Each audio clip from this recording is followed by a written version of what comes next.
Welcome back, y'all. We are getting ready for another night of LPL English, and we got two series coming your way in just a bit. I'm Rafa. I'm joined once again by Bloxer. We got some bangers coming your way, y'all. And to kick things off, let's remind everyone what's going on here in LPL Split 3, starting with the standings in both Group Ascend and Group Nirvana. If you missed out on last night's games, that was the last Group Nirvana game, so everything is officially in the books, Bloxer. Our 4 seeds are locked in going into the play-in stage starting this weekend. And Group Nirvana was honestly a banger of a group. I was really enjoying a lot of their matches. Yeah, maybe the quality wasn't quite as high as the Group Ascend, but the fun factor, it was there the entire way through, and things have shaken out really interestingly. We didn't necessarily think that NIP were actually going to top out this group midway through. EDG, they were undefeated, they were absolutely destroying kids. All of a sudden, they drop a game to NIP, they drop a game to LGD, they end up as second in their group, and that could be pretty important for them going on forwards depending on what happens in Group Ascend. Down at the bottom though, Thunder Talk, LNG, RIP brothers, we'll see you next year. We will see you in 2026, and there's going to be a lot of roster decisions that will definitely impact how those two orgs continue forward, but that is not our problem. That is their problem, and they'll have the next few months to ponder that for quite some time. For tonight though, as you got a chance to see in Group Ascend, for the most part, we know where each of the 4 teams on each half of Group Ascend will be going into playoffs and in the play-in stage, but the seeding has not yet to be determined. So, the last 6 series that we have between tonight, tomorrow, and Thursday, they're going to be just as important. We could have certain upsets here, Bloxer. We could have some pivotal shifts in the standings by the time we get to our last series between BLG and IG on Thursday. So, this is why our series tonight could lead to the start of something very, very crucial. And we have to kick it off with our blue team coming into our first series today. It is WE, Cube, Monkey, Karis, Taeyun, and Vampire here, Bloxer. This has been a WE that's been really frustrating to watch sometimes because they are pretty consistent in that they're always going to take one game off of you. You can book them in for a 3-game series every time. It's usually the second one that they're able to grab, send us to a game number 3, and it doesn't matter if they're versus one of the worst opponents that they've got or versus one of the best teams that we have in the entire league. They always grab themselves one game, and it just gives you such a tantalizing taste of what this team could be. That they are so close to being good, that they are very close to being who they were at the end of last split. Nearly getting themselves into a spot at MSI potentially, right? Yeah. And they're just not quite there. Most of the time, they're just not at that level, but you get these flashes, and it makes this team so interesting to watch and so frustrating at the end of every series when it ends up being a 1-2. I mean, the craziest thing about WE, we discussed this on an earlier series during this particular pre-show before they played against Top Esports, is that WE has played the most games out of any other team in the LPL because they are often, if not always, going to 3 games in every single best of 3. And it just goes to show that if they just had a little bit more finesse in their execution on the second game, that could have been a win. They get very close, and at the end of the day, there's something that goes wrong that ends up being a loss, and you just imagine, if they had some of that execution that they had in Split 2, this team would not be a 7th place team. They would be much higher in the standings. No, I'm constantly so close to calling this a decent team. Not a great team, but a decent team, and then they just lose that final game. Across the course of the entire split so far, they've only had 2 2-0 matchups. One was a win up against FPX very recently, one was a loss up against IG back at the start of the split. Every other matchup has been a 2-1 or a 1-2, and unfortunately for them, it's been a lot of the 1-2s. And if you think about WE's chances into trying to change their fate before the end of the Rumble stage, they're 2-10 right now in series score. However, they still have a chance to make it into 6th seed, and that actually comes from WE beating IG tonight, as well as trying to beat anyone's legend later this week. If they're able to do that, Bloxer, then WE will have been able to do everything in their power to influence their odds in trying to make it into 6th seed and avoiding either Ninjas in Pajamas or EDG, and at most play against LGD most likely. Yeah. That being said, there's one more caveat to that 6th seed win condition. Yeah, unfortunately, because of the way that their split has gone so far, getting these 2 wins would not be enough to guarantee them getting into those top spots. They would then still require JDG to basically lose out in their matchups as well, and even then, there's a little bit to do with the win-loss and the seeding. Their best chance is to be able to 2-0, 2-0, and that gives them the absolute best shot to be able to make it up into the top, but they're still reliant on JDG losing some matchups. Of course, JDG have been pretty good at losing games recently. They've got themselves Weibo and then Weibo, so there's a chance, right? There is a chance that they are going to lose both of those series, and we could end up with a WE above JDG in the standings, which, looking at these teams' just overall histories, these teams throughout these most recent years, that would be a crazy upset. And one of the keys that could lead to WE being able to overcome these tough odds, I know we talk about Monkey a lot, but unironically, one of the other key members for this team is actually from the support role. And I know that we have been taking on some fan takes from our community Discord, and they wish to remain anonymous, but their take is Vampire would be considered top tier on a better team. And this is an interesting take, Bloxer, because it's a little too general for us to be specifically, yes, no, it's wrong, or it's not wrong, because it could. If Vampire could, if he was on a different team, he would be considered top tier, just by default of being surrounded by more consistent members. Yeah, we consistently talk about what he's able to do to really help out his squad, what he's able to do to put them in the best spot where Taeyoon's able to carry them through. And part of that has been some of his really big engages. He's had a very up-down time of it recently. At the end of Split 2 was looking so good. At the start of this split was looking so bad. I think he's managed to find himself a little bit more of a consistent angle towards the back half of this split once again. And if you did surround him with better laners, I think he would be in a much better spot. The big problem, I think, the WE end up running into is that Cube and Karis are not excellent laners. You know, they really don't get themselves out of their laning phases in a good spot. You pair him up instead with, I don't know, 369 Cream, the Shy and Rookie. Those guys are going to get out of their laning phases at least equal. Exactly. And now your support doesn't have to make up for the fact that your laners are behind, but can actually elevate your laners into even better spots in the team fights. I think it could be really fun. Speaking of which, since you mentioned Rookie and the Shy, that is some of the players that he is going up against on the red side. IG, currently on a huge run to not only contest BLG for second seed, but if certain things go their way from the FPX Top Esports Series later tonight after this one, there is a chance that IG could even challenge for first seed by the end of the Rebel stage here, Bloxer. Which is shocking, because coming into this split, IG did not look consistent at all. They had a couple of big performances from a few members. I think Gala has started this split hot and never let that one go, but it wasn't really this consistent IG that we do really expect to see. But they have just turned it on. In their recent matchups, they've just been so good. They've been incredibly consistent. They've been really nice just in their overall team play. And it's getting to the point where you're looking at that top esports BLG above them. And not only do they look juicy in terms of these two teams playing each other, but if you could actually bunny hop them, get yourself an even easier matchup once we do get into those playoffs, such a nice look for IG.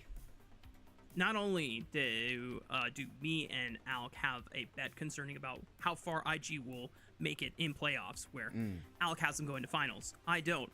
I'm starting to believe more and more that I might have taken the wrong side of the bet, and I'm going to have to do an embarrassing karaoke rendition of The Shy Is Back by Cadril. But that aside, one of the things that does make IG so damn entertaining is not just the fact that they are willing to take some of the craziest fights and win them out, but it's their incredibly decisive and intelligent decision making when it comes to the mid and late game. Obviously, early laning phase has been like a big question for some of these players, especially Rookie has been not the greatest in early laning phase. Way sometimes makes some mechanical errors, but as supported by one of the fan takes that we have gotten from the community as well, and I wholeheartedly agree with this, is very much so. I think IG has now evolved to be one of our best macro teams when it comes to past the 20-minute mark. Yeah, Yeah, very much so. And they would have to be, right? As you've been saying, it hasn't necessarily been the best time of it during the laning phase for Rookie. I think the Shy's really turned it on and actually has become a much better laner than we've seen from him in the recent memory. So that has been nice. But they have found themselves in not necessarily holes, but not necessarily with a massive advantage going into 20 minutes, but they just out-rotate you across the entire map. They're often quicker to these map rotations. They've got more members at every single fight. They have brilliant warding as well. I think that's an underrated aspect of Mako and Wei's games. They are constantly just getting these deep wards. It allows the Shy to get on these massive flanks as well for some of these big team fights, and it's all just been working together in a way that if you get to 20-25 minutes and you're even with IG, GG go next. This game is not going to be yours to win, and it means they're even able to fight back off of some, you know, disadvantages that they sometimes find themselves into. They came back from a 10,000 gold advantage against Weibo on Saturday, bro. I can't even believe that was a reality. Obviously, we had seen and we had prefaced that series that IG had come back from a decently large gold advantage, but this was 10,000, and they just gold. They made it seem like, yeah, that was nothing. And it just goes to show you when you look at Weibo's team, not to make a huge tangent, but Weibo used to be a team, especially any team that had Xiaohu on it, used to be considered one of always the smartest teams when it comes to macro and split pushing and side laning. And for IG to evolve beyond that point and to make any of these deficits look like 2,000 gold deficits, when in reality it's like massive swings. Yeah. Now, obviously the question is going to come down to what happens when they go to playoffs? What happens if they qualify to Worlds, which at this point we should be expecting and should be waiting to see them officially make it to that part. Otherwise, it will be a disappointment. Oh yeah, they have got high expectations for themselves. Anybody does that's looking at IG. They've also got themselves a decent chunk of the championship points as well for that qualification. So even if they don't manage to top out on this split and automatically qualify themselves, they should be in a good spot for going towards Worlds. And can they keep this going, right? There's a difference between being able to come back from a 10k gold deficit versus a Weibo than versus one of the top international teams that you're going to see, a top LCK team. Do you get to make that comeback happen? If you do, maybe this is the greatest comeback squad of all time. I don't think that that's going to be quite as replicable going on forwards, and so I would love to see them clean up these early laning phases, because if you're consistently getting out of the early laning phase ahead, even by a little bit, right, maybe 1,000, 2,000 gold out of the early laning phase into that early mid game, and then your amazing late game macro kicks in, that is just going to be a squad that feels almost unbeatable. And I think it's especially interesting, as we've been talking about, they can top out on top of Top Esports and BLG. These two squads, I think they've had much better laning phases for themselves, much better early games, but that late game decision making, specifically out of Top Esports, has felt real shaky to me. And that is where IG were able to get the best out of Top Esports in their second go about them just few days ago, which is just, or it might have been 2 weeks ago, or almost. I'll have to look back at all the days blur together at this point. Blockster, it was a couple weeks ago. We are now entering or past the starting point of week 7. We have 3 overall days left of the Rumble stage. We were supposed to only have 2 days left, but because we had some natural disasters occurring, we had to delay some games. But that's okay, because how convenient it is for one of the most impactful series to end the Rumble stage actually be between IG and VLG, that could really set up for undisputed control of second seed, if not first seed, if FPX plays spoiler to Top Esports.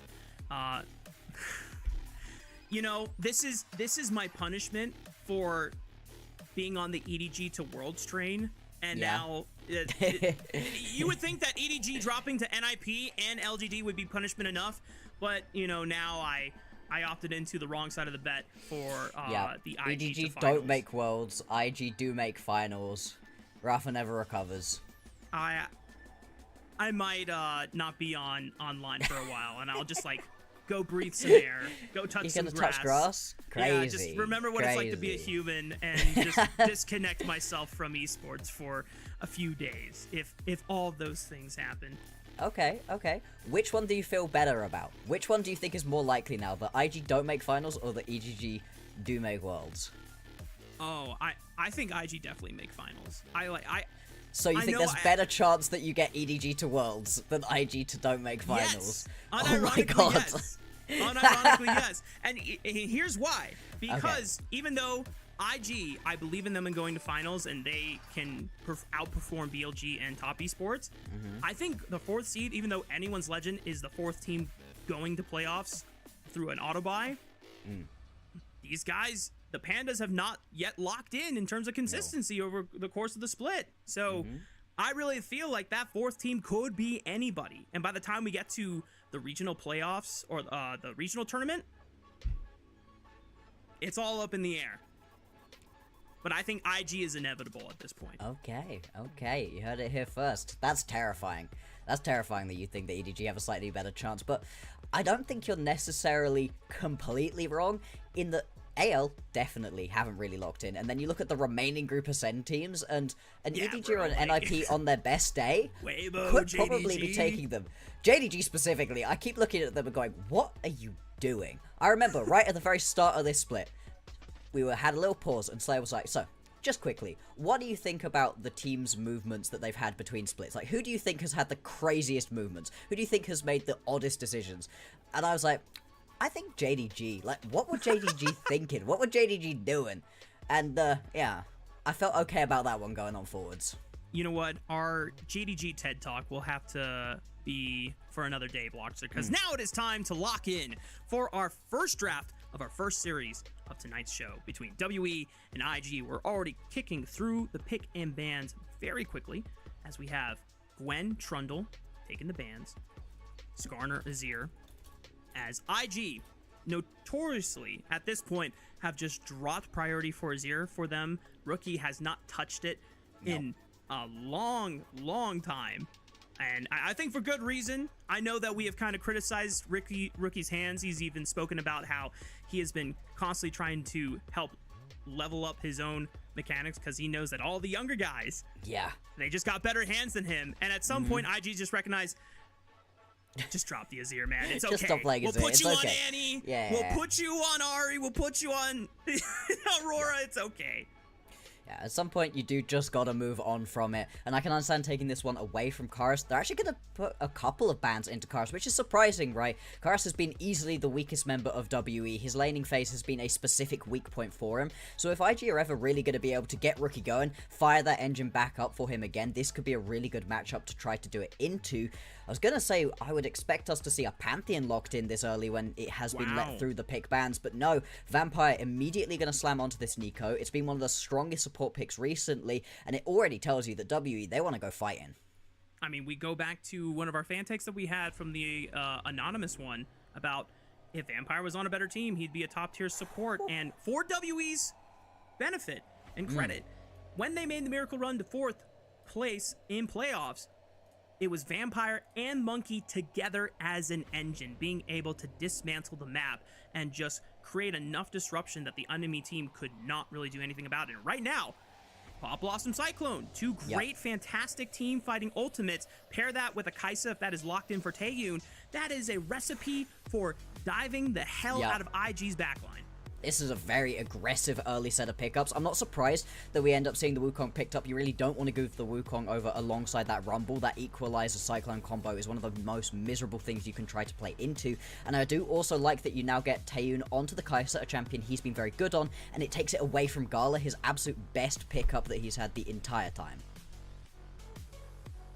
And the fact that IG have completely dropped the Pantheon for themselves, even though that it has been one of Wei's go-to champions and just being able to set up early game control, being able to accelerate the game off of those Grand Starfalls. I think IG are recognizing, you know what, WE are going to try to play for a slower game anyway. Let's give our jungler a little bit more time, see what part of the jungle pool gets thinned out here. We are not pressed to try and take any priority skirmishers. We can wait for later. Maybe there's a better pick overall for us later down the draft and securing things that have already worked well for a lot of our carries. Ornn also going to be taken off of the board, as well as that Jhin, so we are just going to see a little bit more movement towards this jungle role. Very surprising to see jungle picked up in the second rotation. That's mainly been a first rotation pickup, and these teams are, you know, departing from that for us just a little bit right here. Again, just so much focus going down onto this middle lane. I am very surprised, although, yeah, this has very much been one of the better champions. I do wonder if Karis is still going to be looking towards his Aurora. That's one of the final remaining champions that hasn't been banned away, that he's been looking good on, that he really likes to go towards. It doesn't necessarily have the easiest time into the Orianna. You're not thinking you're going to be able to get too many solo kills, but you do have some squishy carries that you could go chase around in the backline if you want to move towards that. I like this from IG, because this can be flexed between either Mako or Wei, and it is going to still hide information from WE on what bot lane they're going to be playing in, who is the jungle, and then how does that affect, you know, certain 2v2s on the top side. How does that affect the 2v2 on the bottom side of the map? Where does WE want to play for? Do they want to, you know, weak side top and then try and snowball bot lane? Or now with the Poppy support, does that mean, oh, do we try and play for a strong side top lane into this Rumble pick? And with the decisions here, it's Aurora mid for Karis, Galio for top. I still think the call is try and play through the bottom side of the map for WE. Absolutely, they're going to have to. They're going to need to get Taeyun ahead. Whether or not he was on the main carry or not, he has just been the main carry for this squad, and he is in a position to carry them out here. A lot of pressure going to be on his shoulders. We'll see what IG are going to round their composition out with. Currently hovering on towards the Bard. That would be a wild pickup. It's something that is very fun. They do end up going towards it. Okay. You were talking very highly of Mako, for good reason. He's been incredible throughout this entire split. Bard is a wild champion to be pulling out at this point in such a crucial matchup as well. Mako has to be extremely crucial when he chooses to use the Tempered Fate, because we have already had a couple of series in the past few days where there's been some anti-synergies with Tempered Fate and big AoE ultimates. The Rumble Equalizer, I've seen at least 2 games where Tempered Fate came out the same time as the Equalizer, and I wanted to gouge my eyes out real quick and just pretend it didn't happen. And that's always a...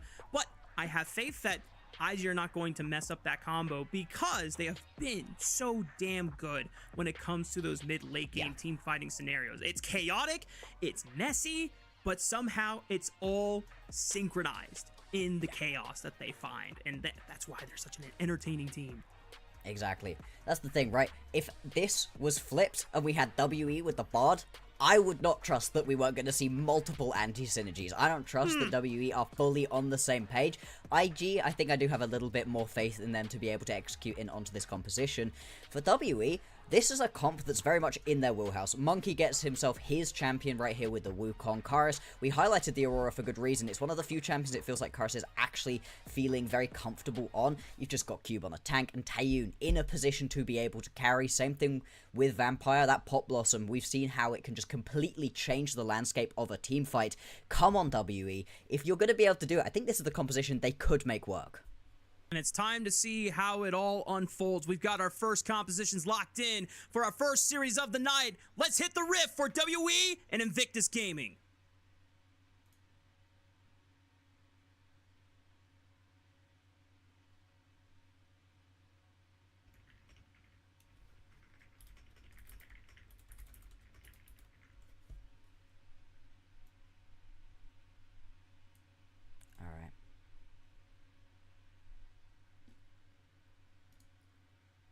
Not gonna lie, guys, I don't have sound, so I'm hoping the gyos were good.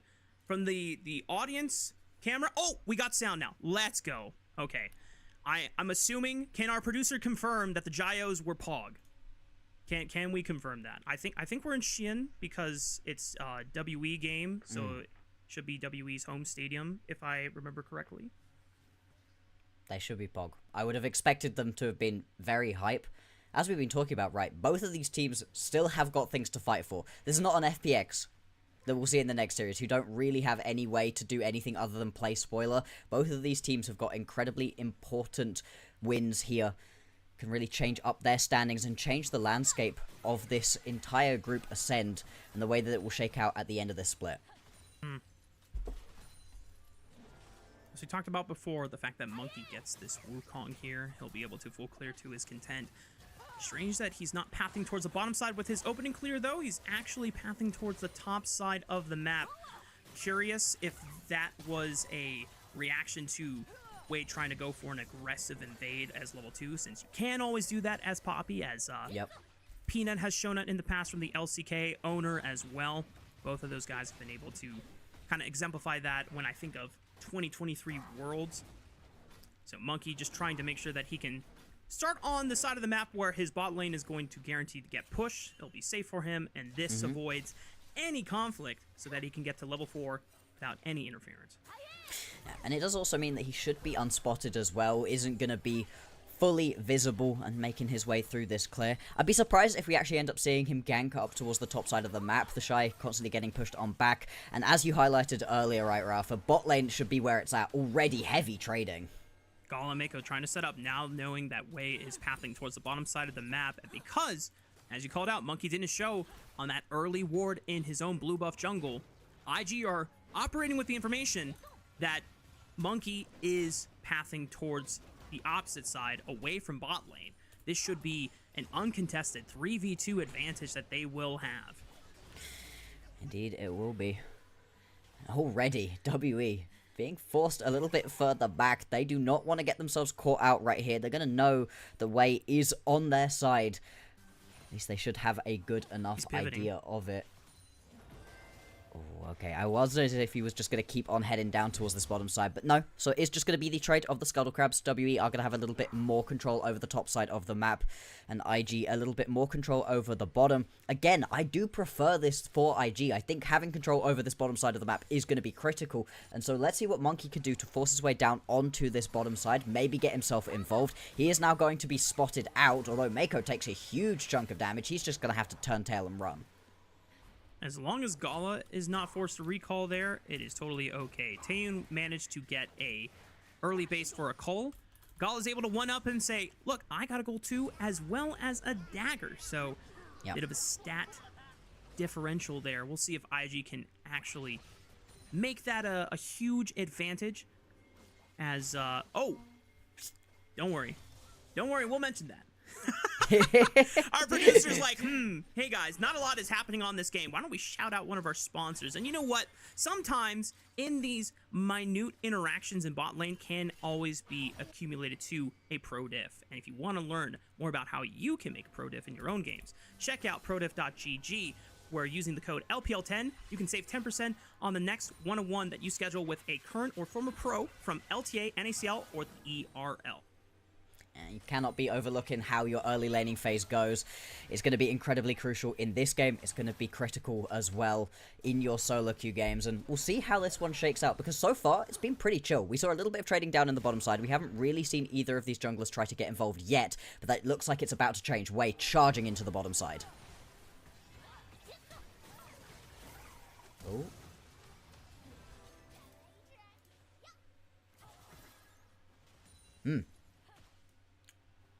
I get the feeling I might have lost Rafa.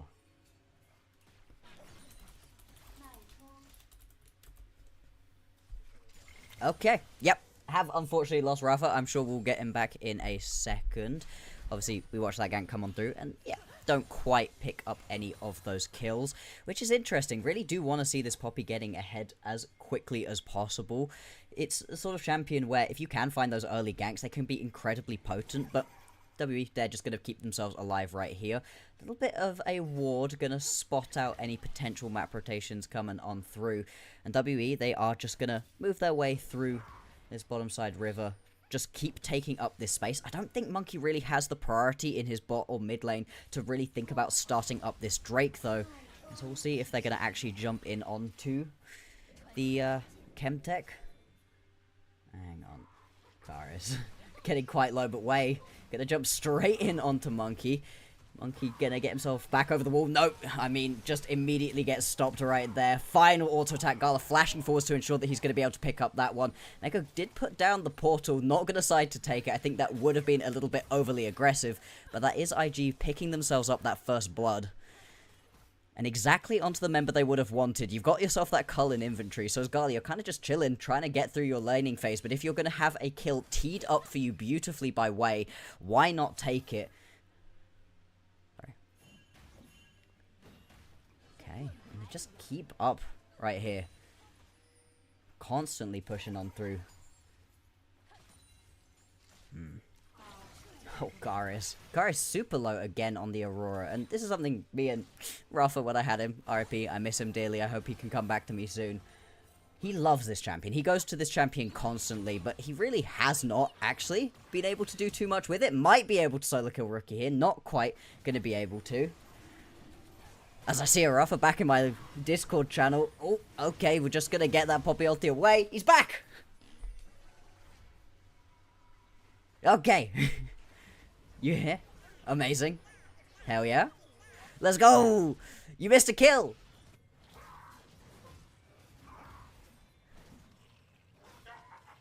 Alright. Not yet. Not yet. Monkey. Just way too aggressive in this situation, right? He steps himself up, flashing away late as well. I think if he insta-flashes away before he ends up with that heroic charge into the wall, potentially there's an opportunity for him to be able to get away from that situation, but not gonna happen. IG, they also pick themselves up that Drake on the back end of that fight too, so IG once again getting themselves an early advantage into WE, and as we've been talking about, right, an IG that falls behind is still a threat in the late game, so giving them an early advantage, it's very unlikely for them to let it go.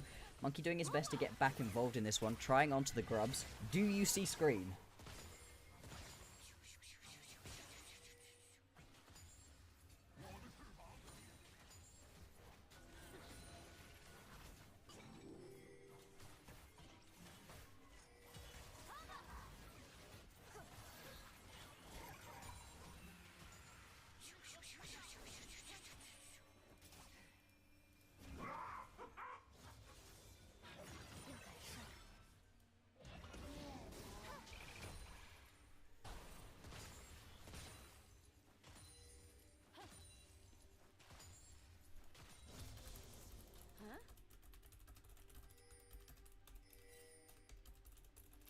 Yeah, an IG with an advantage for themselves is just such a threat into the late games. They play these team fights out so incredibly well. Still, they do end up losing out onto all three of those grubs. WE are able to grab that for themselves, so always nice to see WE fighting in. I just need to see a little bit of earlier aggression out of WE here. Monkey, obviously, he tries for that early play, gets caught out, but he hasn't really tried for any more ganks. He's level 7, right? He's got the Cyclone available. This is the point at which you need to be linking up with Karis or with Taeyun and just trying to get involved. We haven't really seen any of these big skirmishes coming through yet, and that is where the WE composition is really going to come online. Next objective to play for is about in 2.5 minutes with the Infernal Dragon. TP from Mako just so that he can get tempo here on the map alongside Wei. Vampire trying to at least give some vision and safety over to Taeyun. Spots out Wei and Mako traversing into their own red quadrant jungle. Teleport already expended by Cube to match the Shy, but he's a little bit behind on the TP cooldown, so... Oh, Shockwave answers back onto Karis because he threw down the Between Worlds. Flash from Karis, just one more auto attack. Yeah, he gets it. And this is one of the things that we talked about before, Bloxer. Rookie sometimes is not going to be consistent and clean when it comes to these early laning decisions. No, and this is exactly what you don't want to have happen, because in terms of not ideal laning phases, Karis is at the absolute peak of that one, as we watch Mako make a little bit of a great escape as a flash portal away.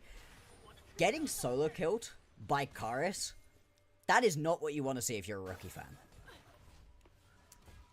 This is something that IG fans have become a little accustomed to, and thankfully for them, Rookie is able to make it up most of the time past the 20-minute mark when he's able to find some really clutch ultimates or plays in general. But this is something where, even though we don't necessarily or normally associate Karis with being a strong laner or a win condition, the times that Karis has found an advantage, sometimes if Monkey can leverage it above, that's where WE pulls out their surprise victories. Exactly. What we've been talking about almost all year long is that these carries like Taeyun and Monkey, and even Vampire in certain situations, they just need Karis and Cube to be in decent spots. A little bit ahead even, and they can win games. That's the way that WE unlock themselves, and usually you only get to see it for 1 out of every 3 games. You get to see it in the second one. If WE can actually jump out to an early win here versus IG, that gives them a ton of momentum. It could be a way for them to actually just step up in this game, upset IG, and keep their hopes of getting themselves that 7th seed alive. We're starting to come down now on the timer for the second dragon. WE currently have push in the mid lane. Wei is hovering the Shy, though, on the bottom side just to make sure that he can safely push this in. Doesn't look like his teleport is back off cooldown, but he should be able to have enough time to walk from base, getting a decent back in, able to complete tier 2 boots, as well as the Faded Ashes. So not the full completed Leandry's Torment here, but should still be strong enough. The big thing here, I think, is important for WE. This is not a rank 2 ultimate Rumble ulti coming their way, since he's only level 10. Yeah. You are still in a spot where you can afford to stand on top of that equalizer for a little bit. Not for too long, of course, but it's not going to immediately shreds through your entire health bar. Drake is started up. Where's the in? You're looking right here at Vampire. Vampire, two-man flash pop blossom right on top of Mako. Oh! And they're instantly popped, and WE are getting things rolling on their side. This time, the Shy trying to flash up from Monkey, but Monkey makes it out alive. Gala able to kite this one out, trying to threaten Karis back, and the Shy turns up the heat, and he burns down Cube, and now Karis is left all alone going, wait a minute, what happened to my AD carry? What happened to my jungler? Where have they gone? Vampire is too low to participate in this fight. Karis doesn't go down, but he can't even threaten. There's no jungler on either side. There's no smite. Can Karis find a miracle? Oh, he can wait for the two-fold egg. Oh! Yeah, baby! Yeah! Karis clutches the dragon away. There we go. WE, they salvage what should have been a good fight for them at the very start. It's an excellent initial engage. Vampire, Cube, they get that combo between the ultis off perfectly, and it looks like it's all going to be okay for WE. But when we have a look back at this replay, watch how split this fight ends up. There's no consistency in target acquisition for WE, and it leaves them just in a terrible spot. Pop Blossom, Hero's Entrance, they immediately blow up a couple of members. That's 2 kills right at the very start of this one. But look, you end up with Cube and Monkey on one side of it, Taeyoon and Karis over on the other side, and you just aren't playing together anymore. You've blown all of your big cooldowns, and the turnaround is massive from IG. If they pick themselves up this Drake, that would have been a 1 fight for IG overall. Instead, it's just going to be those kills going over, and the critical Infernal Drake into the pocket of WE.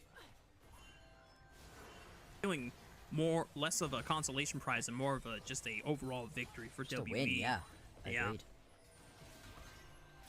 IG have been able to come back from worse situations. They are Yes, still they have. technically ahead in gold, but it's nice to see WE being able to find clutch moments. And once again, it is coming off of the back of Karis, who is someone that we have criticized heavily over the course of 2025.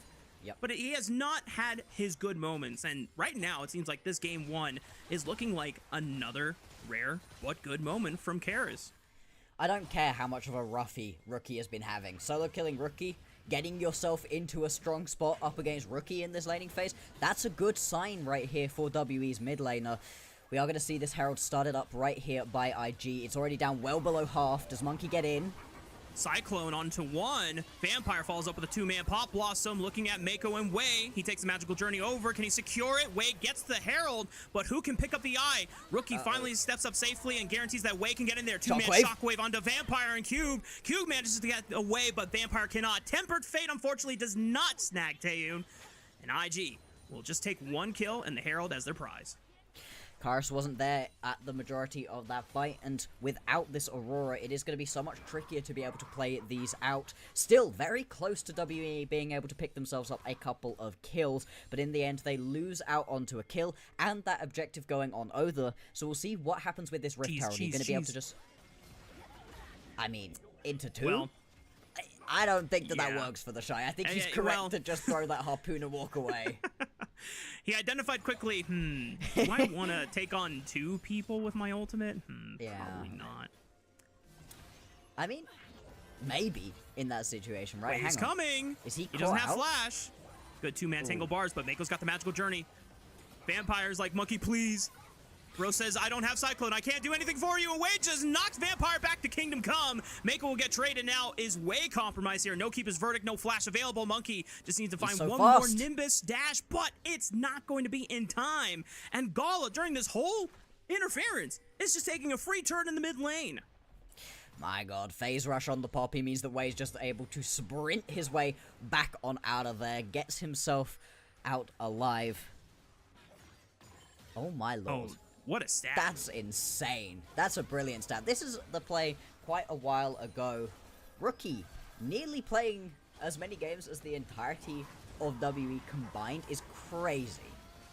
We have to remember as we get a chance to look through the replay here, there might be something happening in the picture-in-picture as well. Rift Herald being spawned, and it's a dive onto Karis's Aurora. There's a flash, but the wall slam finds the Bunny Witch, and yep, those ears are getting trimmed.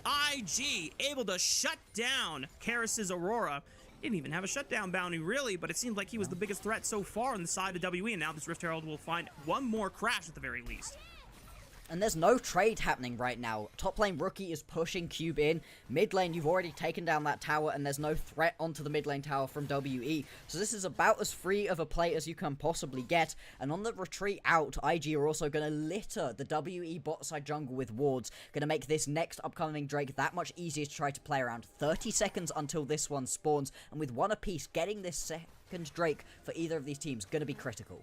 Oh, Rookie even canceled the TP coming out of Cube. Nice picture-in-picture from our That's reserve. a long cooldown that you now don't have.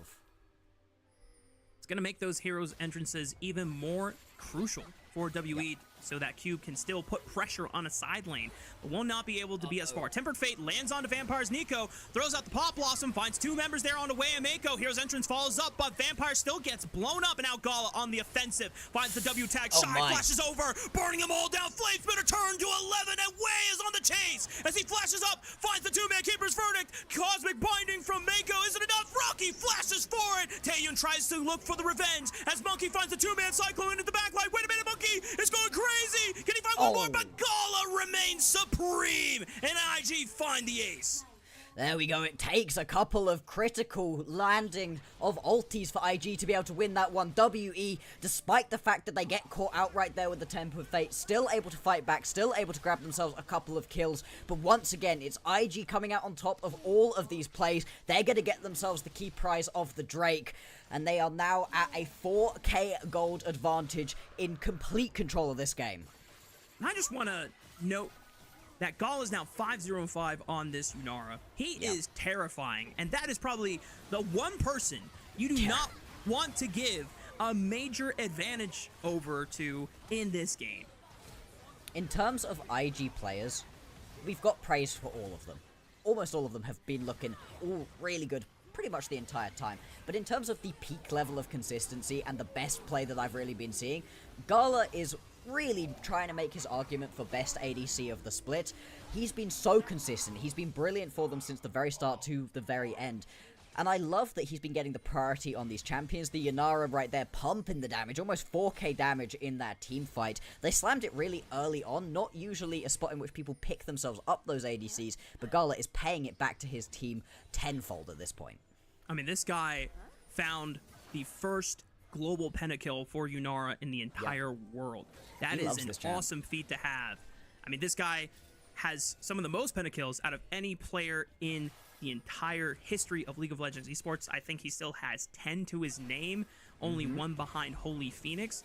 I'll love to see if we can get that fact checked, as Vampire goes for the Flash Pop Blossom, even with the Proto Belt, still doesn't find anyone there. Equalizer's gonna cut off their streak. Oh, beautiful 3-man Temper Fate. This is gonna be bad for WE. Way walks up, down smashes Vampire. Now Cube tries to throw out the hero's entrance, but it's already too late. Now he might be caught, and it might be a hero's death as IG burn him down. IG can now play for the Otacon without any contest for the side of WE. WE just getting kicked around right here, and we highlighted it right. Hey, Mako, are you gonna be synergistic with your team, or are you gonna bring the anti-synergy out? Well, so far, he's looked really, really good. We're gonna ignore that one, zoning. It's fine, all good, don't worry about it, Rookie. We're talking about Mako and the Tempered Fates right here, because those have been gorgeous. Being able to stall the fight like that, or just set up for easy follow-up from the rest of IG. Yep. Chef's kiss.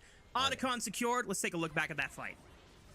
And it's just way aggressive right here on a Vampire. I understand that you do very much want to pick up a kill here onto Gala. This is a Gala who doesn't have flash at this point either, but the cleanse is still there. You're not necessarily going to be able to fully follow up onto this one. And because the engage does go awry, you have pulled yourself so far forwards that it's very much easy for IG to turn around, pick themselves up those couple of kills, and keep on walking through. You get the mid lane tier 2 tower as well, and IG, they just keep expanding this gold lead. It's now 6,000 ahead for the side of Invictus Gaming. And we talked about what happens when IG are the ones that get at a gold advantage, because they have been put in many scenarios where they are behind in gold at this stage of the game, and they somehow are just able to manifest comebacks like it's nobody's business. So now WE have to pull off the unthinkable, what IG have been able to do almost every single time that they've been in this situation. And it puts so much pressure right here on a WE that do struggle to pick themselves up those consistent games. They win game 1 very rarely, game 2 quite a lot more often, and fail to round these out. And in this game, Monkey is in a decent spot, you know, he's pretty far ahead. He's got himself those 2 items. If he can actually get into the backline, he's going to be cooking. But right now, he's down on the bottom side of the map, and there's a base race happening, and you don't win this right now as WE. Nope. Karis was trying to slow them down, but the good keeper's verdict from Wei just keeps them in place, unable to aggress further, and the Shy using that equalizer to kill the entire minion wave. And because IG have the power of Baron, or not Baron buff, I should say, but just the fact that there is no Baron, it's very easy for the Shy to hold this even against 2 people. So WE are able to at least stop it for now. And we do get a confirmation. Pentakill leaders in the LPL are Gala and Pace tied at 11. We have Ruler at 10, and then we got a couple other shoutouts as well to Smalls and Elk. But I think that means Gala and Pace are tied globally with Holy Phoenix, because the last time I saw, it was Holy Phoenix at number 1 with 11. Yeah, they have just been so consistent at picking up pentas, and it's crazy to think 11 is insane.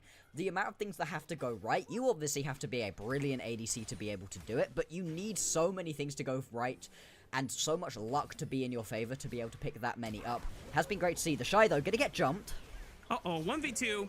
Well, the Shy is no stranger to cyberbullying from the side of his enemy teammates, so happens. They get a big shutdown for themselves into Monkey's pockets. We'll see if WE can try and use that to get a bit of a gold stimulus check into this Wukong's inventory, but I don't know if it's going to be enough here, Bloxer. X-Drinker is going to be the move here, just gonna try keep himself a little bit more alive. Rookie and the Shy have obviously been pumping out that damage, but Monkey heading straight up towards the top side of the map. There's no look towards this trade, so this is just gonna be Soul Point picked up right here for IG. They've got themselves a 5,000 gold lead, Soul Point in inventory, and they're in a very strong spot to be able to close this game out. Still, the trade is going to be Cube grabbing himself this shutdown onto a tower, a little bit of gold bounty into his inventory. And it's something, right? WE, they're at least still finding these moments. The pick on the bottom lane to the Shy, grabbing that tower topside. But now's going to be their biggest test yet. Can they actually step up and compete right here for the Baron? Hero's entrance from Cube just so that he can get away from the collapse of IG, who were looking to cut off his retreat route. It is successful for Cube, but now he's down in ultimate, so if he wants to join a fight on the other side of the map, it will have to be from a well-placed teleport. IG setting up control now on the top side of the map, since Baron is alive for the taking. They just need to make sure that they do all of the steps correctly, which IG definitely going to be a team to do so. Absolutely, they have just been so consistent. We're 25 minutes into this game. This is where the IG that looks like they could go compete on an international stage really pops up. This is where they fully come into their own. And for WE, their late game decision making hasn't necessarily been the best. When they win, it's oftentimes because they just fling themselves at their opponents. And Taeyoon, Monkey, Vampire, they just have these moments where they pop off, find these key picks.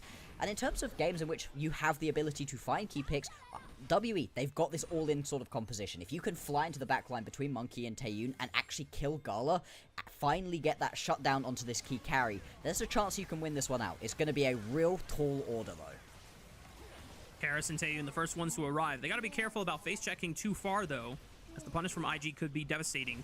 Monkey now arriving to the play. They get to see that it's at 3k HP briefly. Good equalizer and shockwave just to hold them at the front door so they can't get in. Tempered Fate will snag one as Vampire was forced to flash away, but Cube now gets his flash out. Wei is going crazy, finds the two-man keeper's verdict on one clone and does manage to find Taeyoon snagged. And now IG are on the pursuit, trying to chase for more. Cube and Vampire could be up next on the dinner platter as IG will take out the Stone Golem in Galio. And IG, now 5-3, are making the victory march into the base.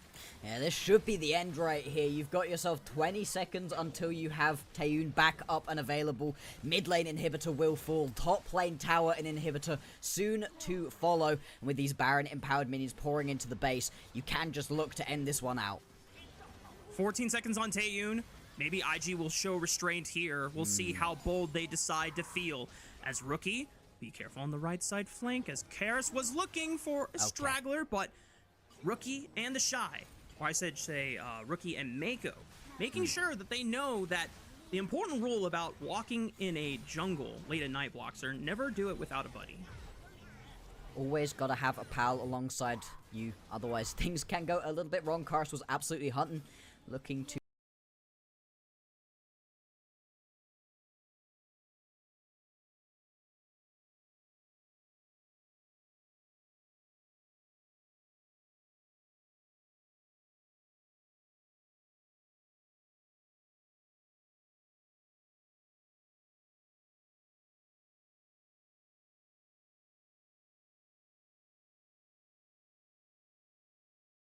press and try to end the game right then and there. There's no need to. You still got yourself that Baron buff for another minute or so, and now you've got these supers pouring in through the top and mid lane. Bot lane push should be the final little bit. All they need is one more pick, really, and this will be IG's first game.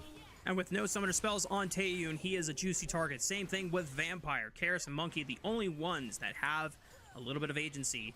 Vampire looking for a deep flank. Gonna be seen on this ward. They know that that minion is sus as hell, and he gets stunned, and the Pop Blossom is just so sad. Vampire will eventually get taken out by Rookie on the side here. Flank on the left side. Monkey goes into the back line. Gala, is he compromised yet? It looks like he's still firing. He's got a GA popped. He's able to flash and distance himself. The Temper Fate keeps Cube right in place. The Cosmic Binding stunning him up. And Wei is just wrecking Karis' face in the backline all by himself. Looks like Karis will not be able to make it out. It's the Baron minions that finish him off. And IG just make it look so damn easy and too damn clean. IG pick up the first game of the series.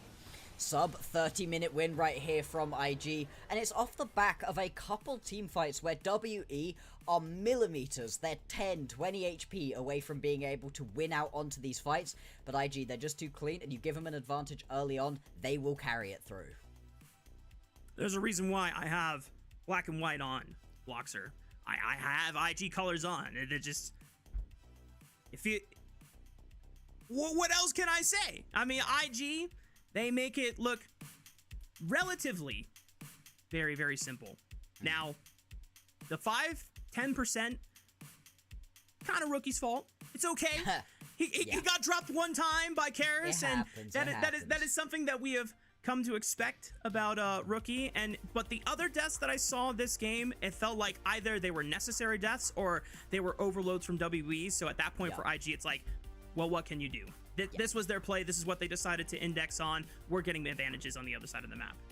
Exactly, and I love that you highlight that because it's what wasn't happening for WE. When they were finding these picks, it wasn't where they were then able to find something on the other side. Or when they were getting picked off, they weren't then able to find something on the other side of the map. They were having these trades happen pretty much for free. IG just getting this gold into their back pockets. And you can see it in the fact that you've now got a couple of people who just didn't end up even dying, right? You get away with Gala, 0 deaths. The Shy, 0 deaths. The Shy, 0 deaths here on the Rumble. Just played a brilliant game out for himself. Sorry, 1 death, I think. He gets caught off on the side lane. But Gala, he's chilling. He does not die the entirety of that game. And it's so tough to play up against an IG when they get themselves those early advantages. For Invictus Gaming, this team is just going to continue to improve and polish all of their strengths further and try and cover up their weaknesses as much as possible. I think there was a couple good things from WE. Once again, the fact that Karis was stepping up and finding some decent advantages. He had a majority of his team's damage share in this game. This was a unexpectedly quiet game from Monkey this time around. It seemed like he was just an ult bot rather than being able to find significant threats in a majority of these fights. Whether that was a result of the mid game going horribly wrong once they, I think it wasn't this dragon fight because this was even, right? This is the one where Karis steals the dragon at the end, but I think it was the objective afterwards where IG were solidly in the lead after that point. But even this fight, right? This should be WE's to win. They get that initial combo off, and it's beautiful. Pop Blossom straight into that hero's entrance. Should be a one-team fight, but they still don't manage to come out of that on top.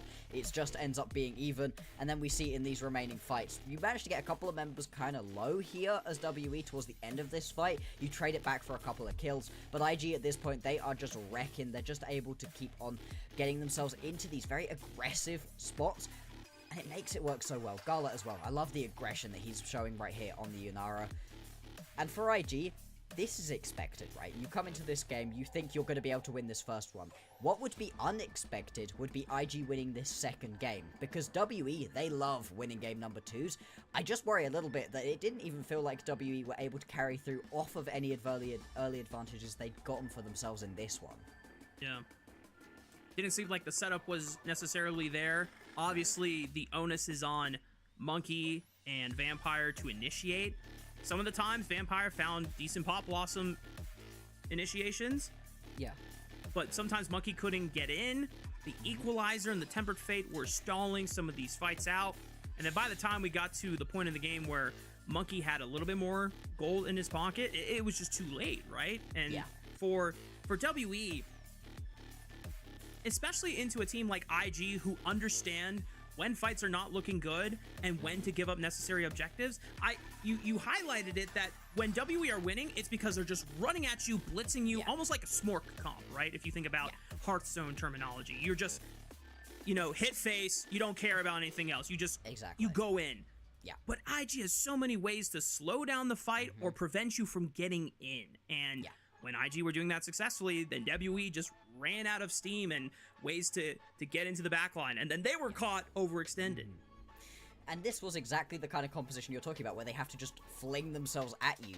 It was really rough from Taeyoon in this game, but it's not necessarily his fault. He needed a bigger early advantage to be able to stand in the face of any of these opponent champions. You have to be real strong as a Kai'Sa to be able to go toe-to-toe with a Rumble, otherwise Flame Spitter gets turned on and your health bar gets deleted very, very quickly, and he was never that far ahead. Even that bot lane pick that they ended up grabbing for themselves onto the Shy, that gold went over to Monkey instead, and it just meant they were never really able to get involved in it.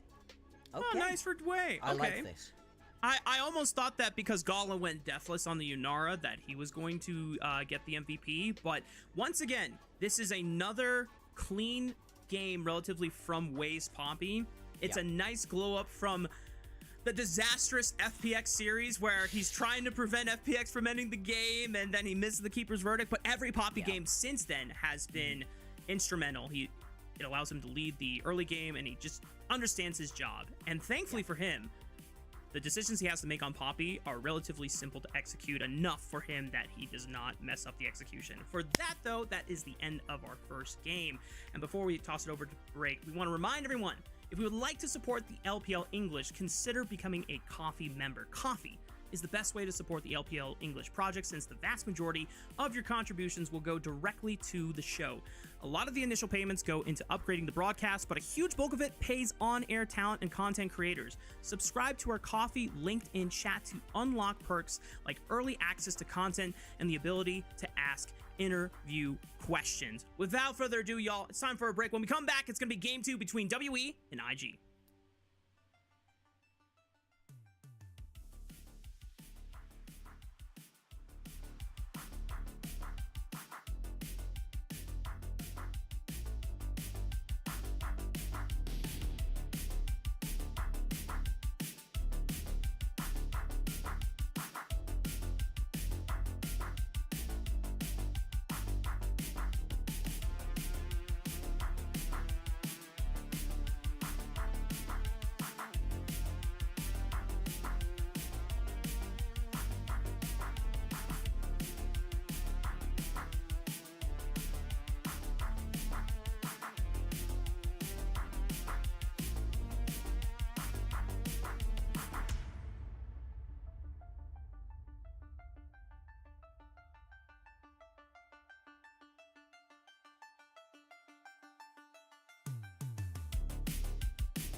Well, what's up, gamers? We're getting ready for game number 2 between WE and Invictus Gaming. A reminder of what is at stake for both of these teams. If WE lose this final game against IG and it's a series loss, then WE are locked in as the 7th seed of Group Ascend.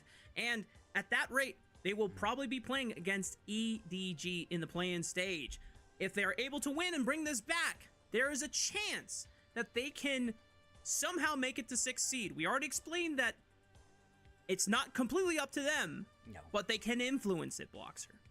Yeah, they've already had it slip away from them a little bit. A 2-0-2-0 would have been the most likely outcome that would have gotten them into that higher seed. Unfortunately, that's now away from them, but still winning out here would help.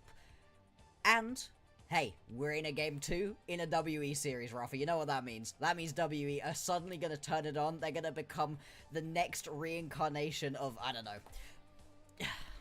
I was going to go way too high for them. I was going to call them like like a 2023 T1 or something. I'm like, actually, that's too much.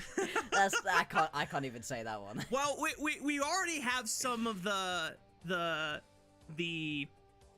how should I say this? The bold takes coming in chat from what my producers told me during the break time. So, you know, your take would not be far off from the tree that they are sitting nearby. But for IG, if they clean this series out 2-0, they move to an overall 10 wins in series score.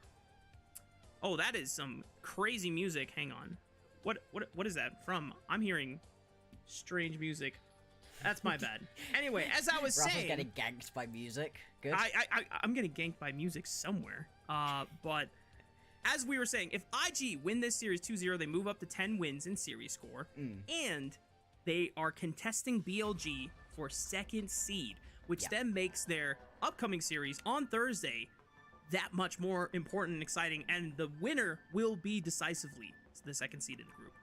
I love that we get to end things out with IG BLG, especially if we get this win right here from IG. It just means everything for them.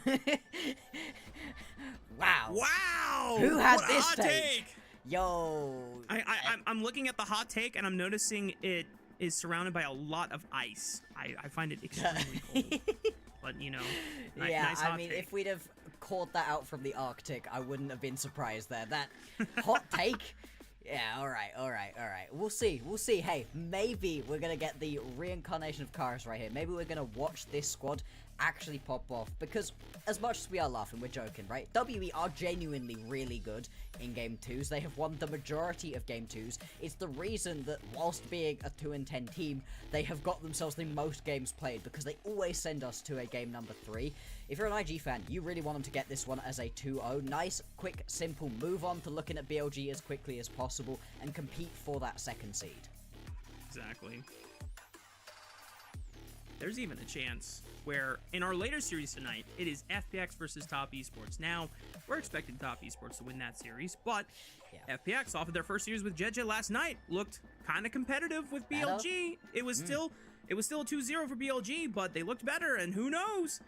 If Top Esports drop that series, then IG can make a realistic shot at going all the way to 1st seed if they close the series out. But we're into draft phase for our 2nd game of our first series between WE and IG. Still, the Azir priority being dropped by IG and banning it away from Karis. And now, WE identifying some of the comfort picks that Rookie has gone for in the past, including that Annie. Yeah, just trying to take away a couple of these highest priority things. It's interesting, it was IG who were banning that one away in the previous series, so that is going to be a little bit of a departure. We're still seeing a lot of priority on towards this mid lane for some of these bans. We'll see if there are going to be any real big changes coming on through, because so far, very similar. IG, they felt like they had to take away the Skarner from Monkey. It's been one of his best pickups. It's been the most fun champion for him to play throughout the entirety of this split, at least in my opinion. WE, they don't want to see the Vi on their screens. I wonder if that means we are actually going to see a Pantheon. It got all the way through to the 2nd round of bans in the previous game, which was very surprising. The highest pick ban champion that we've got in the entirety of the LPL. I'm curious what the ban comes out to be from IG, because there's still 3 priority junglers in Pantheon, Xin, and Trundle when it comes to skirmishing. So if you just want to ban the worst defender out of all 3 of them, and then you take the trade maybe you're okay. I imagine that you probably ban Trundle in that case. Oh, it's the Skarner. Yeah, because they respect Monkey's ability on it too much. Yeah, they really are scared right here of that Skarner. They are going to ban out exactly what they had previously, and it is just going to be that Talia Thirst pick right here for Karis. Now, he's not exactly looked great on this champion, but it does help out in the fact that him and Monkey can link up and get involved in the other lanes, even if his own laning phase isn't necessarily going so well. This does mean IG get the pick of the litter when it comes to these junglers. You said it, as those top 3 champions still available, the Trundle is going to be the pick right here for Wei. I've really enjoyed watching Wei play the Trundle, and I've just enjoyed the Trundle in general, and I think it also really does hurt what WE likes to do, because they love to have themselves something tankier for Monkey, something tankier for Cube, and you can just get ripped through right here with the Trundle. Yeah, the fact that it achieves not only taking probably the highest priority skirmisher jungler still left in the game, but also denies the ability for WE to then take a tank comfortably for themselves, whether it's from jungle or for top lane in Cube, because of that subjugate priority and that ability to just make your tank not really a tank anymore. And then it opens up the Shy, who has been one of our best tank top laners in the entire freaking league, and he plays it like a carry. Yeah, absolutely. He just completely takes over. Something I've really enjoyed watching him play recently has even been the Ornn. You don't usually think of Ornn as being something pretty flashy, but the Shy has been making it look like that. Monkey is going to grab himself that Pantheon. The Pantheon very strong, and paired up alongside the Talia, that map mobility. These champions can get into these side lanes so quickly. We just need to see WE play around it. They can't afford to now just sit back on their laurels and let the game happen to them. This was a little bit of a concern for IG, but I think they recognized that if they went for the Pantheon, WE would still get the Xin Zhao as a combo with the Talia, and therefore you don't have the Trundle into that, so you might as well just take your chances with having this Trundle that can at least beat either of those two in one-on-one skirmishes and might be able to give you some decent 2v2 power. Rookie is going to go with the Ahri to complete the first round of draft phase with IG. The fact that Corki was also picked up for Gala, relatively safe AD carry. And as you mentioned, Bloxer, right now the core identity for WE is trying to play for the side lanes, using the power of these jungle mid duo global ultimates and snowball either Taeyoon or maybe Cube on this Yorick. Yeah, we'll see what he's going to be able to do with this one. The Yorick is an interesting champion, especially paired alongside these two very mobile champs in the mid and jungle. You would usually expect to get something a little bit more aggressive in the top lane that you can go and influence. At the same time, though, it's something Cube has really liked to play, and you can just leave it alone a little bit. I think that tells me that WE are going to be looking to focus down onto the bottom side and really get aggressive down there. It is going to be tempered a little bit by the fact you've now got Corki right here for Gala, so he's going to be in a strong spot to just go toe-to-toe, get aggressive early on. Still needs a solid support pairing. Because there's no Nico anymore, tank supports are going to be going up in priority. IG taking away one of Vampire's best champions from Split 2 in that Rakan. This does open up Alistar as the cream of the crop here for IG. And they definitely need hard engage, because as good as Trundle is in making tanks feel bad and being able to diffuse plays, his engage ability, not so great. Yeah, it's a little bit weaker right there. Alistar going to be banned away right here by WE to round out this second round of bans. And so what do IG decide to go towards? You can leave yourself your support until the very end if you feel like you've got something particularly interesting you want to pair up alongside the Corki. If not, the majority of these engaged supports are still available to you if you just want to go for a little bit more of a fighting-based bot lane. They're going to give the Shy a little bit more time to look at the entire composition to decide what he wants to do, which I can really get along with, because if something like a Jhin is locked in, then the Shy is even more incentivized to slam a tank and try and punish the fact that there is just very little damage coming out from WE's backline. I mean, who gets through a tank at this point, right? You lock yourself in the Ornn right here, and good luck. Good luck right here as WE being able to get through them. I'm really surprised to see the Jhin locked in. Jhin, a champion that you usually want to allow to let into the later stages of the game, and this just doesn't feel like we're really going to be seeing WE needing high priority early on, but that's a bit risky when you've got yourself that Pantheon, the Talia. You're not using some of those champions' biggest strengths across the map. Still, they can teamfight well, and it is just going to be that Cho'Gath locked in. You ask for a tank, and well, the later into the game we get, the harder and harder it's going to be for WE to deal with the Shy. Not only the Shy is going to be a big beefy dinosaur, but also this is just a miserable matchup for the Yorick because rank 1 ultimate, the Maiden is not tanky enough or does not have enough HP to live through a feast. That is just a free stack for the Shy's Cho'Gath. So IG have successfully waited out the entire bot lane rotation to confirm whether they wanted to go for something tankier in the top lane, and now they get the best of both worlds blocks. This is such a good matchup, and I'm curious if this shifts the priority of where Wei wants to play to. I feel like Wei's in a really easy spot in this game where you can play around the bottom side if you really want to. You can play around the top side, but none of these lanes feel like they're going to massively need babysitting. These lanes can be proactive on their own, and then you get to jump on in, get yourself that pillar down, which is one of the best gank tools in the entire game, I'd argue, and it just unlocks you across the entirety of this map. The only lane I don't really see him getting involved in too much is going to be the mid lane, but even then, if you want to, you can blow the flash out of the Talia early on, and then just allow yourself an even easier time of it here as Rookie. Yeah. Very crucial that IG got the rel for themselves. That is going to be their one big engage tool. Otherwise, it is just kind of a pick composition setup from IG, but the scaling factor, especially when it comes to their front line, is very, very dangerous. And for WE, they are really, really investing into the power of Monkey and Karis being able to influence the side lanes early. We'll have to see how well they can get things off the ground at that level 6 mark. But here we go, y'all. Loading up onto the Rift for Game 2 between WE and IG. Let's get to it.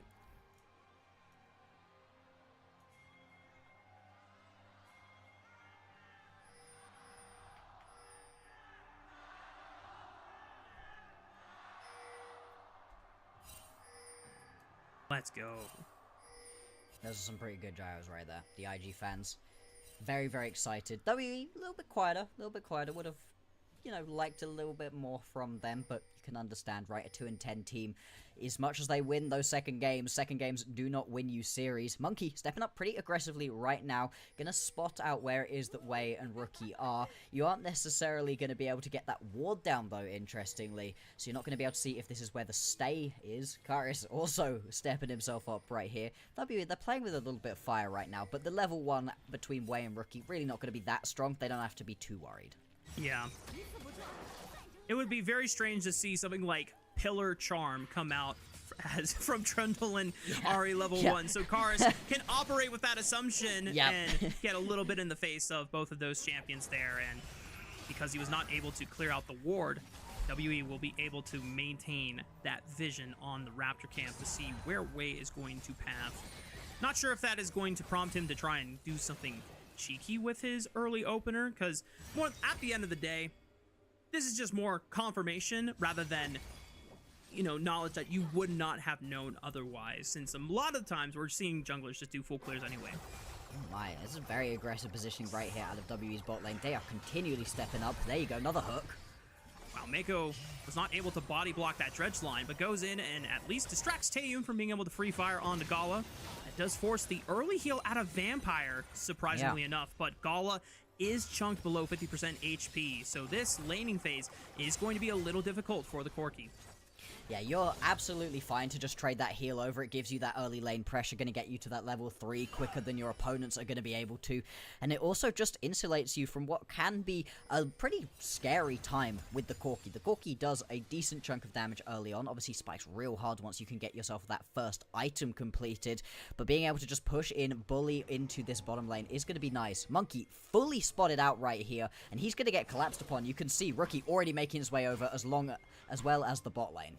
IG are trying to do the best they can to avoid any conflict. Wow, an aggressive TP as Karis was able to find, I guess, a cheater recall against Rookie as he is forced to push in this wave. Karis can't stay for long, though, because this is going to be a cannon minion wave that he misses out on, and now Rookie has a chance to try and impact it. Gala and Mako might have overstayed their welcome here. Mako absorbs the dredge line and the stun. Gala is able to make it out fine, and Mako doesn't even have to burn a single summoner spell. And look at this! IG are just running them around the map. They're missing out on minions. Yeah, this is really odd. I thought it was just going to be the full collapse coming in onto Monkey, but instead Rookie decides to just keep pushing that lane. Monkey isn't able to go and steal away the blue buff on the first attempt. Is also not going to be able to take it on the second. Look how patient Wei and the rest of IG are playing this. Dredge line absorbed by Rookie, but now Vampires is in trouble, and Wei just flashes on top of him, takes a bite out of his booty cheeks, and Monkey now might be in danger here. Karis getting flashed on by Mako. The rest of IG trying to collapse onto the mid laner, but because Monkey and Taeyun were able to isolate Wei, they take him down, and now Mako is a little too overextended, and Taeyun able to claim his own kill. It's a mess of a fight, but it ends in a 2-for-1 right there for WE, and they managed to get these kills on some of these key members, Taeyun, Monkey, walking away with extra gold in their pockets, and IG, their champions, just not really doing enough for them early on. It's messy, it's extended. WE gonna be happy. I'm really curious about at what point do IG think through these skirmish scenarios and realize, okay, we have overplayed our hand too far. Because we have to remember that WE are a team that if they are given the opportunity to just blitz right into you and just try and hands check you, oh, they want it. They will. Yeah. And despite IG having a big glow up all the way towards the end of Split 3 and a majority of their members, you know, polishing their mechanics a bit more and trying to play out some of these micro interactions, it's sometimes the affectionate criticism is that these guys are old. They got old man hands, and sometimes it does fail them in these scenarios. Yeah, and sometimes it looks like that's the complete wrong take to have. IG occasionally get themselves 10 years younger, the hands come back to them, and they can just 100% rip your heads off, but sometimes that is not the case. And it is a really interesting playstyle for WE to have adopted, because when you look at the people on their team, you wouldn't really think, yes, this is a hands check squad, not in the same way that a BLG and IG are, not in the way a top esports can be, of course. But they can do it. It's part of the way they've been winning all of these Game 3s against good teams. They haven't been losing 2-0 versus the better teams. They've still been taking these games, and it's off of these very aggressive playstyles. I like the fact they were able to grab a couple of early kills right here for WE, but they cannot afford to let their foot off of the gas.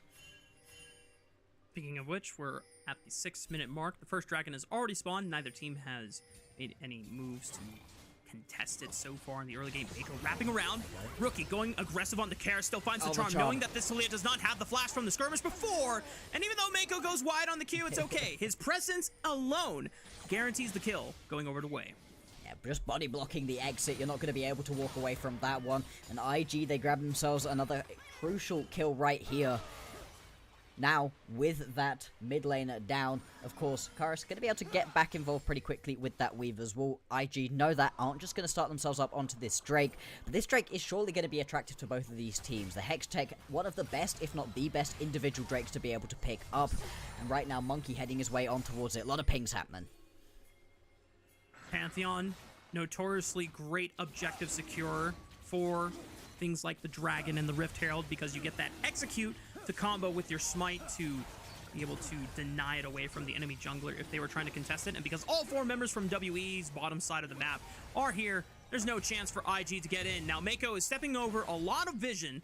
Vampire does not have flash, so cannot look for a quick play onto Mako's Rel. Everyone just gets to walk back safely to their own lanes.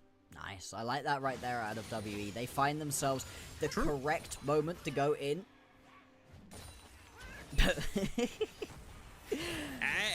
Look, it happened. He got collapsed on, and he's like, where's my jungler? Where's my Pantheon? Jungle diff.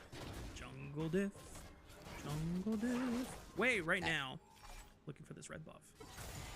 Yeah, just going to be able to steal this one away. Nothing. Steal this one? Take it. It's his own red buff, of course. Hang on. Oh, the hook. Monkey not level 6 yet, but Mako is getting critically low. Thankfully, the crash down shield is able to block out some of the damage from the Ignite, but level 6 from Taeyun now gives him the ability to look for a curtain call. And Mako has cleared enough distance. Hang on, Monkey's going level 6, but he's looking for Rookie instead. The charm run on top of it, but it's not going to be enough to save him. And that speed of warfare secured for WE.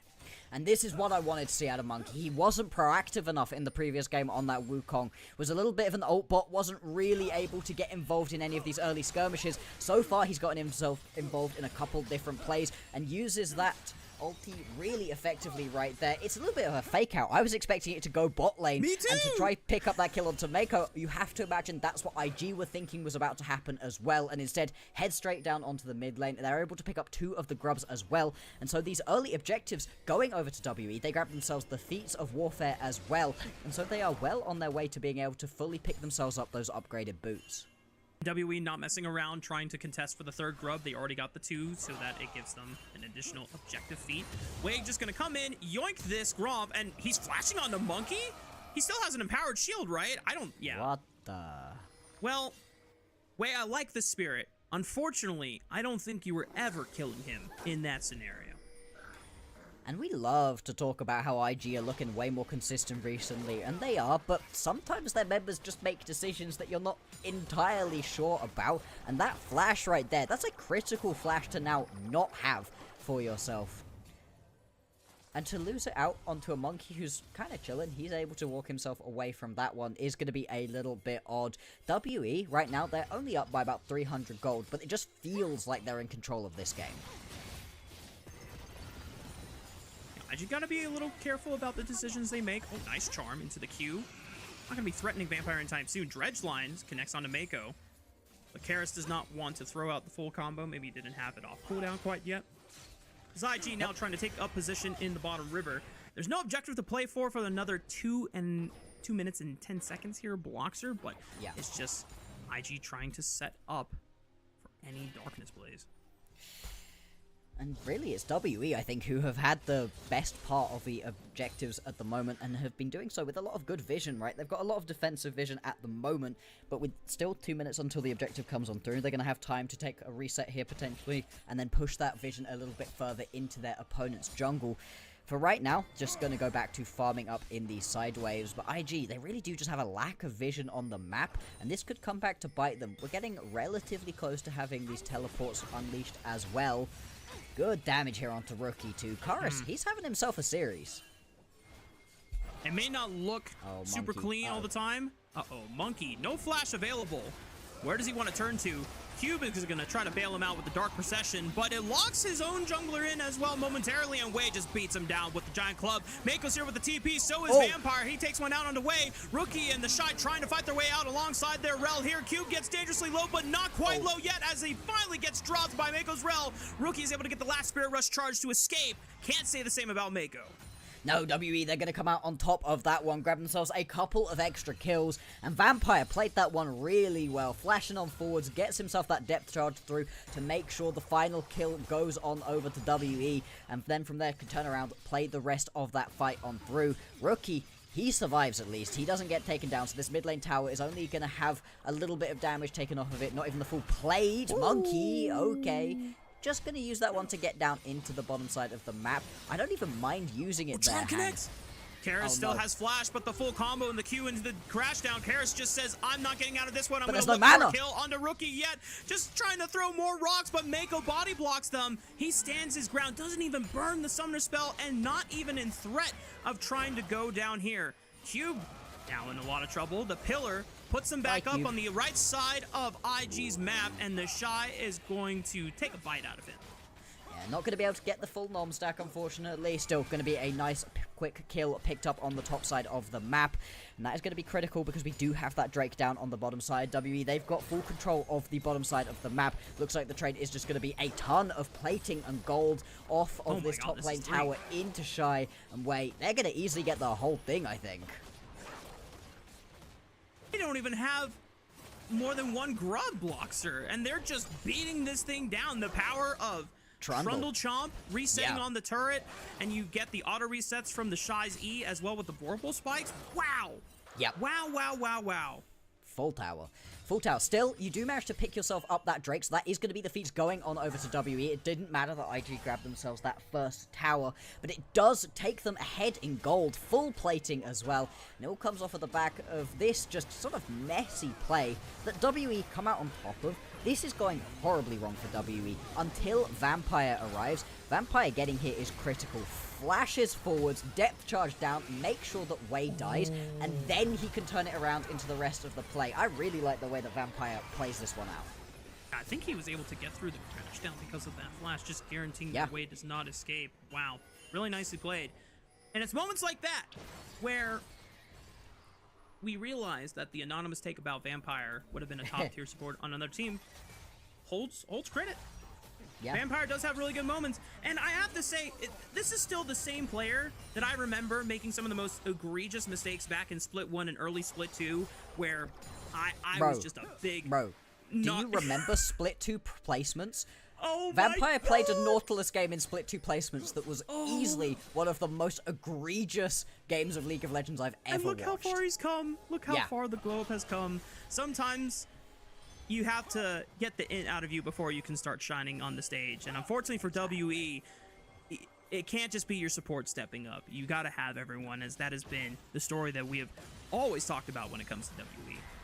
Absolutely, and obviously you've still got this matchup and then one more matchup for WE. It's not over for them yet, but with a little bit of a look on towards the next year, Monkey, Taeyoon, Vampire, that's a squad you can build around. Whether or not you want to move on from Cube or Karis is obviously up to WE, but bringing in some better solo laners for these guys could be really exciting for them.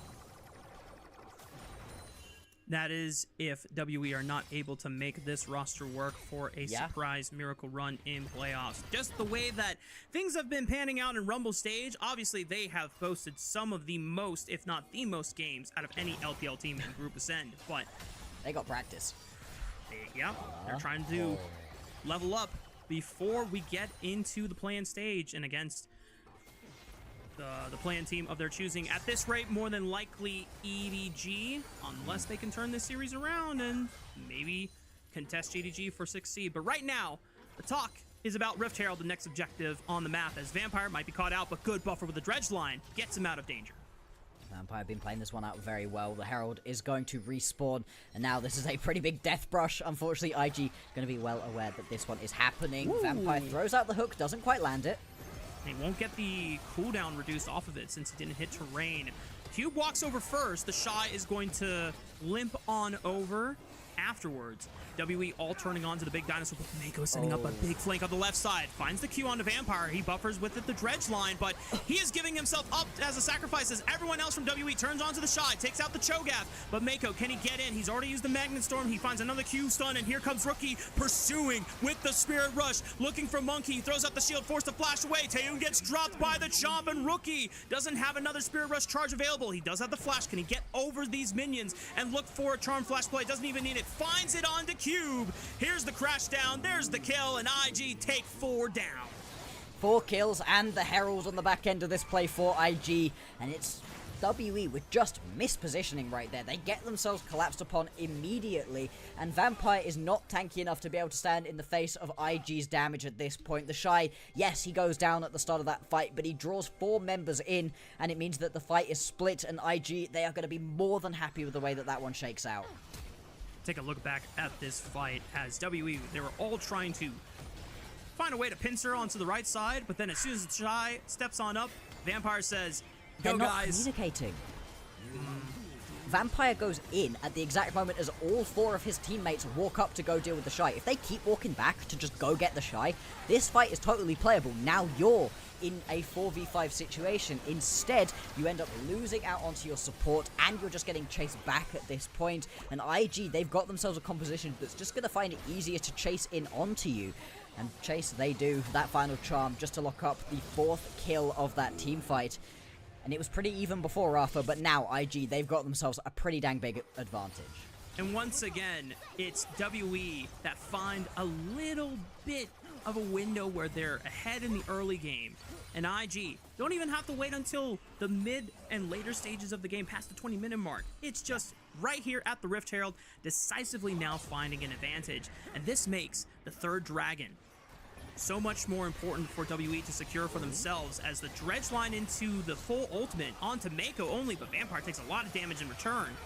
He's forced back redemption, heals him up a little bit. The Shy clipped by the Dredge line, but this is a big dinosaur. Do you really want to take him on first? WE now realize they're completely isolated from Monkey. He tries to get back to his team. Magnus from Mako, he goes down, but he sets up the knockup. Wei trying to step up with the Subjugate. He's too tanky to deal with right now. WE forced to retreat, trying to kite back. The charm connects onto Karis, and he is blown to smithereens by Gala. The Orb of Deception, Taeyoon trying to flash away, but Gala is ready to hunt him down until he is going to die. Charm does not hit, but the Blast Cone will not save him as Gala takes him out midair. And it's just going to be Cube still available. He's going to go for this mid lane tower. Going to get collapsed upon. He's expected to trade this for his life. It's at least some little bit of gold back into the pockets of WE. Pretty low. Rookie actually taking a huge chunk right here. Pandas! Okay. Those pandas are terrifying. Don't let them hit you, Rookie. Okay, now Cube should be dead right here. He's not going to be able to trade this one back over. Okay, Gala gonna grab that kill as well. Gala remaining deathless throughout the entirety of this series. Take a look back at the replay. If you're using a majority of your pick tools for the support, Eiko's fine as well. He now gets the redemption off too, so he's going to heal back up massively. And then again, now you use all your damage onto the support, then you use it all onto the tanky Cho'Gath of the Shy, and it just pulls these members out of position. Monkey gets caught out. There's little bits of damage coming back through. This is now a 4v5 situation, but I gotta be honest, Rookie has been laser accurate with the charms so far this game. He's been landing almost every single one, all of the critical ones that matter, and it's just leaving these WE members without any recourse in these team fights.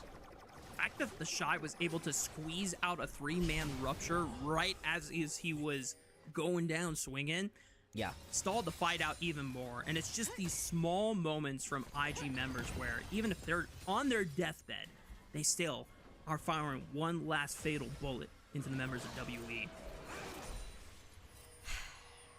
I don't know, we're getting a game 3 here, Rafa. I gotta be honest, IG, when they get themselves an advantage, we highlighted it at the start of the series, and it looks like it's coming through so far. They love to just get themselves a little bit of an advantage and just hold it on. Even from a deficit, this team can fight on back, and I just don't know what WE are going to be able to do to get themselves back into this game. This is going to be the Utterkan going on over, going to be smoked away by Way. Shy wasn't able to quite nom that one, but still, he's going to be happy enough with this. Pillar comes on through, Karius and Vampire will be able to get themselves out though.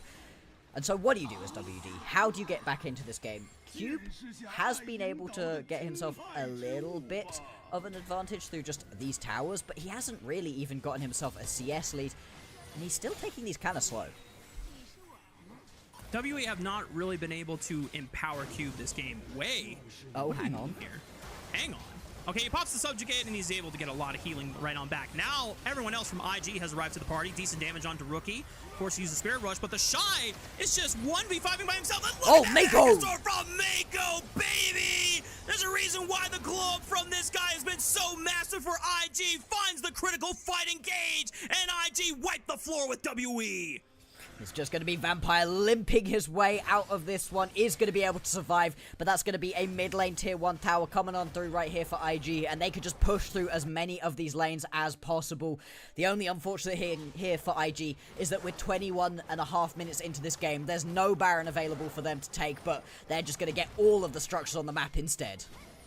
Blockster, I'm just waiting for the replay and for the epic slow motion of that flash crash down Magnus. That was gorgeous. That was sexy. My God. Way nearly gets himself caught out, but as you said, the Trundle going to be a little bit tanky right here. And then the second that you actually just get the Shy into this fight, it's so hard to play out. Mako is sprinting it from base. Flash. Magnus Dome Crackdown. Beautiful combo right there. Across all of the members, this fight was still probably won for IG anyway. But Mako, final nail in that coffin. He makes sure that it's going to be won without a doubt. IG trying to leave no questions on the last game of this series as they are looking to close it out in dominant fashion. There were some hiccups early on, and to WE's credit, they took IG head on and tried to fight their way through, just hands checking them. And it was working for a while, but IG slowly and decisively found ways back into the game, went for critical trades on the map, and now Monkey might be in a world of trouble here. No flash available. Oh my God, Way is just beating him to death.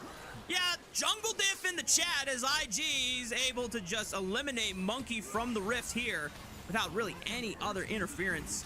And now they're going to try to continue into the siege mode. The Shy getting dropped critically low. That's a lot of damage onto the big dinosaur, but thankfully for him, he's still got a teleport. And hey, WE, there's a middle inhibitor turret under siege right now.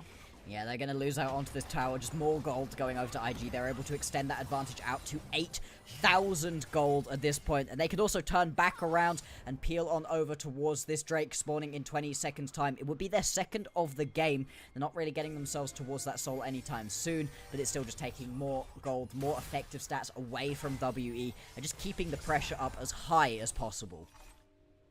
Don't go to the right. Good man. Good. Good man. Follow your friends. Follow your friends. Do not walk away. Cube here, again, he's just trying to take down as many of these towers as possible, get these objective bounties over into his team. And I gotta be honest, at this point in the game, it is kind of just Cube who's actually dealing the damage. He still hurts. If you get enough time with your Maiden up and available, with those little pandas hitting onto people as well, you can get through even the tankier members of IG. He's just not being given the time to play. His front line is getting evaporated before he gets a chance to fire a full clip, man. That's the unfortunate part about playing Jhin sometimes in these late game scenarios where you've got so much damage in each bullet, especially when you get to that fourth one in the chamber. But sometimes the fight just ends before you are able to work through your very slow attack speed to get to that point. And when we think about WE, how even though this series does not seem likely for a comeback, W are still going to try and fight through the very end, because winning this series is the key for them to try and get a better play-ins matchup. If they lose this series, they are locked at 7th seed. There's nothing else that they can do. They're going to end up playing up against an EDG, which, terrifying, right? We were looking at them as the best that Group Nirvana had to offer for a long time. Vampire manages to get himself that dredge line away, so isn't going to fall. Still, this is WE being scattered to the four corners away from this Baron. Baron likely going to be the last thing that IG need to crack this game open and get themselves the 2-0. Between a 1200 smite from Trundle and a feast from Cho'Gath, usually above 1k, the Shy is nowhere near. He's getting engaged upon, but this might just call the reinforcements of IG to collapse on in. Two-man Magnus Storm from Mako sets it up, and Gala is just pumping damage, and the Shy isn't even close to being brought down yet. He's just a Goliath, and WE don't have the stones from David to be able to take him down anytime soon. Taeyun flashing over the wall, trying to create space, but the Shy flashes on top and noms his ass to death. IG find the ace, and they're going to take this series in style. Yeah, they're not even going to need the Baron right here. Coming into today, WE had only won or lost 2-0 twice. One win and one loss of them. Now they're going to have another one coming on through. IG, they are in form. They are looking so strong, and they are competing for that first place out of Group Ascent. And with that, WE are locked into 7th seed, courtesy of IG. And for Invictus Gaming, these boys still have a chance to contest not just for 2nd seed, but maybe even the best team in the LPL. IG looking so strong at the moment, right? But this just feels like another one of those games where WE, they're close to making it work. It's a couple little mistakes that they have here and there, a couple little bits of over-aggression. And more than that, I think, we highlighted it, right? As this draft was happening, where's the damage? Do you have the damage to get through these tankier members? Well, the answer is an emphatic no. Absolutely not. We watched the draft unfold like a train crash, just slowly happening in real time. Yeah. We saw the accident like 10 minutes before it was going to get there. You and I, Bloxer, were like, oh, if you lock in Jhin here, that just means the Shy is like, yes, I will build someone, I'll play someone that stacks a bunch of HP and a ton of armor, and you're just going to be incredibly sad. And considering that the most consistent carry from WE in over the course of 2025 has been Taeyun, those are some tough responsibilities to put on his shoulders for this game that would have been giving WE a chance to still compete for 6th seed. Exactly. Now, with that loss, WE are not able to compete. They are going to be locked in as that 7th seed, and it looked like there were so many moments where you could say, hey, they're going to be able to do it. They're going to be able to take it over. Maybe there's a chance that they're going to be able to flip the script, turn the corner, like they did in Split 2, where they were still competing in a lot of those games, and then all of a sudden they went on that massive win streak that got them into a good spot in the playoffs, that got them all the way to, what, 3rd seed? Was it? In the 3rd place in the end of Split number 2? Crazy out of them. But this is the other side of that coin. This is the WE where things don't quite go right for them, where Karras isn't able to step up, where Cube isn't able to find those big moments. Gotta be honest though, in this game, Monkey and Taeyun were the bigger problems. They were just not finding those angles, and Vampire, despite his best efforts, just couldn't put his carries into a spot to be able to deal that damage. didn't find nearly the same amount of strengths to leverage. And once again, it just seemed like it was a lack of proactivity and back-to-back sequencing on some of those timers. There's a couple moments where it caught IG by surprise. The fact that Monkey dinged level 6 off the Scuttle Crab, immediately flies to mid lane where Rookie still doesn't have flash from the prior skirmish. Yep. Those are the sequences where, okay, you make this successful play, you need to immediately revisit and make that same play again as soon as you get your ultimate up, or you know that a crucial ultimate or summoner spell is down. And if you can't make it mid lane, then you have to look somewhere else. We need to see the Weaver's Wall and the Grand Starfall being used proactively to affect side lanes, and it seemed like WE weren't always looking for those plays, or at least IG weren't giving them the window to. So when it came down to fights, it happened at objectives, and that's where IG is always going to thrive. I don't remember any big proactive Weaver's Wall coming out from Kairos, right? Monkey used a couple of those Grand Starfalls, but Kairos almost every single time was using the Weaver's Wall. Not, honestly. I'm trying to think about, like, oh, just to wall people off. No, that didn't really end up happening that often. To get over to fights occasionally, but it wasn't these proactive plays onto the side lane that we were really hoping for with this hyper-map mobile duo in the jungle and the mid lane. If I'm going to be real, Bloxer, I think I saw more, like, cross-map roams from Vampire. Yeah. From Karis onto Talia, which... shout outs to Vampire for being able to find a lot of those windows, but Talia has been one of the best mid laners in the game for a really long time.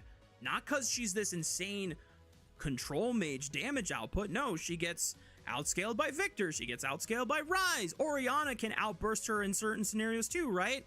But it comes from her global impact. Yeah. We gotta be using that more. And it was also... even if you're now taking one of the best tools away from her global impact, those seismic shoves were not hitting. Great time for me to say it as it lands onto Mako, but Mako getting caught by it isn't going to win you the team fight. And it felt like in these big moments where a massive seismic shove combo would have been able to win you these team fights, it wasn't happening. We weren't getting to see it landed at all. And without, you're just throwing stones. You saw in the end, Kairos did a decent chunk of the overall team's damage. You're always going to be able to if you're just constantly pumping those Qs out. But it's the other bits of the kit that make Talia this high priority champion, and we just didn't get to see it. So for WE, it's unfortunate, it happens. They're going to be our 7th seed coming out of Group Ascent. Still, looking forwards for them. They get themselves that play-ins matchup to try and make it to the playoffs. As much as they are not the strongest team we have in Group Ascent, I still feel like they are going to be a tough out for EDG if that's who they play. I'm not saying EDG can't do it, I just don't think they go quietly. The advantages of where WE are strong, half of those advantages might be tough for EDG to match. Because if you think about jungle versus jungle, Monkey has been definitively one of our most surprising and impressive junglers that unfortunately is just on not a great team compared to the rest of Group Ascend. And you can only imagine what would Monkey's standing be in LPL if he was on a team that was surrounded by better laners to play for. Xiaohao has just been super consistent for EDG, and he is the driving engine. But then, the bot lane differential, I think, is where WE could be favored, because not even the most consistent AD carry in Group Nirvana, and Palkia, as flashy as he is, he's still a rookie. He's not yet consistent, and maybe Vampire and Taeyun can take advantage of that. Yeah, you fight WE on the right day, and they are absolutely terrifying. Same thing for EDG. These teams are not consistent between them, and it's going to be a fascinating matchup, if that is the matchup we get. Rookie, going to pick himself up that player of the game. I'm very happy with that one. It was a much better look from Rookie in this second one than it was in the first. Yep. Once again, he only got dropped one time, and that was just a very, very fast play from Monkey's Pantheon, so can't even fault Rookie for that. Everything else, like you said, laser with those charms and being able to hit crucial targets for a majority of the game. But that concludes the series for WE and Invictus Gaming. As we said before, WE now locked in officially as the 7th seed for Group Ascend, and Invictus Gaming now contesting BLG for 2nd seed, and depending on what happens in our final series of the night between FPX and Top Esports, could be challenging as the #1 team in the LPL. We'll see how this all unfolds right after this break.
Hello, what's up, y'all? We're getting ready for our final series of the night between FunPlus Phoenix and Top Esports. Now, on paper, this looks like it should be an absolute beatdown by Top Esports, the number 1 team in Group Ascend versus the number 8th team, the last place team in Group Ascend from FunPlus Phoenix, who have won only 1 series this entire Rumble stage, and it was against IG 2-0, funnily enough. But Bloxer, there's something very, very funny that could happen if FPX make the unexpected happen. Yeah. If you're a fan of Top Esports, don't worry about this one. If you're a fan of Chaos, though, which I hope you are, you're watching the LPL, then what you want is for FPX to 2-0 right here up against Top Esports. That will leave it in the most exciting situation where there is a chance right here for IG and BLG, I'm pretty sure, to surpass them and end up as that number 1 seed. It leaves us with 3 teams possibly as the number 1 seed going on forwards. It still needs a couple of other things to end up happening, but the first step towards the chaos is that FPX beat out onto Top Esports right here. FPX have already taken 1 step further in their measures to try and make the unthinkable happen. It's in that roster substitution with JJ coming into the jungle, who made his debut with the squad last night against BLG. Now, while this team still lost 0-2 to BLG, they did look surprisingly better, and we even got highlights from JJ in that series against BLG. Yeah, it looked a heck of a lot better, right?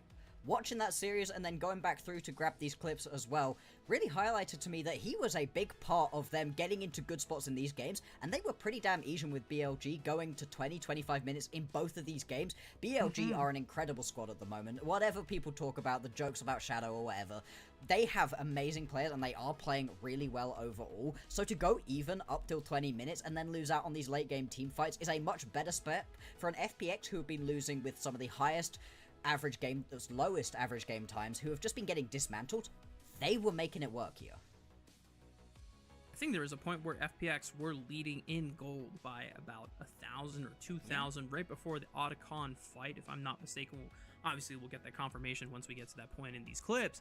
But the fact that FPX even got themselves in a position like that against a squad that has been one of the most dominant teams coming back into Split 2. Obviously, Split 1 was a little bit shaky from BLG, but Split 2 and Split 3 here on out, they've been definitively one of the best teams here in the LPL, and they have such a storied legacy behind them over the past couple of years since their rise in 2024. To be challenged like this by FPX, who have just been on the struggle bus this entire split, it makes us think, it makes us wonder, is that FPX funny magic going to rear its head against Top Esports tonight here? It gives you pause in a way that there otherwise would have been none. You'd have been coming into today being like, right, this is the 2est of O's. This is the easiest matchup that you're going to get all split long right here as Top Esports. They're practically already starting their little week-long break between the end of this regular season and the playoffs while those play-ins happen. Now, you just have to think about it a little bit. JJ has made this roster look a little bit better, and it's just such a critical time for them, because even if you do lose right here and you don't stop Top Esports from claiming their top spot, you've still got yourself that matchup up against one of those Group Nirvana teams to worry about. You're probably going to be playing against NIP, who look pretty damn good. You need to be at your absolute peak of form, otherwise you're going to find a massive disappointment at the end of this year.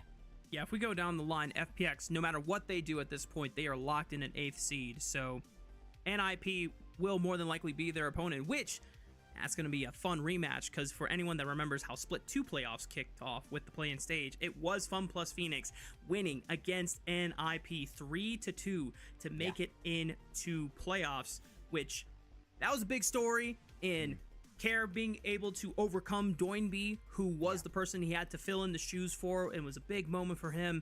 Obviously, this split has been still difficult for Care.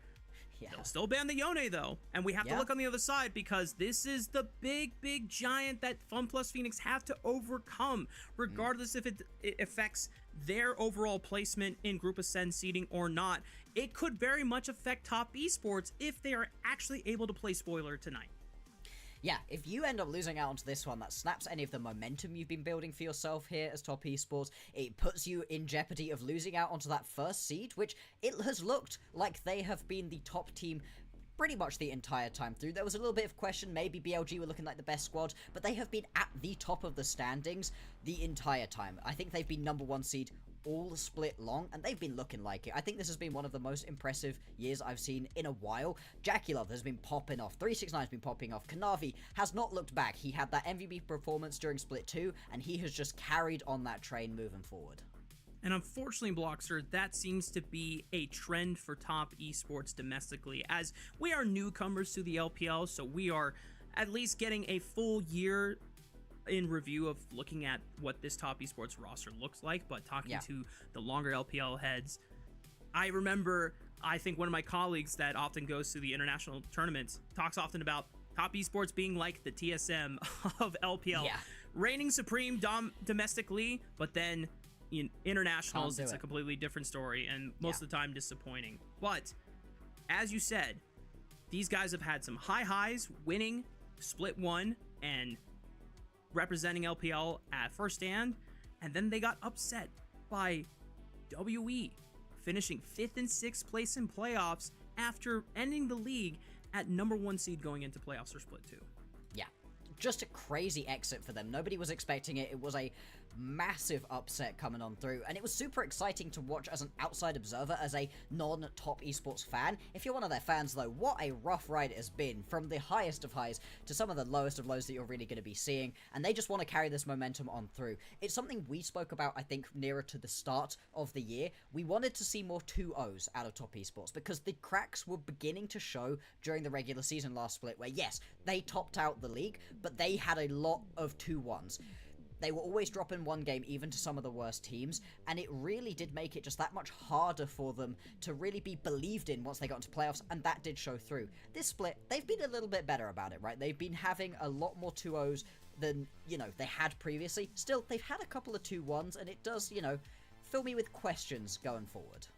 And one of the major reasons why top esports have been looking a lot better this split in particular compared to the other splits has been Jackie Love stepping up, as we I don't think we'll get a chance to show it before draft kicks off here. It seems like everyone is queuing up, but one of our other fan takes from the community Discord, Jackie Love is on a path to redemption, and they are going as far as to say he will be the LPL champ, the world champ, and his career will finally have a happy ending.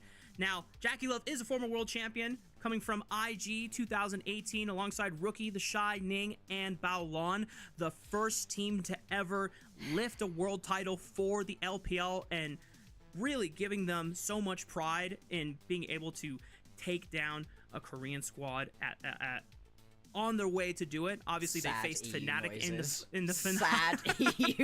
the finals, but we had some of the most exciting quarterfinal matchups where IG versus KT. Sick.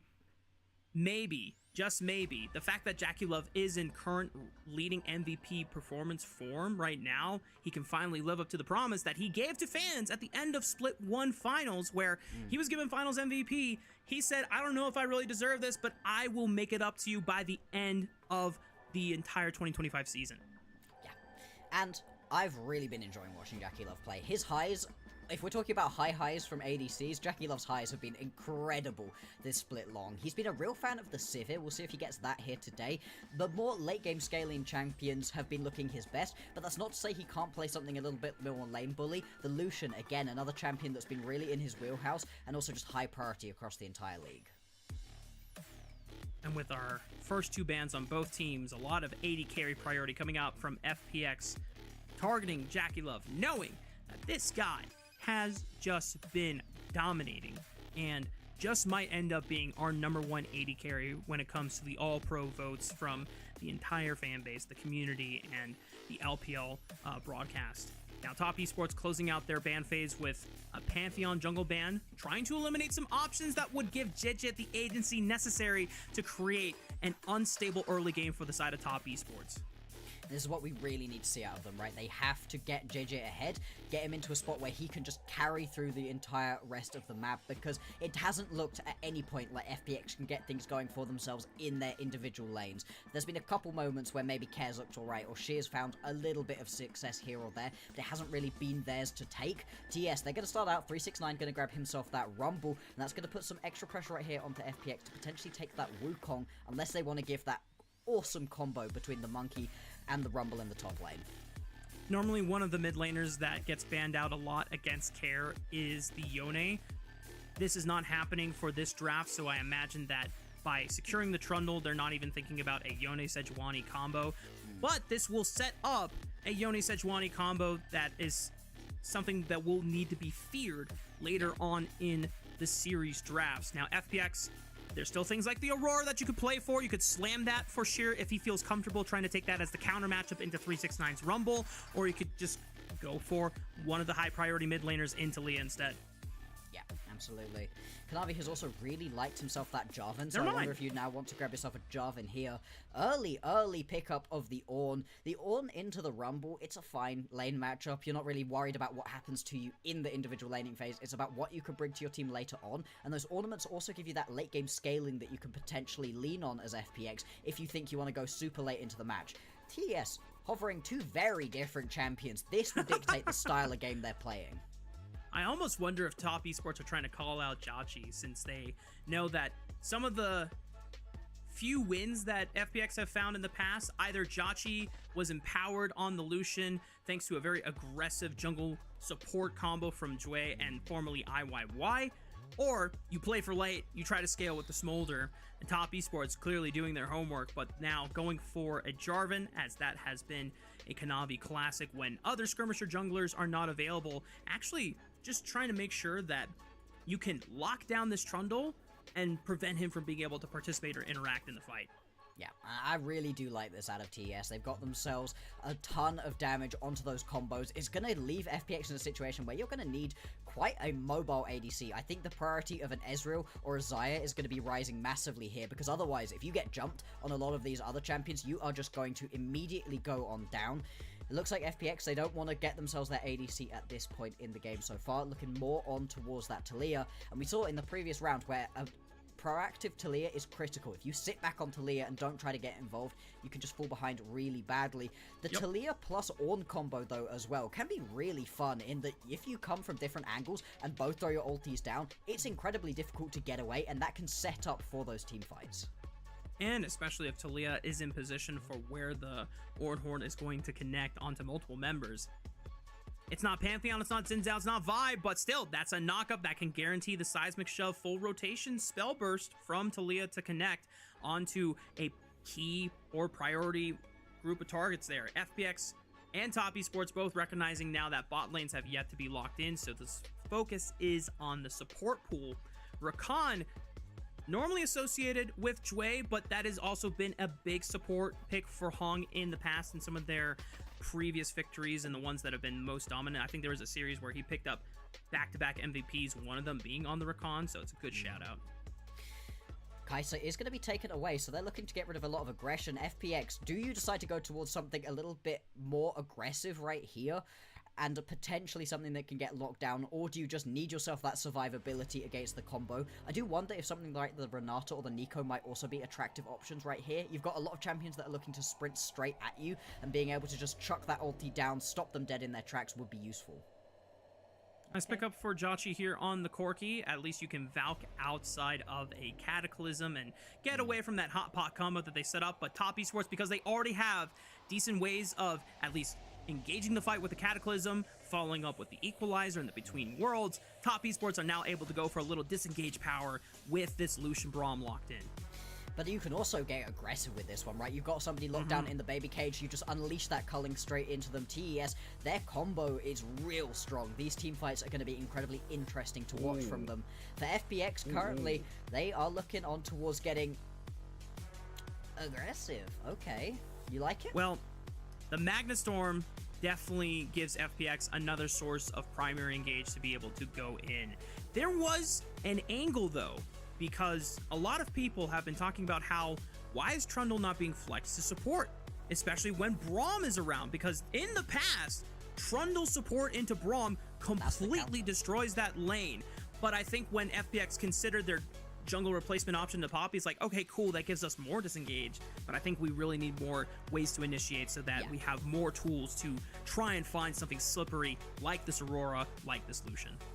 At this point, FPX already had themselves a ton of non-committal engage. You've got the Ornhorn coming on through, you can try throw out just a couple of those seismic shoves to get that initial bit of engage going, but you now needed the committal engage to fully pull people in, get those team fights going. I think the rail's also really interesting in that TES could find themselves a little bit clumped up if you accidentally, as Kanavi, grab a couple of your own members in one of those baby cages. That Magnet Storm gets a hell of a lot easier to be able to jump on through, and this could be really fun for FPX. Still though, I do think I prefer what TES have got for themselves, especially if they can get Kanavi going early on and he can start rolling on the map. This composition just wombos beautifully. The key really does come down to how well JJ is able to set up his team for success against Kanavi, because we've seen how in the past Top Esports can falter and completely crumble when Kanavi does not get an ideal start for his team. But the compositions are locked in. We're queuing into game. Ladies and gentlemen, let's hit the riff for our second series of the night, and game one starting between Top Esports and FunPlus Phoenix.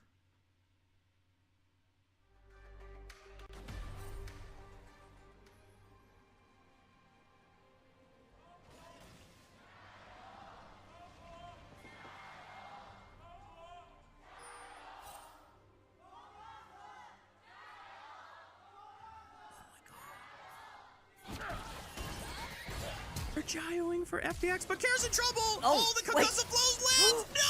No! Not like this! Well, Jackie Love is gonna get first blood. Jway. He might get another kill here. Jway is forced to flash, and that start is absolute cheeks for FPX. Yeah, when we were talking about Jackie Love the Worlds, well, getting that first kill right here, hey, it's a good step on the ladder at this point. FPX did not want to give that initial kill, not over to the Lucian. Into the Corki matchup, the Lucian Brom can get aggressive, but you also have to be very careful that you do have enough return damage between Jackie and Jway to be able to turn it back around and turn it into potentially interesting fights. At this point, now that Jackie Love has been able to grab that first blood, that just completely flips things on its head. TES, beautiful start to this series. Well, FPX, you know that this Lucian does not have flash, and a cleanse doesn't necessarily stop a pillar from ruining your day. So, JJ, let's see if you can punish, because otherwise, Jachi and Jway are going to be very sad now that Jackie Love, on one of his best 80 carries, and something that can snowball completely out of control, is now a kill ahead. Yeah. Luckily, for the early laning phase of FPX, that is just going to be Shadow Gold. It's in his inventory, but he hasn't actually been able to turn it into anything effective stats-wise, not being able to head back to base. But it is going to make that first base that much more terrifying. So here, Jackie and Jway, you need to just get yourself into a decent spot early, but they're just getting pressed through. Obviously, that little bit of XP advantage as well, just making it so miserable to try to play into this bottom lane. And I don't see them being able to capitalize on the fact that that gold hasn't been spent yet. He's pathing towards the top side of the map. As we get some stats from our producer, Rumbles 12-14 versus... Listen, the Shy was able to identify it first. If he was denied the Aurora counter pick, he just slammed the tank, and his go-to tank was always Ornn. The Ram is able to at least deal with Rumbles in most of these matchups. Decent all-in from Jway and Jachi. Jackie Love now pops the cleanse and is below 50% HP. JJ is in the area. Can he get to the bottom side of the map? But Jackie Love is going to take his base now. Yeah, that was a nice start, right? Those concussive blows coming on through, and it makes it so difficult to try to actually get back away from these fights. Now Sheer just getting chased away. We talked about it a lot in that previous series in terms of people that haven't necessarily been having the best time in their laning phases. I'd put Sheer in that category. He's been getting pushed around by the majority of other top laners. There was a while where he had only been able to find himself wins on the Scion. That has changed since. He's lost on the Scion, he's won on some other things, but he still just hasn't been finding this laning phase success. And strangely enough, he's been finding some better times when he gets his hands on the Rumble, which, thanks to Top Esports, they identified and said, yeah, that is our priority for our first pick of the draft phase, and completely denied that from Sheer for the rest of the series. So now he has to find a way to navigate without that comfort pick for himself, already on the back foot. And decent job by Jackie Love to identify that Jachi was trying to take a recall, stops it with the Ardent Blaze. Kair is in trouble, knowing that Kair has no flash, so Kanavi just commits with the flash EQ. And now it's 2 kills on the board for Top Esports. And even with that seismic shove back, he's still going to be able to walk away. And this is what I wanted. I wanted to see Kanavi get himself as much of an aggressive lead early on as possible, because he's really going to be the engine driving this whole composition forwards. There's not a whole lot of hard engage coming out from this TES composition. The Brom is great when you're going backwards as a disengage tool, but a lot less effective when you're trying to chase into people, and the rest of your champions deal a lot of damage, but don't come with any CC really of their own. It's all on Kanavi to start these team fights off, and so for him to be in a strong position early on is critical. If Kanavi can get that accelerated item spike for himself, that means he's more durable earlier on. He's ahead of the item curve. And when you make that solo dive mission with the Cataclysm, you are not going to be as nearly in peril as you would be in other scenarios. We've seen situations where Jarvan is behind the curve, and it's like, well, I have to send it with the Cataclysm, but I know I'm getting blown up as soon as I get in. At this pace, Kanavi will not be in that kind of scenario. No, if you can get yourself that Thunder Sky a little bit earlier on, that gives you so much extra healing, a little bit of extra damage as well, which could be very useful. And you don't want to be in a situation where you're just constantly jumping in knowing it's a 1-for-1. You want to be surviving through. And so TS happy with the way things are going so far. For FPX, yes, you fell behind, but both of those kills are at least onto Care. You know, you are isolating the person who is getting a little bit further behind.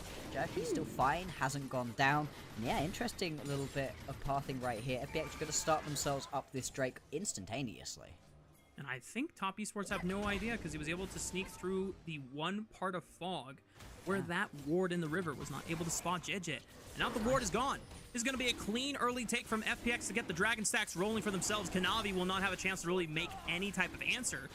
They might be looking for the collapse on the Dragon. Top Esports have an idea that this is being done, and now it's confirmed on the map. Yeah, not going to be any response here from TES, and FPX, they get away with that one. Exactly what we want to see. Sneak away these objectives, get yourself into a decent spot, because you have some nice scaling into the later stages of this game as FPX, especially with those ornaments once we get to that level 14 for sheer. So you just have to chill out a little bit and stem the bleeding. That's a problem I think FPX have been running into. They love to compound upon losses. Oh no, Care's messed up in a play and is now a little bit further behind. Well, we'll send him as a bit of an engage tool, and we'll send him again and again, and wow, he's 0-4? Who could have thought that that was going to happen? If they can slow things down, take a breath, they're going to get themselves out of these just horrible situations that they've been putting themselves into. And in the previous series where FPX had a massive deficit, particularly in game 1 where Jachi was getting focused and dove consistently by BLG, JJ identified, guys, we just need to drop Jachi and let him be like a dead limb. Do not associate with him while he is going through this rough time. We need to make plays on the other side of the map where Sheer is still strong, and we can try and get Jachi back in the game that way. And so far, JJ identifying that, listen, I can't really do anything on the lanes right now, but I snuck this Dragon. This gives us plenty of time now to shift over to the top side, see if we can contest for Grubs. And Grubs would be really important to grab. We saw it in the previous series, just how quickly a Trundle can rip straight on through onto these towers, given half a chance. Picking it up would be critical here. For FPX, just gives them another way to try to play out this game. We've got the top laners down on the bottom side of the map right now. No teleports between them, so if we do end up with a big skirmish around this objective, it is only at most going to be a 4v4. That'll be nice for FPX, since they do not have to deal with a 369 Rumble Equalizer that is somewhat ahead of the curve. Sheer might have been able to at least stop the bleeding now that he's got a little bit of HP and magic resist for himself. Kanavi's the first one onto the Grubs, but there's a control ward from the side of FPX, so they have full vision. Jue and Jachi trying to challenge the river right now. Hong steps up. JJ trying to find it. Magnustorm flash from JJ. Or Jachi, I should say, and he's going to be able to follow up here. The Weaver's Wall from Care trying to cut him off, and the flash of the Unraveled Earth gets revenge onto Top Esports members. And oh boy, FPX being able to pull that play off. Cream continuing to hover around the area, not really sure what he's looking to do here in a 4v1 situation. Now his remaining members arrive. Sheer, though. Sheer, Call of the Force God, completely whiffs, but Cream was forced to go in with the Between Worlds, forced to flash away. 369, already used the Equalizer, now he's out of there. But the rest of FPX got 2 Grubs, and if they can all survive, then that's A-okay. yeah, they would have loved to be able to pick themselves up that third grub, but it's not going to be the end of the world to just take that reset on through. And that's FPX fighting in an early skirmish and winning. Not something we've really been able to see from this team throughout the entirety of this split so far. Really well executed from them. Nice to see Care get himself back into this game as well with that flash forwards. Once again, JJ being able to help FPX decisively come away with solid macro wins on the board here. They get a kill for themselves, they don't overextend the play, and it's all on Jue and JJ to force the engage right here. Jue has been that diamond for FPX. The whole squad's been looking a little bit rough, but Jue, he's been trying his absolute darndest to find them wins.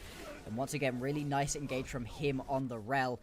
We'll see if he's going to be able to find a couple more of those, right? Because he's that other bit of the puzzle. He's that final bit of full committal engage, and if he lands that Magnet Storm onto multiple people, especially if you can pair it up alongside Sheer landing himself that Call of the Forge God, that is a great way for you to start out these team fights and allow Jashi and allow JJ and Care to be able to play out the rest of it. I really like the way that he played that early skirmish, and that's gone a hell of a long way for getting FPX back into this game. They're now only down by about 500 gold. Nothing too much, nothing that they can't overcome. Yep. Totally reasonable and doable for the side of FPX to strike back against Top Esports. First item spikes are starting to come online. The first one, a Sundered Sky for Kanavi. We mentioned that this would be something that FPX could potentially use as a way to try and force engages ahead of the curve before FPX start getting their own spikes. Kanavi was looking for a bot lane gank, but sees the control ward. That will stop the play from happening. And it's just all focusing up for the next dragon spawning in 7 seconds. And the dragon going over to FPX would be great for them. Drake stacking, another way for them to just get these small advantages over TES that are going to be critical to picking up a game in this series. It looks like JJ is going to start this one up instantaneously. Fully on the vision of TES though. They're going to know this is happening. And importantly, Sheer has teleport. 369 does not. And Jackie Love just took a base, so he will not be here for the fight. So if Kanavi is going to try and contest for the smite, it might just be a one-way trip or the cost of a flash. Care and the rest of FPX trying to step up to make sure that that will not happen. And FPX have now secured the first 2 objectives of the game with at least 2 dragons to their side and all grubs. So that's actually the first 3 objective feats going their way. Absolutely, and with these kills right now on 2 apiece, that next kill is going to do it. Send us over to the boots, and that's going to be critical. Again, we'll keep tracking on towards this one. Pings happening down towards the bottom side of the map right now. TES could potentially be looking for a dive right here. Jue and Jachi in peril. Culling comes out from Jackie Love. Decent damage. Puts Jue and Jachi nearly at 50% HP. JJ arrives now with a Trinity Force. This could be enough for Top Esports to give respect back over to FPX, trying to contest for the Gromp right now, but Jet just smites it away.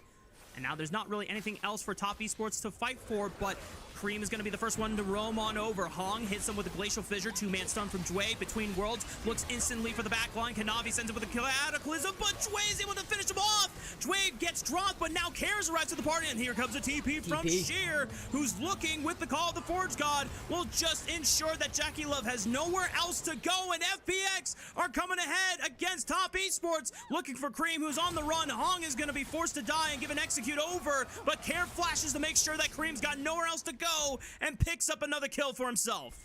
Jue really nicely played right there to just stop that initial bit of engage, and it forces TES into one of the longest, slowest dive attempts that I think I've seen all year long. I mean, they were down there for forever. It allows Sheer to teleport on in, it allows Care to rotate on over, and just they get more members in the area.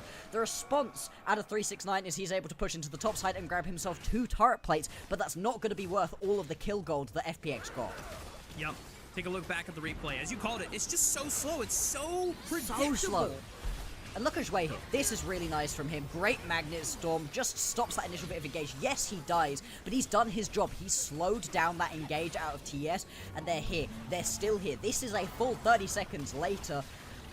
Hong at least gets the execute off, right? That's 1 extra kill that you didn't give over to your opponents, but you lose out onto so much for a play you chose to go for. This is where Top Esports in the past have sometimes tripped over themselves, trying to force a play that seems really disrespectful of the opponents to be able to have a proper reaction to. Maybe FPX in the past would not have been able to coordinate that. But ever since JJ has come into the lineup for their series against BLG just last night, the team looks a lot more coordinated in these plays. They have yet to been able to win any games for themselves, but once again, we find ourselves in a situation where FPX are even with an opponent that is one of the top 2 teams in the league. Hey, having a bad time in the LPL?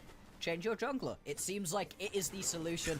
And what I would give to really hear what is happening in those comms, because yeah, this is the 3rd jungler that we're going to be seeing right here for FPX. Obviously, you get Milky Way? That's, yeah, that happens. IYY, not great either, obviously. But JJ, looking real good so far, and I wonder how much he is doing the shot calling for them, because they just feel so much more coordinated.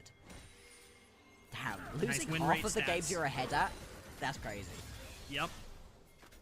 Sometimes it's just not enough, but that is considering that a majority of the games for FPX with these stats did not have JJ in the lineup. So who... I mean, JJ unfortunately has not been able to win a game with FPX yet, but it's only a 2-game sample size so far. True. It's better. It's so better. I mean, you look at these games and you just see how FPX have been able to play some of these early scenarios out. We're on the Rift Herald right now. JJ secures it. Now FPX, do they want to turn around for this fight, or do they want to turn onto Cream? He goes into the between worlds. He's trying to break their ankles right now. Kanavi locks the ball up with the Cataclysm. Jackie Love able to free fire. Hong blocks Sheer's ultimate, and this just gives room for Top Esports to just empty full clips into members one after another. Chachi caught on the wrong side of the tracks here, and FPX lose out 3 in the fight. Now 4. Critical difference between this fight and all of the previous ones. It happens whilst 369 is there, and he puts down a beautiful equalizer. He's already got that Leandri's in inventory, and it just cooks FPX alive. There's no rebirth right there for the Phoenixes, and it's just so rough to see, because these previous fights have looked great, but they've not been doing it when there's a rumble in the area. Watch this one. Equalizer about to come on through. It lands straight across 3 members. They're still sat on it. There are still people sat on top of it. I mean, Sheer is sat on top of the equalizer the entire team fight. And yes, it's well played from the remaining members of TES, but it's all set up from that damage out of the rumble. And as we criticized Top Esports before for disrespecting the power of FPX to be able to respond to the dive they made, I think it's fair to criticize FPX for disrespecting the power of the hot pot combo. That is something that we have seen time and time again, not just this year, but, I mean, Jarvan Rumble combo has been out for years, guys. If you all clump up like that, you know exactly what Kanavi wants to do, and I think Top Esports just played out all the micro interactions as well as they could have. Absolutely, they did, and now they get themselves back to a gold advantage right here versus FPX. 3rd Drake on the board right now. It would be Soul Point if FPX can grab it for themselves. TES, they do not look like they want to allow that to happen. Kanavi nearly got his ulti back, so you are pretty much at full power to go skirmish here as TES. Hair trying to mark Cream's Aurora on the bottom side, but now he gives space over just so that he can reconnect with FPX on the other side of this wall. The dragon resets back to full HP. Top Esports now have control of the river, as FPX will shift their attention back into the mid wave. They have this Herald. They're going to try to break open the map into this tier 1. Jeje is taking the charge. Cares Weaver's Wall just a little too late, probably. He gets the charge in, but he gets caught by the swag flag dragon. Jeje is just cooked. FPX lost out on their jungler. Dwayne sends it, but the equalizer's beautiful. It cuts off Chachi's and Sheer's escape. Care trying to run away, but he gets snagged by the Cataclysm, forced to flash. Here comes the... No, not again. Hong is able to block the call of the Forge God beautifully with that unbreakable shield. And unfortunately for Sheer, his ultimates have been feeling very useless. Yeah, that's the problem with having the Braum picked up right here into the Ornn. Just gets to absorb away that call of the Forge God.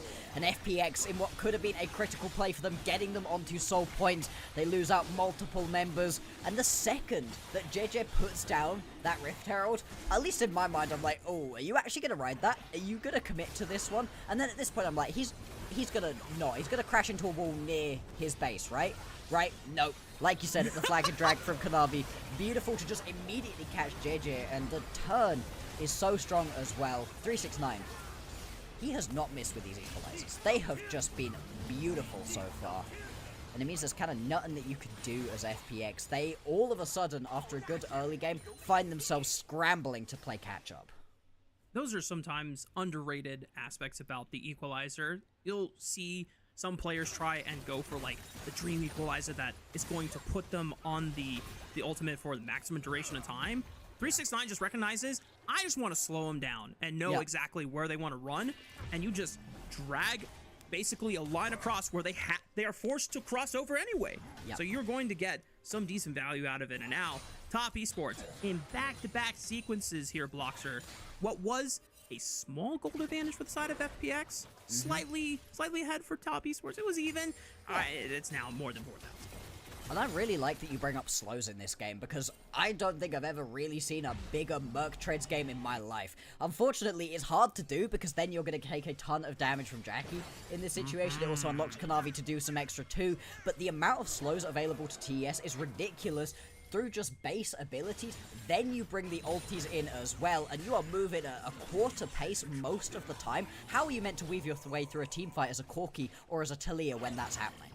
And that matters so much to champions like Trundle, Ornn, and Talia, where they don't really have the strongest ability to get out of those bad scenarios. I mean, at least Ornn can charge his way through or try and negate some CC with the Bellows Breath, but Trundle and Talia, if their flashes are down, then they are just cooked as soon as they get tagged by anything that slows them down, because they don't have a way to dash, they don't have a way to blink outside of their own Summoner spell. And with Top Esports having full control of this bottom side of the map, we have to imagine that with Otacon spawning, that is the next play, and FPX are really going to have to pray to turn it around.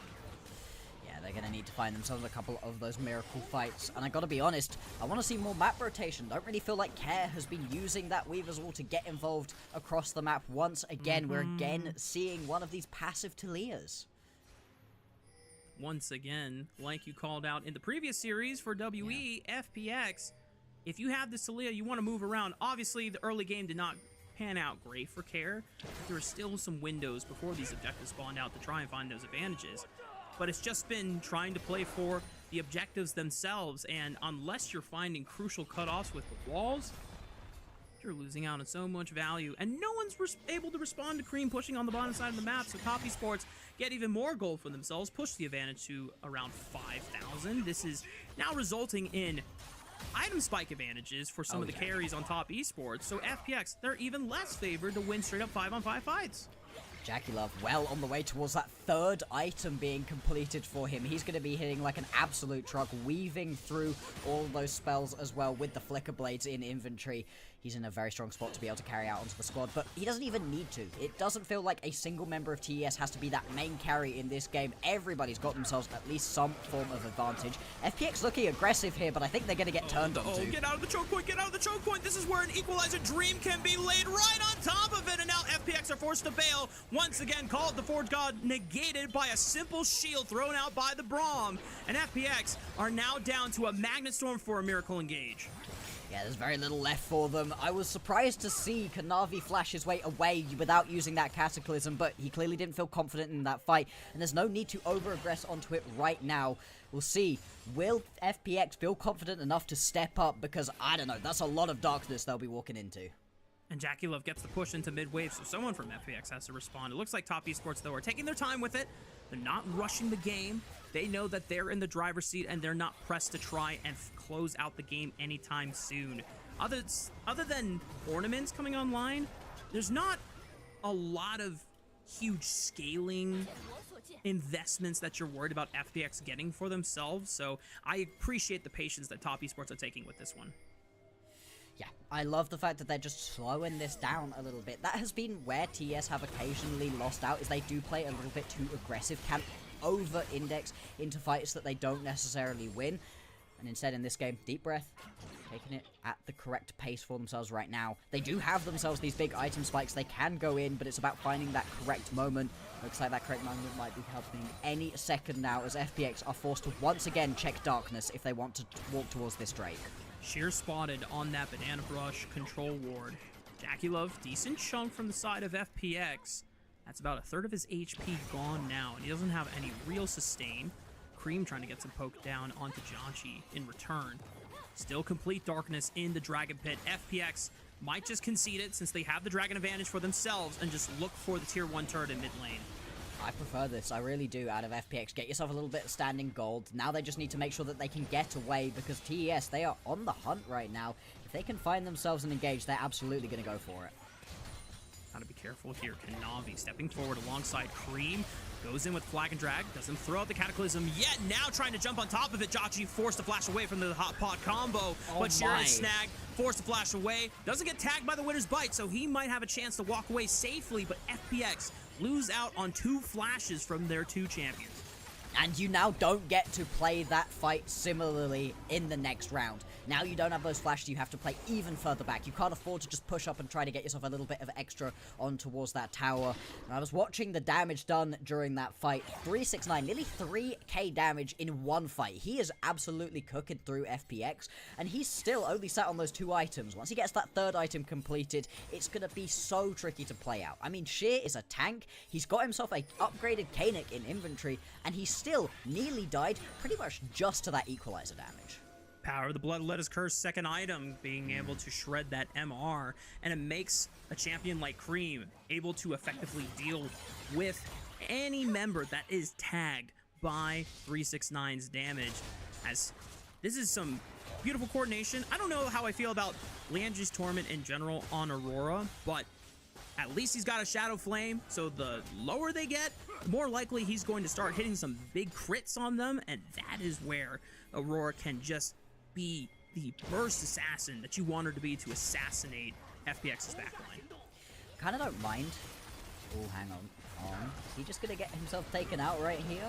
Big damage. Throws out the shield. Wait, he's not going to have Unbreakable Shield for this one. This is Sheer's moment to find Jackie Love with the Call of the Force God, but no one from FPX could follow up, and it's 369 that chases them away with the Equalizer. Kanavi throws the Equalizer down. Cream flashes over the wall, looking for Care, blasts him with the weirding, and dances right on back. Thanks to Between Worlds. Jotji, the last man standing, can't hope to do a damn thing, and Top Esports find their moment to take the Otacon. FPX aren't even going to be able to grab themselves a single kill. Kanavi went so low, but he is able to walk away with Otacon picked up here. You have to imagine this is going to be the beginning of the end in this first game. TES, they are in complete control. It's been domination for them from pretty much 12 minutes into this game until now. For a moment, Blockster, for a single moment, it seemed like Hong had given FPX the one window to come back in this game. That's where Jue just springs on top of it. They even connect the Call of the Forge God, but then it's just the turnaround from Top Esports that ruins their day. The re-engage is so strong, and Kanavi here, he manages to get 3 people into that cage. Obviously, Jackie and Care can jump back over the wall, but they still get cooked on down. You're only going to be able to limp a single lonesome member away from that team fight. TES, they're now hunting on through the jungle. Shui just going to get jumped right here. I think he just falls. This Rel doesn't have flash. Just auto the turret, guys. I mean, it's literally nothing. Guys. Yeah. Oh, 7, Jue. You got nowhere else to go. Yeah, RIP to him, and RIP to FPX's chances of playing spoiler, at least in this first game. Big damage coming on through. Cream. Knock up onto Care. Kanavi forced to flash away. The Equalizer is going to burn him down with the Liandry's Torment burn. Care barely survives, but Cream is able to find 1. He's able to find 2, and the Spirit Abjuration passive combined with the Shadow Flame and Liandry's is enough to finish off Jotji. And just like that, FPX lose 3 just in time for Top Esports to start the Baron. That's now going to be a 22-stack Medjai's Aurora right here for Cream. He's hitting like a truck as well. No member on TES isn't doing their part in this one. And every time FPX think they've potentially found themselves a little bit of a re-engage, they've got somebody a little bit low, they just don't have the damage to be able to finish off these kills. You've got to remember that a bunch of these kills that you have of FPX came within the first couple of minutes of this game. And since that point, it just hasn't happened. I mean, look right here. Equalizer again. People are in the Equalizer for 1, maybe a second tick of that burn damage. But it just keeps going. It keeps on hurting you. And then the same thing. We were talking about the Liandry's onto Cream here as well. Just having that little bit of extra burn is so nice for these situations. And, hey, it's working out for them so far.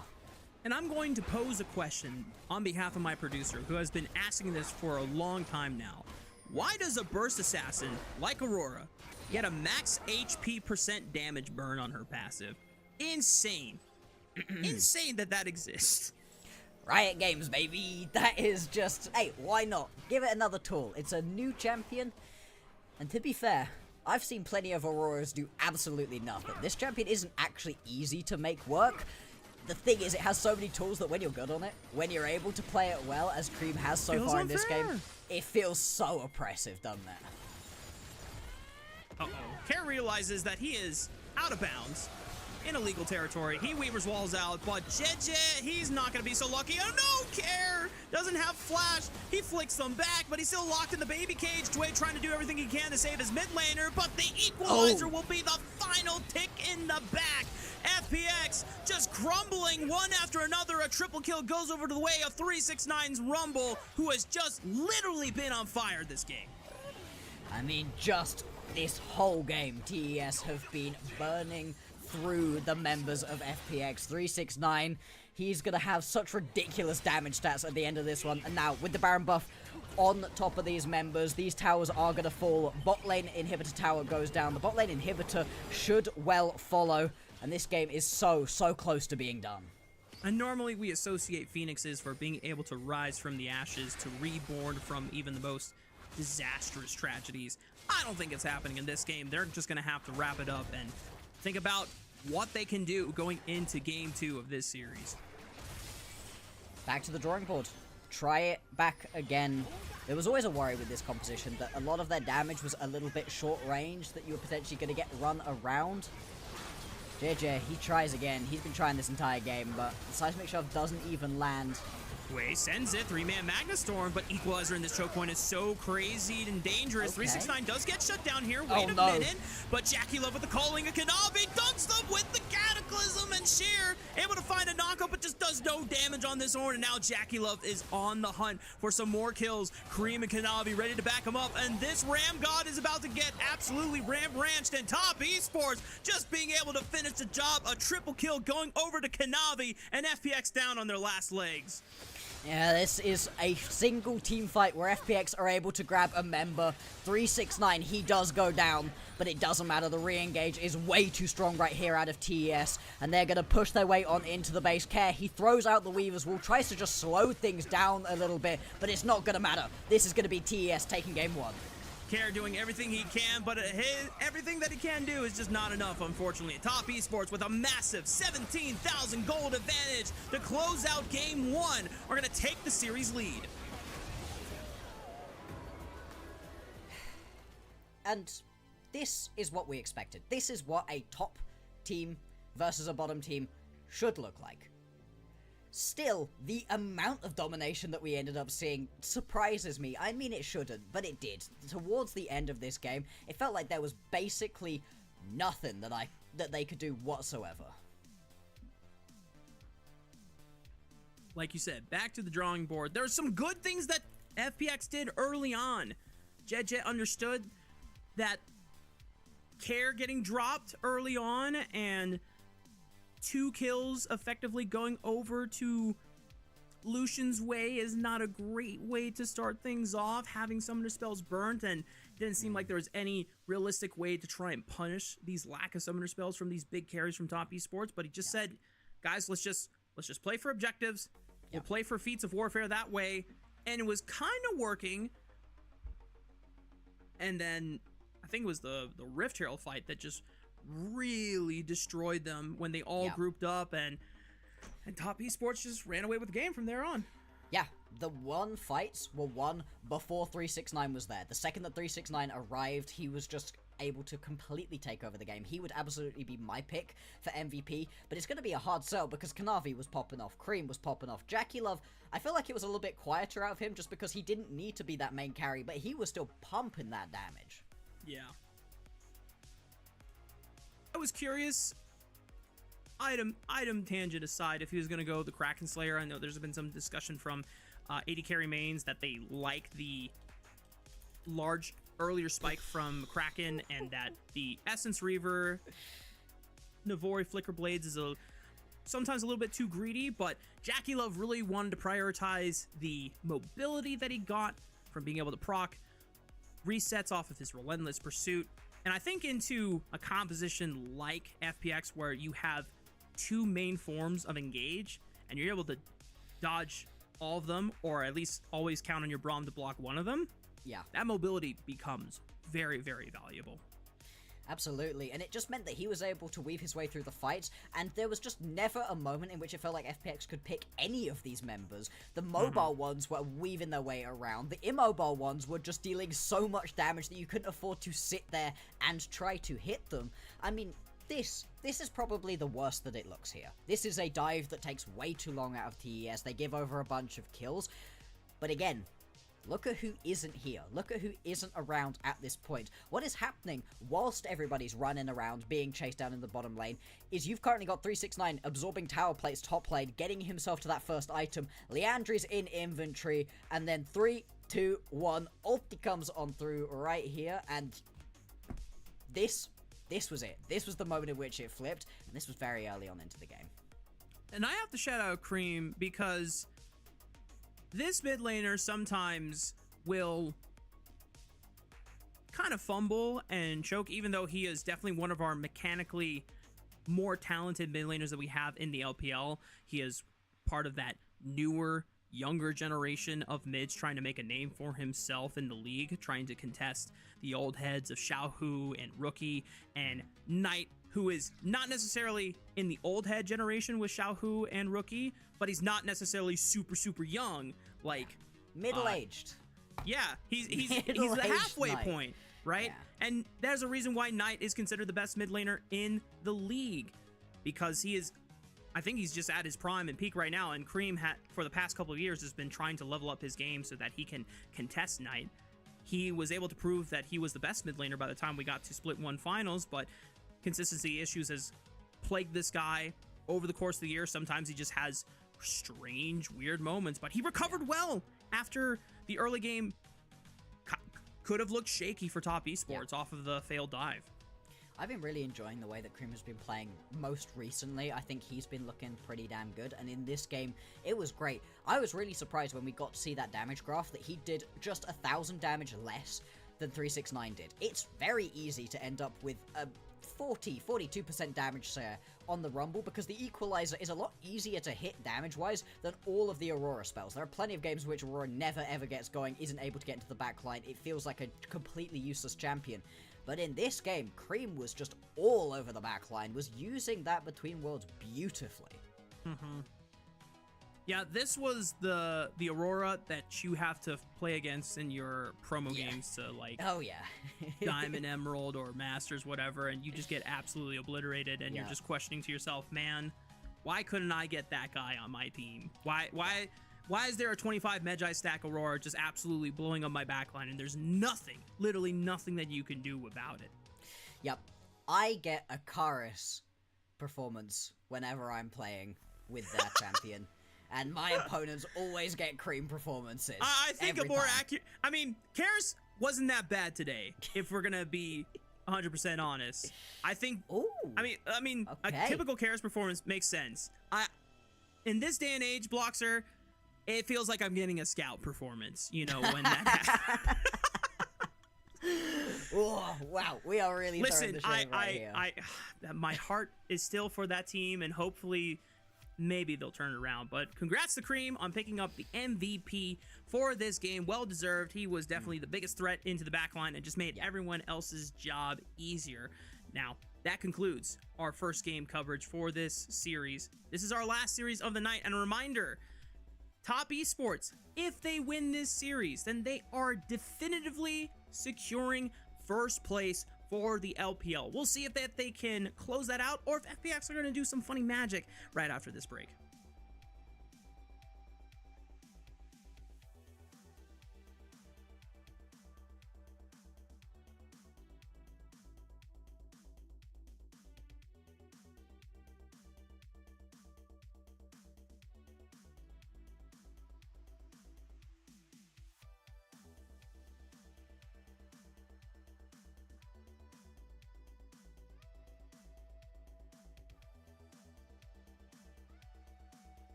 Hola and what's up, y'all? We're back with our second game of Fun Plus Phoenix and Top Esports. This is our final series on the night, and the way that Top Esports completely dismantled FPX after the 15-minute mark, this could just be a 2-0 going over to Top Esports' way. And a reminder, if they win this series, they are locked and uncontested for first seed at the end of the Rumble stage.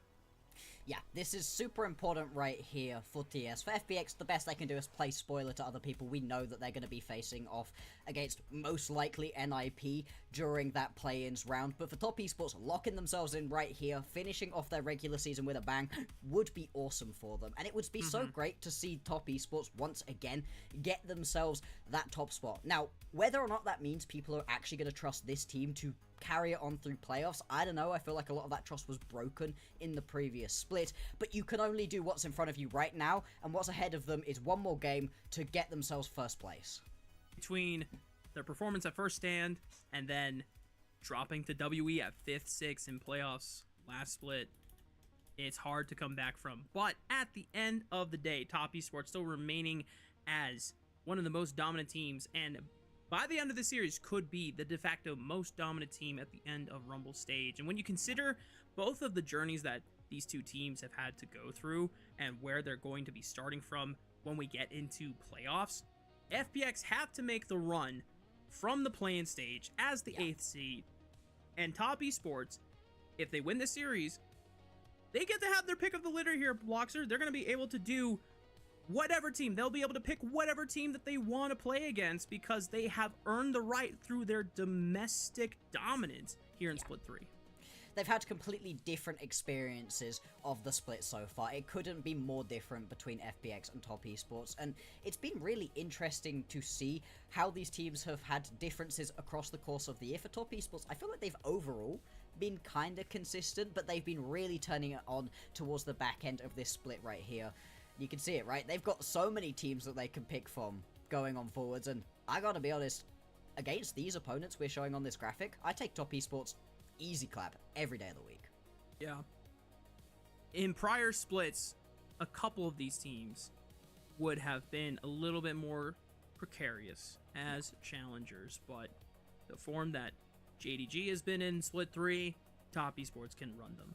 The form that WE has been in, maybe WE find that one game, just like they have been in multiple best of threes this entire year, but they still run them. And right now, we're seeing, even with JJ on the lineup, even when FPX look a lot more stable and they have better overall direction than either IYY or Milky Way in the lineup, it is still so damn difficult to overcome Top Esports. And now the faith yet to be restored for Top Esports fans needs to come through once we get into playoffs. It's just as simple as that based on the precedent that we've seen from them. But doing it right here, getting yourself that first seed, allowing yourself to pick your opponents, that always puts you in a very comfortable spot. Also, these teams have just been playing so much, right? You've got a billion best of threes that you've had to play throughout this split across the course of the entire year, and managing to get yourself straight into the playoff means that you get those 4 days where those best of 5s are happening, where you can breathe, you can chill, you're not playing, you're not really worried about how the games are going particularly. They need this little break for themselves, reset before playoffs. For FPX, the grind does not stop, right? They've got themselves this game, they've got themselves that play-in match as well. I mean, it's just constant. Best of 5 is going to be so pivotal for FPX to show if they can adapt to a longer series where some of the niche champion pools that we've seen from some of the members of FPX can be leveraged to greater effect. But in this best of 3, we're still getting some standard picks across the board. And right now, for the second draft of the series, a lot of the comfort picks from Cream has been taken off the board here by FPX. Yeah, they're clearly a little bit worried about allowing Cream to play this game out exactly how he wants, giving him all of his favorite champions. The Annie has been his highest pick, and he's 6-1 on that. He has been incredibly strong. Now with this first pick up and available, in terms of things that you think of as first pickable, the Vi, kind of the only remaining champion that's been super high priority, but I don't really see either of these teams moving towards this one right at the very beginning. Varus instead going to be the option. I think it's looked really good right here for Dashi. He's looked nice on this one, and you've got a lot of different build paths, so you're not locking yourself into one style too early in the draft. Yeah, I'm glad that FPX did not fall into the Vi B1 trap, because if you're not able to pair things with it as a strong dive combo, and then Vi's your only solo diver, that can be a recipe for disaster. Top Esports, though, knowing that Trundle is no longer in play, easily slammed the Scion for 369, and then Yunara picked up here for Jackie Love, one of the better marksmen still left here in this Fearless series. And it feels like the sort of champion he should really like. He's only had one game on it, was able to pick up a win, so we'll see what his second game on the champion in competitive is going to be. For FPX, they know they're going to have a Scion matchup here for Sheer. They're going to grab the Ambessa. This is a champion he's been going back to time and time again. Hasn't really been finding a lot of success on it. So right now you've got yourself that initial little bit of engage potentially with those Chains of Corruption, and then just going in with that public execution. You need yourself a few more bits of follow-up, and I wouldn't be surprised if we do get to see a JJ jungler be picked here. Talking a lot with the team right now, and at least because you already have the Ambessa locked in, you have a dive buddy that you can commit with, and Cease and Desist easily lays up a public execution to be lined up without any outplay potential from Top Esports. But now this is the opportunity for Top Esports and Kanavi to probably lock in his choice of jungle opponent. But that could also mean that Top Esports secure a priority support pick in this Alistar, and now they can thin the answers in the support pool for Jue. Really interesting to see that Alistar locked in right here. I do wonder if they're going to feel like Care potentially in his back pocket has himself some sort of Silas angle and take that one away. That's usually something you see banned out when you want that one. I don't know, the particularly Care's going to want to grab this one. And so you expect it is going to be a lot of jungle bans going on through, and already you've had quite a few taken off of the board. What if, Bloxer, you God. don't ban the Silas from Top Esports, and you pick it for yourself as a flex option?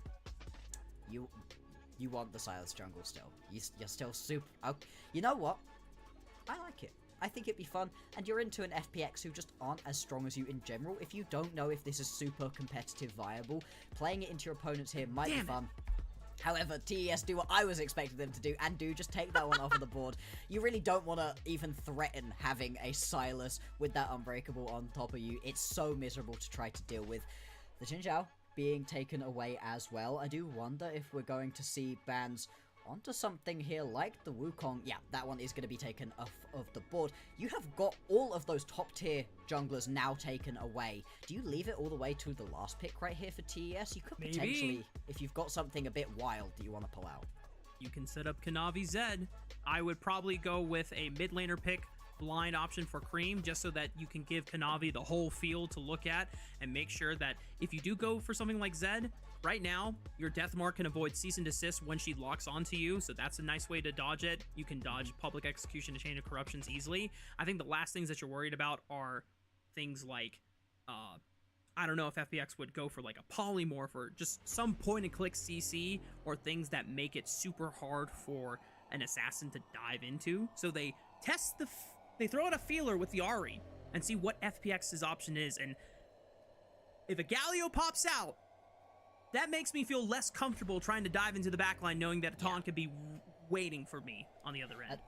You've also now got some more dive buddies to get on into the backline. You go leaping in with that ulti as the Vi, and then you get yourself the public execution on top, and your Galio comes flying in. It's going to be Xue's Nautilus as well to round things out right here for FPX. They very much got themselves a dive composition, a pick comp, but they can still go toe-to-toe in these straight-up 5v5s as long as you're careful with where your engages come through. For TS, they're all about these 5v5s. They are just looking to run straight at you, pull somebody into the backline even potentially if Kanavi wants to grab himself this Skarner. The Skarner, he's been really falling off in priority for the majority of these junglers. There's only a couple people that keep pulling it out. I personally love it, especially in this situation. Yep, you already know that FPX are trying to dive into you, and as a Skarner, you're like, well, great, now I don't have to work as hard to throw in an Impale as free a... food. Yeah, exactly. You know where everyone is going to try and force their way into. So now Top Esports have tested the waters, baited out some picks from FPX to confirm what were going to be the last answers that tied up the composition for FPX, and they have answered beautifully with a really strong front line that now that FPX have to get through. And if we look at the damage profile on FPX, especially if it's a poke Varus, I don't like it. Exactly. Okay, but then you're sat here right here as Strategy and you go, right, I poke Varus and I don't really do any damage to the front line, or I go on hit and I get a little bit too close, I get impaled, I get headbutt pulverized, I just immediately get evaporated. I think you have to go towards the poke here, otherwise there's just no way that you're actually able to make this team fight work. You're not able to make this game work, but then the lack of damage could be a little bit of a worry. And this prompts FPX to be on a timer if it is poke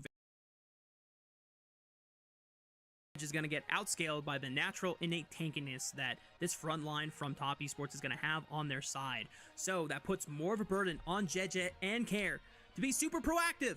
They have the tools to do it, but can they pull it off? This is match point for Top Esports. They win this series, they get first seed uncontested, it is theirs, and they will end the Rumble stage as the best team in the LPL. We'll see if FunPlus Phoenix can pull off an upset here and bring us to game 3, or if it will be a clean sweep from Top Esports. Let's hit the riff for game 2.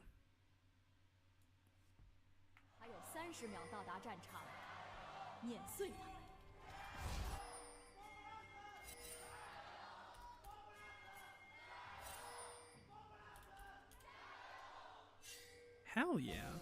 Let's go. That is the most emphatic FPX Jayo cheerleader I have seen so far this season. But they know that it's the last series for FunPlus Phoenix before they go into play-in stage. And, you know, cheers like that could give the morale boost to FPX necessary to make a pro diff in this game. And speaking of which, if you want to get some pro diff for yourselves in your next solo queue game and get a one-on-one coaching scheduled interview, actually, we might have to hold that. There's a lot of aggressive vision right now from Kanavi. Doesn't look like it's going to result into anything, so throw that back up. ProDiff.gg. Thanks to them, we have been able to continue running this broadcast as they are one of our sponsors. If you want to improve your game, use code LPL10 to save 10% on your next one-on-one with a current or former pro from the LTA, NACL, or the ERLs, and try and improve your game today. Super big thank you to them. And thank you to the teams for pausing their aggression just long enough for us to be able to give you that one. Exactly, previous game, right? They immediately got to the action, and to be fair, this bot lane already aggressive. Immediate cleanse by Jackie Love to get rid of the Ignite. Jway and Jachi went for an aggressive early lane setup, and this is lethal tempo from Jachi's Varus, so more than likely this is going to be the on-hit Varus setup here. He's on hitting it, which both gives me more hope for the chances of FPX winning this game, and also worries me massively for Jachi's KDA at the end. If he steps a little bit too far forwards, there's every opportunity that he dies a billion times in this one. But this is what you have to do, right? I think with the poke virus, you were just never going to get through this front line. The Scion, the Skarner, the Alistar, that's a front line of dreams. The only counter to that, though, is that I do wonder if TES, falling a little bit far behind, may be in a bit of a lack of damage situation, right? Yeah. You're having some decent burst through from Cream, right? But you're not a full burst champion as the Ahri. Jackie Love's kind of got a lot on his shoulders in this game.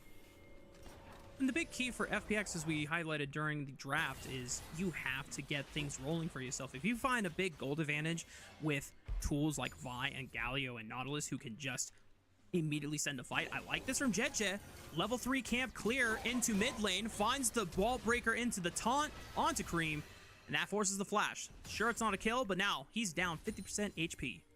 Yeah, now what you need here as FPX is for JJ to head back into his jungle, do a little bit more clearing, and get back into this mid lane. If you don't re-gank before that level 6 comes through, then there's no real point to this. Yes, it's nice to get the flash out. It's another extra bit of mobility away from Cream, stops the flash charms. But if you can punish onto this lack of flash Ahri pre-level 6 and get you that early kill, there's a way for you to really just start rolling in this game. JJ starts up his red buff. Kanavi was hunting, could potentially have gone in, is going to decide against it and just go and take the Scuttle Crab instead.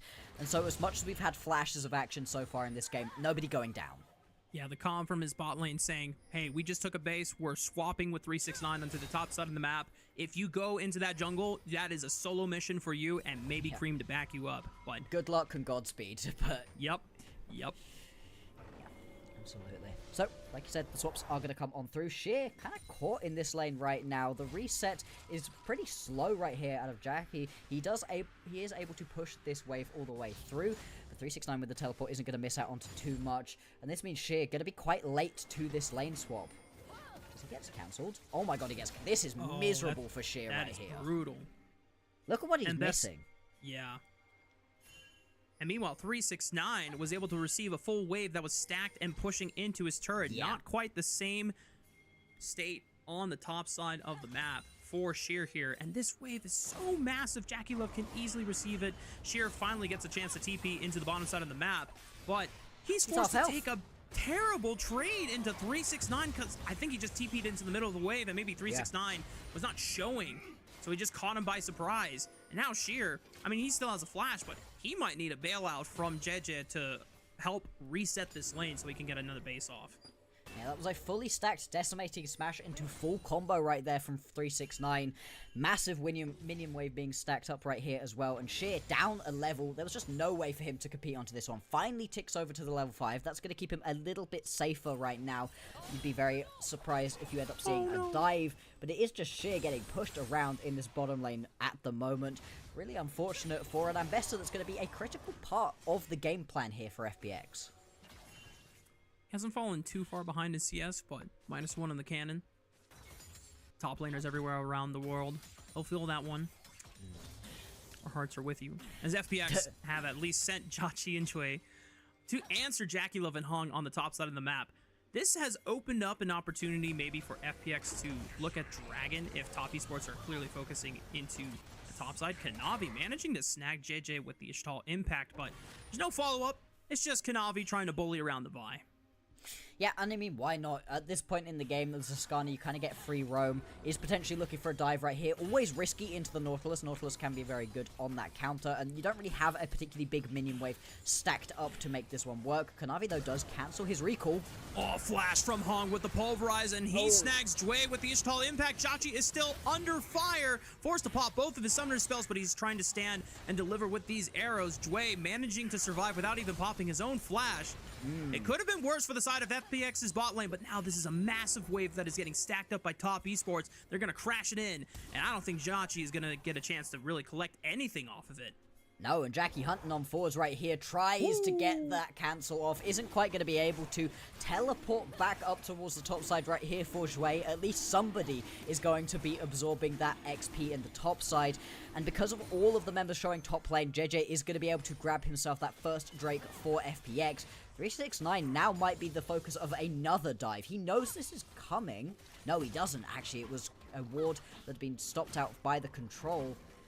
Maybe it's just going to be the steal away of the Gromp, but I don't know. 369 below half HP could be looking juicy. He was able to heal back up thanks to the power of Thorn Shield and more than likely second wind, but this level 6 ding for JJ off of the stolen Gromp and the Dragon means that he has now hit the level 6 mark and cease and desist. And notably, Cream doesn't have flash for... I don't think he's going to be able to spring on it in time. Cream now level 7. He has a Spirit Rush available. Looks like flash will be coming up in just a few. So that window to try and punish Cream and get this Vi and Kair's Galio further accelerated has probably passed. But I'm curious to see where Jeja is going to take his first ultimate usage. Yeah, does he decide to just get aggressive underneath a tower potentially and just force something to happen? Instead, right now, he's going to start up onto these grubs. 369 is here! They know that Jachi doesn't have flash. Jue was able to body block at least and absorb it, but Jachi still has no summoner spells, so 369 can just commit and give Jackie Love first blood. Impale will snag up JJ, who was trying to take the grubs. Already got one, but now is forced to run away with the Vault Breaker. Kair escorts him out, but top esports, thanks to their proactive setup on the top side, will claim the last two grubs. I thought that it was a little bit greedy in that previous play on top side that we had seen. Cream having to flash away. He's okay. But it doesn't matter. You get the flash out of Jachi, and that's all you needed at that point. He could not run away from that situation. You also then blow the flash as well on that mid lane at the very end from Cream. So a lot of summoner spells do go down in and amongst this, but critically the grubs, 2 of them picked up by TES, only 1 available for FPX. It just feel like TES, they're just so much faster around the map. They're just cleaner on these map rotations. It was just such a nice angle and window for 369 to get aggressive on the map.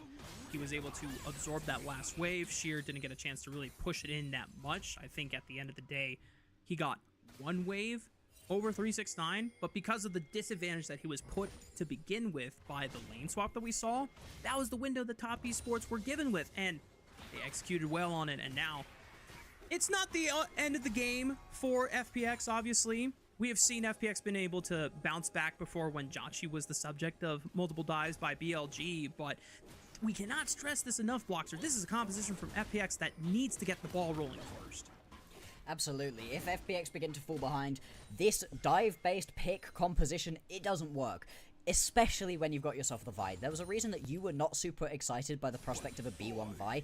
This champion, when it begins to fall behind, is real rough. You need a lot of setup around it. Well, they do have the setup, but they haven't been able to get it ahead at all so far. You're up by, what, 6 or 7 CS? That's not going to be a big advantage. Haven't been able to find any kills. This is a level 7 Vi. You've now had yourself that ulti for a little while at this point, and still just hasn't found an angle to go in and use it.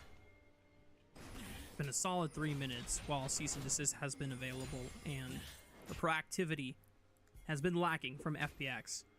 There's still an angle where maybe JJ is just trying to farm up a storm, hit Sundered Spike as his first item. Maybe we'll see if he gets very aggressive there, where he has the maximum amount of damage behind it, as he's hovering on the top side. This is 9-game win streak on Ahri for Cream. More than likely should be strong enough to be able to carry this performance forward, as he has yet to be defeated in the past few games so far.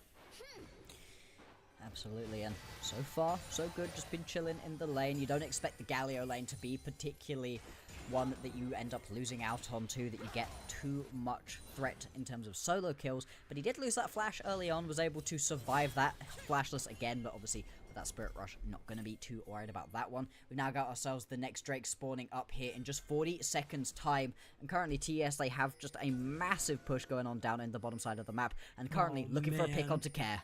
Oh man, Care trying to just walk back to lane and pick up this wave, but he's gonna get pulverized, he's gonna get impaled, he's gonna get knocked back into the wall. It is not a fun time for this Galio, and JackeyLove picks up his second kill of the game. That's one of those ones where you look straight to that death recap and see how many seconds of CC you just took. Not able to walk away from that one. Has the flash available, isn't even going to get an opportunity to try to use that. And as we said, just before the Drake is going to spawn, now that you don't have that Galio available, should allow the setup to be a little bit cleaner. Still, obviously, Galio, with that global ulti, is going to be able to rejoin the team a little bit faster than most other champions. And we question again, Bloxer, where's the proactivity from FPX? They got to be the ones that fire on all cylinders first. They got to be the ones finding these proactive moves, and they're just behind the curve. JJ, no. So spotted. Oh, no. JJ. He's got Jway and Jachi here on the bottom side, so he is not forced to flash over the Dragon Pit and should have enough cooldown back on that Ball Breaker. Top esports surely will look for it. Jachi immediately flashing away from the headbutt pulverized combo. Chain of Corruption stops him in his tracks. JJ flash Ball Breaker and ceases desist right onto the Ball Breaker. Woo! JackeyLove gets bursted out. It's the hero's entrance from Care. He's back from the grave with vengeance, and Cream now in trouble. It's a double for Care, and just like that, I didn't believe in FUT plus Phoenix, but they had it all under control.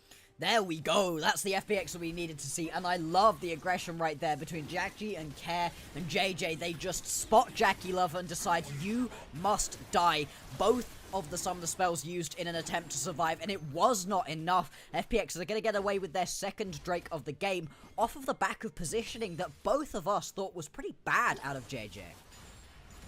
I did not believe in the play at all, but FPX, rather than playing proactively, forcing the initiation, they waited for top esports to go into them. Jackie is sat on top of wards the entire time, right? And this moment right here, JackeyLove flash Vault Breaker over the wall, immediately pops that R as well. With the cease and desist down, there's no way you can get away. Jackie as well, flashing forwards, using his ulti. It's a lot blown, right? It's a lot blown to be able to get yourself that kill onto JackeyLove, but it's gold into the back pockets. It's that Drake as well to stack onto. It's nice. And this is what FPX now need to do. They know that JackeyLove has no cleanse, no flash for the next few minutes. Do it again. This is the time where FPX need to be able to just continue sequencing and using their ultimates off cooldown and threatening JackeyLove. And if top esports play defensive and back up, then use that pressure to get yourself free objectives. Yeah, just keep going, right? We keep saying it about these teams that are a little bit weaker in our league, that they love getting early advantages and then taking their foot off of the gas. They don't keep pushing their advantages forward. You really can't afford to do that with this composition. The one downside for FPX that I think is worth highlighting is that Care does get both of the kills. Now that means he's already got himself that holo completed. He's going to be tanky, he's going to be real difficult for TES to get through, and that is critical, but you would potentially have preferred those kills going down onto either Jackie or maybe JJ, just to get them a little bit further ahead.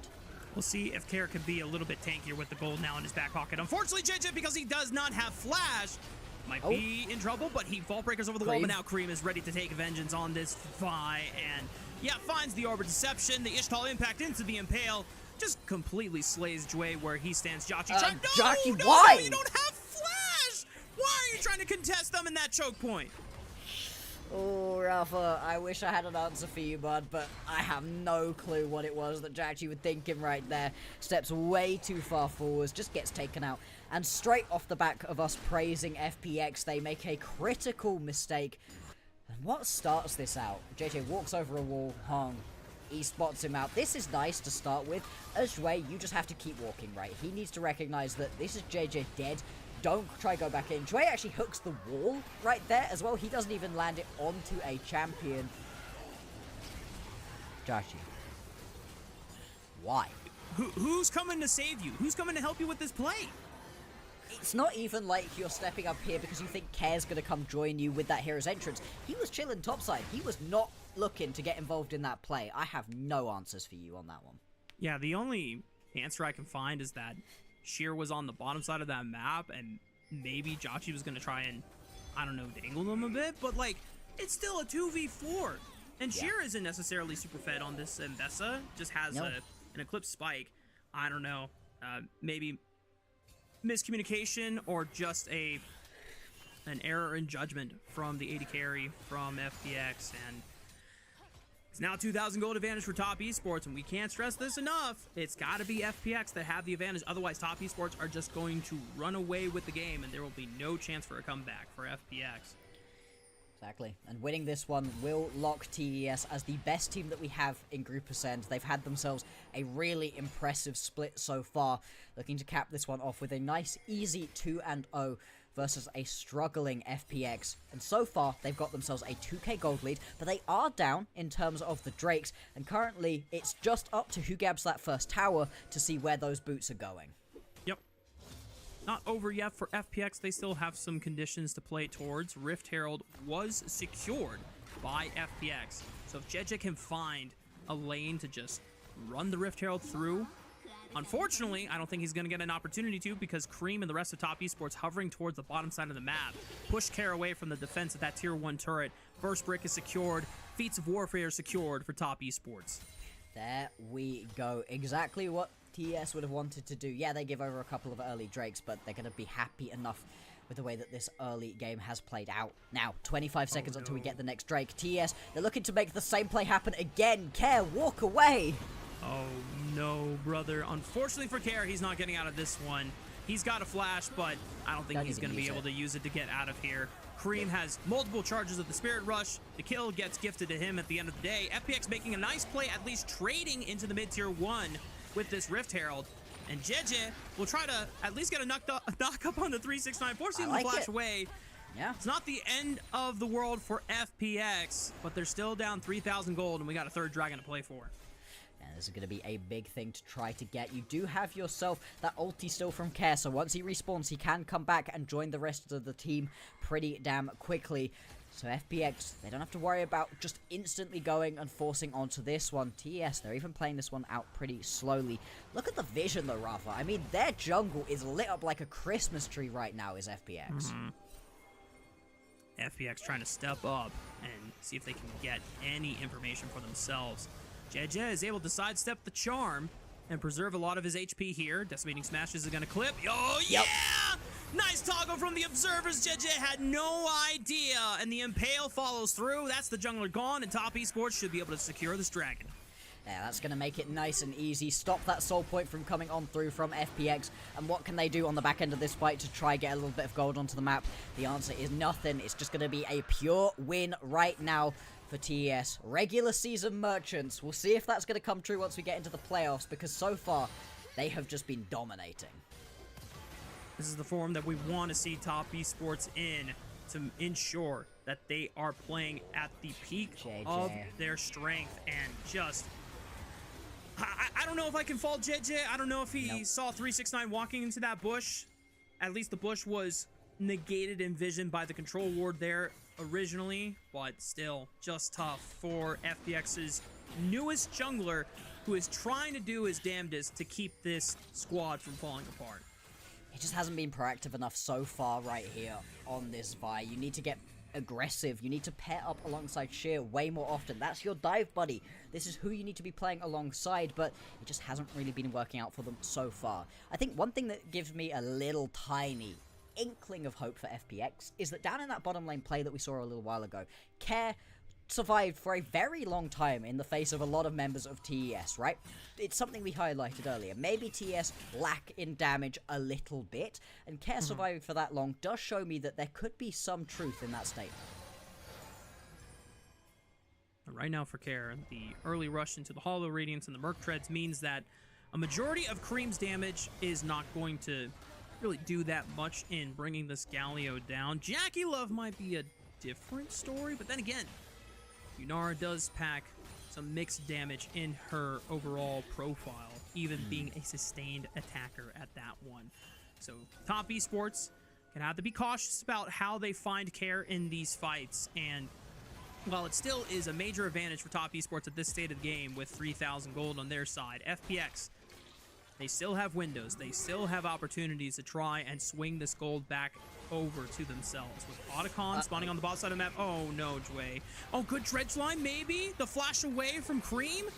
But he has got a Spirit Rush, and the charm is tanked by Care. He's going to be able to sacrifice himself for the boys as he flashes away, gets some time to be able to space back.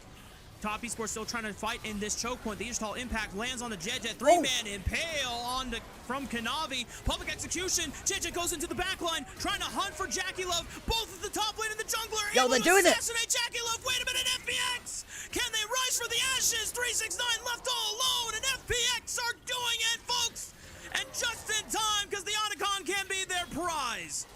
Kanavi got left out to dry in that fight. Now it's just Cream left available, watching this Atacon go down. Is he going to try steal this one? There's no way. Orb Deception versus 1200 Smite. Who wins? Cream steps up, looks for the Orb Deception charm. It's too early. FPX secure the Otacon. Kanavi went in, tried to get himself that big impale, got 3 members with it, but it just didn't matter in the end.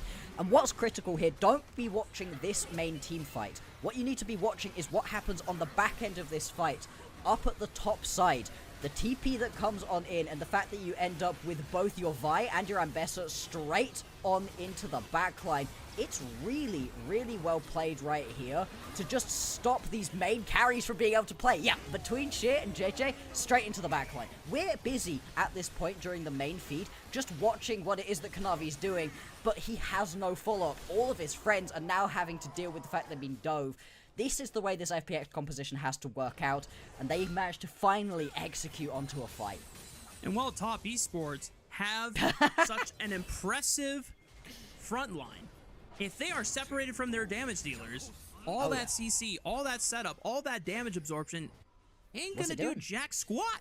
Nope. It's not gonna do anything beneficial for top esports, and FPX just recognizing in the moment, listen, it's time to just full send it onto the backline. They've used the majority of their abilities. There's nothing they can do to protect their Yunara and their Ahri from being able to stop us from the engage. And just now, FPX with the Otacon buff on their side, this is an opportunity to swing. It is. Looks like FPS are going to look to push their advantage forwards by diving right here onto 369. 369, though, immediately just takes out that wave. Is going to be able to stop that one dead in its tracks. They go again, though. 369 still has a flash, but he doesn't get a chance to run away or try. I see the flash is expended. Maybe it's just the undead passive form, but FPX find a quick pick onto the top laner, and he didn't look very tanky at all, Blockster. He got popped like a balloon. He burst right there. That's crazy that they were able to just take him down that damn quickly. Really well played from FPX. Now that they found themselves a little foothold in this game, it does feel like they are being way more proactive. do the best that they can in this river. Dragon started up by FPX. If they can secure this at the cost of the tier 1 turret in the mid lane, this will put FPX on soul point and a way to accelerate the game and put Top Esports on a timer. Dredgeline connects right onto the front. Hong is caught up. Jue getting bursted down here. Has the Locust shield. The taunt maybe a little too early on that teleport play, so Care now has the Justice Punch away. Cream does not find the charm there. Decimating Smash does, and Care is taken out of the game. He's going to be gone for the next 45 seconds, and a Baron is spawning in the next 5. Oh, such unfortunate timing right here. You've got yourself such good control over the entire game as FPX, but you throw it all away on a little bit of aggressive pathing, and now FPX are walking into so much darkness trying to engage onto this Baron. I'm not gonna lie, if I was Cream, I would feel Skamaz on that charm. Z-Axis moment as FPX trying to step up using Sheer and Jeje as the main entrance men. FPX not getting a lot of vision. Jeje stepping up, cease and desist right onto the back line. It's the same damn combo again. Jackie Love able to use the cleanse this time, and Top Esports able to defend their AD carry from certain death. They lose Kanavi, but they've already dropped Jeje and Sheer. Now it's up to Jackie and Jue. 2 versus 4, 2 versus the world, but Top Esports can't stand on top for much longer as they respect the power of Jachi's on-hit Varus and will give ground and get a chance to reset. Yeah, the Baron is going to stay up. That's exactly what you needed at the end of that play for FPX, just to keep yourselves in the game. Don't throw it all away right now. Still, TES, they are fighting in this one. And the fact that Jackie Love lives there is huge. He blows away the cleanse. Doesn't even have to use the flash there, though. He's going to keep that, which is going to be so vital for the next fight here. And this is the big difference, Bloxer. Even if you have the 2-man synchronized dive onto a primary target, they were a little too hasty, not waiting out all the disengage abilities from the front line of Top Esports. Yeah, it's been a pretty nice look from TES so far. They've thrown a couple bits away, but they've been able to claw their way back in. For FPX, Soul Point available for them right here. 2 minutes 50 until they can grab themselves that Infernal Soul. With a composition that has as much damage available to it as FPX's does, that would be a huge way for them to get into this game and to really put themselves in an actual advantage. As much as they won a couple fights, as much as they found a couple of picks, it's never really felt like FPX are fully in control of this game. That would swing things. Yep.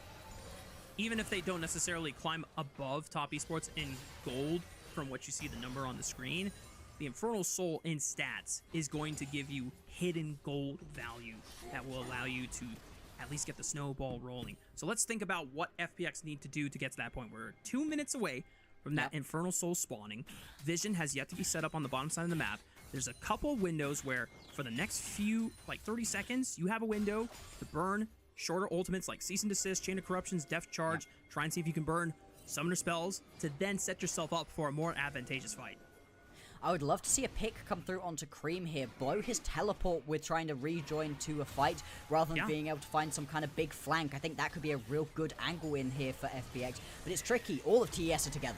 Good Chain of Corruption stops Kanavi in his tracks. Fall Breaker right on top. Cease and Desist into the backline. It's looking for Cream as you called out. FPX now joining up. Cream is forced to dash away with the Spirit Rush, but they can't say the same about Hong. And look at that timing. Still 1.5 minutes before the Infernal Soul comes online. Public execution. Fall Breaker flash from Jeje. Tries to connect with the Jackie Love, but he still flashes away, but cannot get away for the Drake out step. Sheer slices him where he stands. A triple kill for Jachi's Varus. And FPX find the Baron afterwards. They're doing it, Rafa, right here. FPX, they're going to be able to turn around and pick themselves up the Baron. Sheer just going to fight his way onto 369, keep him out of the pit. And what a fight right there from FPX. We talked about it. We needed to see them be aggressive, but I think this is another situation in this game, maybe the 3rd time, where Kanavi goes in way too far away from his team and just doesn't have the follow-up. The effective range of Yunara and Ari has to step up a little too dangerously close, and this is where FPX get to punish. He's just too far forwards every single time. And watch Jackie Love in the back end of this fight, right?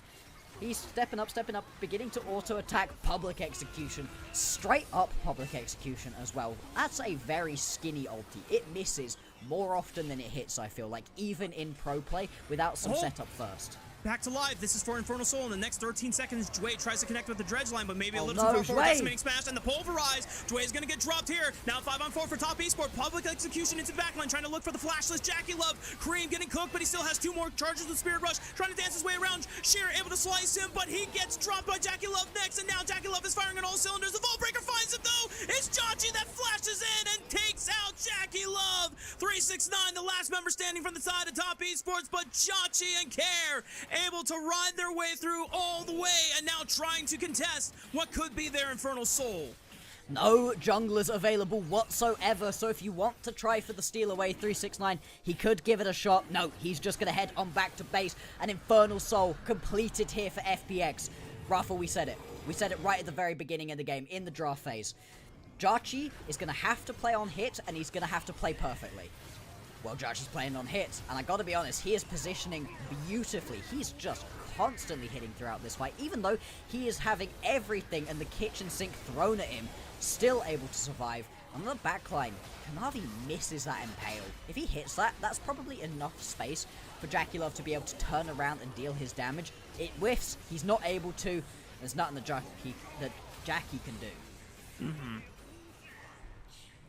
The chaos was just the perfect environment for Jackie to just thrive in. And normally, when we think about how difficult it is for Varus to operate against this massive front line, if you cannot peel for your Varus, then the best thing you can do is cause enough disruption into the enemy's backline so that their front line is just thinking, oh crap, oh crap, oh crap, oh crap, I gotta save my AD carry, and then no one is focused on the Varus. Nope. The whole time, Jackie kind of just sitting free, hitting 10,000 damage for him. And this is going to be a 4 full items completed right here on Jackie. One final item he's going to be heading on towards here as well. Be interested to see what it is. Shield Bow could be the option. Maybe just get himself a Bloodthirster. Just keep on healing himself up as he's going through. This mid lane tier 2 tower is going to be the next focus. The rest of top esports trying to hold strong their front line. The impale does not hit Jackie. Cream threatens, but the charm goes wide. He can't even stop Jackie from hitting and laying arrow after an arrow. Cream able to dodge. There it finds is. the charm. Jackie now threatened. The GA is going to get popped, and the rest of top esports, they should be able to clean this one up this time around. And it's top esports who play patiently, wait out the moments of FPX to burn, and top esports strike back. And this is the quality of top esports, right? If you get a little bit too big for your boots, if you go a little bit too far forwards, it just puts you in such a horrible spot. And they were sieging onto a tier 2 tower, overstretched themselves, and give away a huge swing of gold back into the TES pockets. They're going to be able to grab themselves that tier 2 tower in the mid lane, open up the map a little bit more, and drag themselves back to even in the gold. And you can imagine that FPX are kicking themselves in the foot. Yes, this series win, this game win, doesn't necessarily change their seeding, but it would have been a nice way to firmly set yourself up going into game 3. The fact that you put top esports on objective bounties, but then look at this. Oh, Cream. I can't believe that that doesn't ruin this team fight. That should ruin this team fight. The Cream misses that charm, but it doesn't. There just isn't enough damage. There isn't enough peel. You talked about it, right? Chaos needs to be sown across the backline. And Cream is just able to freely space out onto Jackie. And the second that he's not hitting, not dealing his damage, I mean, what can you do right there as FPX? Still, Infernal Soul in their pockets. The gold is even at this point in the game. They've not been massively outscaled. They're okay. This is a knife's edge. Top esports able to just take a page out of FPX's playbook. They recognize that our Yunar is getting dove multiple times and no one is threatening this Varus. All right, Cream, your next job, just make sure this Varus doesn't get the hit comfortably. And as you called out, didn't hit every single skill shot in the book, but it was enough just to create the space necessary so that Jackie Love was able to survive. And now we have a big GA difference in the marksman here. It's up for Jackie Love. It's not up for Jackie. And it's not up for a while for Jackie, so he's not going to have this one available for the Baron. It's going to be very close to coming back when we get up to that Elder Dragon. This is going to be so tense right here. TES, they've got themselves the fast track towards this pit. They need to clear out all of the vision that FPX have been able to set up for themselves. Cream has teleport, so he's going to answer the wave stacked up against him in this bottom lane tier 2. Sheer gonna maybe continue pressuring onto this turret before trying to move on over to the left side of the map. Top Esports. Is there a... Oh, I guess he went for Charm Max second. I haven't played Ari in a hot minute, so I don't know if you max W second commonly in a lot of setups. I'm assuming that's why they're highlighting the build and skill shot setup, but just having max charm duration is so key for Top Esports because Jachi is the single threat backline that you have to annihilate. It is all about what Cream could actually do to get himself into the backline here and make it an uncomfortable game here for Jachi. Full control towards this pit right here for TES, but there are a couple of flank wards and a massive flank right here from Sheer. He is spotted. This is going to break this flank. That's unfortunate. I was super excited to see that one potentially work out. Instead, Care jumped on forwards. Is actually going to blow the taunt. Not going to get punished for it. Not going to be able to catch anyone either. And we go back to our normal lines in the sand being drawn. And this is where Top Esports would prefer to be. Making sure that they can keep tabs on any flankers. JJ flash, cease and desist right into the backline. Public execution lines on top. Hero's entrance for a massive knockup. Cream looking for Jachi, but he flashes forward and knows that's the only way into winning this game. But Cream can still find it with the Orbit Deception paired along the decimating smash. And FPX are still trying to pursue their way through. They annihilated Jackie from the fight even after his GA got popped. There's no smite from Kanavi because he's also dead. FPX lose out on their AD carry, but they still find a way to get an advantage in this fight. Oh, it's so close to working out for both of these teams. And interestingly, Baron, it's straight on down towards that Elder. Grabbing yourself the Elder Drake right now when there's no smite available. It's going to guarantee you on towards that Baron. Once you head there, 369 and Cream, they have to stop this from happening. 7,000 already on the Elder Dragon. JJ has smite. Can Hong swap over to Spellbook smite? I don't think so. FPX is holding the line, and Top Esports now realize that the window has passed and they have to bail. Otherwise, they could risk giving over more kills to FPX with the Elder Dragon on their side, and everyone is going to take a reset. 4 Dragon Soul here for FPX, and now that Elder. And they could just head back, reset, and head towards that Baron. We'll have a look back at this fight. As you highlighted, right, this is both teams flinging everything at the opposing ADCs. Jackie gets flashed on towards by a couple members, but it's Jackie Love that ends up going down first. And the Yanara, with that ulti up, has a couple of survivability tools, but really pretty squishy, pretty immobile, and you cannot get away from JJ as soon as he presses that R onto you. That cease and desist has been everything to FPX this game. They're going to get themselves the Elder, they're going to get themselves the Baron, and FPX, they've set themselves up to try win this game. FPX still have a little bit of that Phoenix magic left in them for their last series of the Rumble stage. There is still an opportunity to play spoiler to the #1 team currently residing in Top Esports here in the LPL. Fun plus Phoenix are just one good fight away. Elder Dragon and Baron buff on their side. You've got to wait out the Elder. You cannot fight into this team composition from FPX when they have Elder up and available for themselves. But still, how much can you afford to concede with the Baron buff? These towers are getting melted down. That's now going to be the top lane cracked on open. The base begins to fall. No sums on Jachi. But he's got a GA, he's got a Mercurial Scimitar. Kanavi forced to flash away from the dredge line. He knew that could have been the end of the game right then and there. Top Esports trying to give as many structures as possible to wait out the Elder Dragon. But the Baron buff is empowering the minions to push in through the mid lane. Oh, Care goes a little too aggressive forward. Pulverize and mash from 369, but gets popped. 2-man impale from Kanavi. Do they have enough damage? Jachi is just pumping through them with all the arrows in the world. It's a flash from Hong trying to intercept it, but Care survives for now. Jackie Love cannot finish, and he straggles off. Oh, the public execution! The Elder Dragon will burn them all down to a crisp, and Fun Plus Phoenix will rise to the occasion for one last chance. One final game right here for FPX and for Top Esports. And what a crazy upset that is. Right, we're coming into today. This is the top of the LPL versus the bottom of Group Ascend. These teams have had heaven and hell runs so far. And yet, FPX, they do it with a composition that is crazy risky. They have to get this comp going, and it has to be executed on pretty much perfectly. It's messy, it's not easy, but by God do they do it. Incredible for Fun Plus Phoenix to find a game win against one of our best teams in the LPL. And even though we know that Top Esports have been known to drop games in these best of threes throughout the Rumble stage, the manner that FPX did it in is just unlike anything that they have been able to accomplish in this third split. And you have to imagine, with the addition of JJ, there is just a new spark of life that has been revitalized into this Fun Plus Phoenix lineup. And regardless of how this series ends, if FPX can pull off games like this, their play-in chances are not looking nearly as doomed as we thought it was going to be.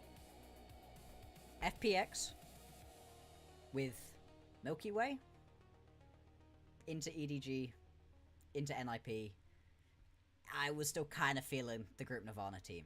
FPX with IYY, absolutely I was feeling the Group Nirvana team. Now with JJ, all of a sudden, I'm kind of not so sure anymore. I'm feeling this FPX. They looked real good versus BLG for a while. That is an LPL gold graph of all time. Clip it to the socials once again. And look at what Jackie does in this, right? JJ is critical because he's constantly getting on top of Jackie Love and making sure that this Yanara isn't able to deal the damage. Jackie does 61,000 damage in this game. That's one of the highest damage numbers I think I've ever seen. To have to play on-hit Varus into the composition that Top Esports had, it is, you're asking a lot. And remember, Jachi is a rookie. This is his first year in the LPL, first debuting on RNG. RNG get boomed from the league for the rest of 2025 after finishing Sent to the Shadow one of the last. Realm. Sent to the Shadow Realm after the end of Split 2, being last in Group Nirvana. So Jachi gets picked up here over Asum, and, you know, there's some question marks about, is that really a considerable upgrade or more than a side grade for FPX's bot lane here? And while that has remained to be seen, this was a great game for Jachi to step up, where he had to trust in his team to create the disruption, the chaos necessary. And the fact that Jachi is not just hanging back, he's flashing in aggressively to help finish the assassin. I love that. I want to see love confidence. I want to see confidence from this guy, and the fact that he shows it here in this game is awesome. For FPX, I don't think anybody is going to be putting any faith in FPX, like, going all the way to Worlds, winning the split or anything. But it's very much about what they can build on for next split. We really like Shui. We're big fans of Shui here over on the LPL English. We think he's great. If Jackie's also able to, like, put it together for himself, put himself in a really good spot, now you've got yourself a sort of revitalized feeling in the roster while JJ is playing. That's something you could build around. A strong jungler and a bot lane support duo that you like and that's getting comfortable with each other. That's something you can really put together and look towards what happens in 2026. Yes, I'm glad you brought that up, because when we saw the roster changes and what some might call the crippling of the FPX roster, with Shadow being taken over to BLG and then making the changes of Jachi over Asum, we're questioning, okay, what are the parts that you want to build around? Because this is definitely not a roster that's going to contest to go to Worlds. This is not a roster that is going to contest for a domestic title. Are you just setting up developmental pieces? And if so, then okay, I trust in Shui. We'll see if Jachi can earn his stay after being salvaged from RNG. And then obviously the jungler situation has been a little tricky. IYY, a rookie coming up from the developmental, has not been what FPX need at this time, but JJ, man, he JJ has good. With JJ in the lineup, this team looks way more confident, way more coordinated, and they're really throwing everything that they've got out the window. It's not perfect, but it is definitely way better than what FPX were dealing with earlier in the split. So are we giving our game MVP to JJ or to Jachi in this one? I don't know, man. There might be a real argument for even Sheer. Yeah. Sheer had some public executions of dreams. Yeah. But I think any of those three is definitely up there for me because JJ found incredible flash combos to guarantee the setup. Sheer was able to finish off any opponents and really pursue through thick and thin to make sure that the job was carried out. But Jauchi making the bold plays, yeah, can't be I'm mad. happy with that. Yeah. That was really, really nice from him right there. 40% of his team's damage. I mean, the amount of damage, 60,000 is insane. Especially for a game that actually overall wasn't that long. I know that we did get ourselves over to Elder, which usually indicates a very long game, but we've seen plenty of 40-plus minute games in recent memory, and that wasn't one of them right here. Massive congratulations there to FPX. They need this momentum going on forwards, whether or not they win the next game. Nobody's really going to be expecting them to do that. But picking up one win versus Top Esports, showing us that actually they can win with JJ here in the roster. This is great for FPX. Yeah. The fact that we had our producer show a stat that Top Esports nearly has more than 5 times the wins that FPX has in game wins this entire split. FPX now moves to their overall 6-game win. And we'll see if FPX can complete the upset and dismantle Top Esports and set them up to be spoiled by either IG or BLG for the #1 spot in the league, or if Top Esports will bounce back and put Fun Plus Phoenix back to earth. We'll see you after this break.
Welcome back, gamers. We are getting ready for our definitively final game of the night for our broadcast. OnePlus Phoenix really came through in being able to topple Top Esports in our second game of our last series of the night, and now they have a chance, Bloxer, to do the unthinkable, to do the unexpected, in a series where it virtually does not change anything for FPX, but it could mean everything to Top Esports and IG and BLG. Yeah, this is not just impactful right here for TES. You have got BLG sat at home watching this game with rapt attention. You've got IG just off the back of their victory up against WE thinking, hey, we've got a chance. If we can get all the way to that top, wow, this would be so exciting. I love this title, Jeje's last gift to IG. Remember, Jeje was the former jungler for IG before changes were made. Wei became the starter over IG going into Split 3, and it was really weird wording about whether Jeje was like on the bench, if he was ever going to get a chance to play. Is he a sub? They were saying, oh, he's at home with his family. It's like, okay, but you've now been saying that for 3 weeks. How long is he going to be at home with his family? Is he okay? That sounds like you've like taken him out back. Like, bro, what? I'm very glad that, you know, we get to see him on a squad. I think a lot of people were having a lot of talks about JJ and being like, yo, somebody needs to pick him up, right? If this dude is just sat at home with his family, sorry family, get him back here on the LPL, and it's so nice to see him find a little bit of a revitalization here with FPX. And it's kind of a weird way for things to come around at the end.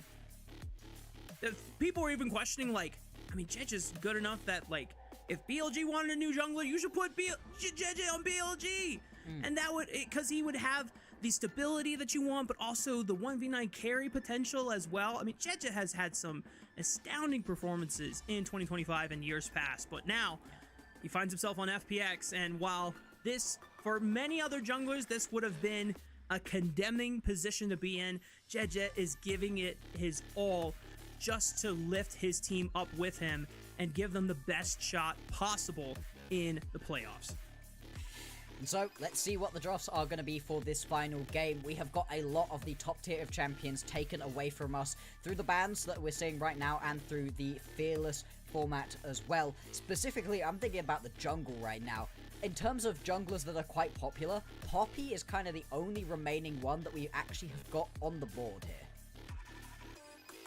This might be an early call to make, but with so many skirmisher junglers potentially being threatened off the board here, JJ has a mean Lilia. One of the funnest moments that I saw IG JJ make was the turnaround against Top Esports in playoffs, Game 2, stealing the Elder Dragon away. Unfortunately, it didn't end in a game win, but JJ was one of the single threats on an IG that had yet to realize the potential that they are currently living in right now here at the end of Split 3.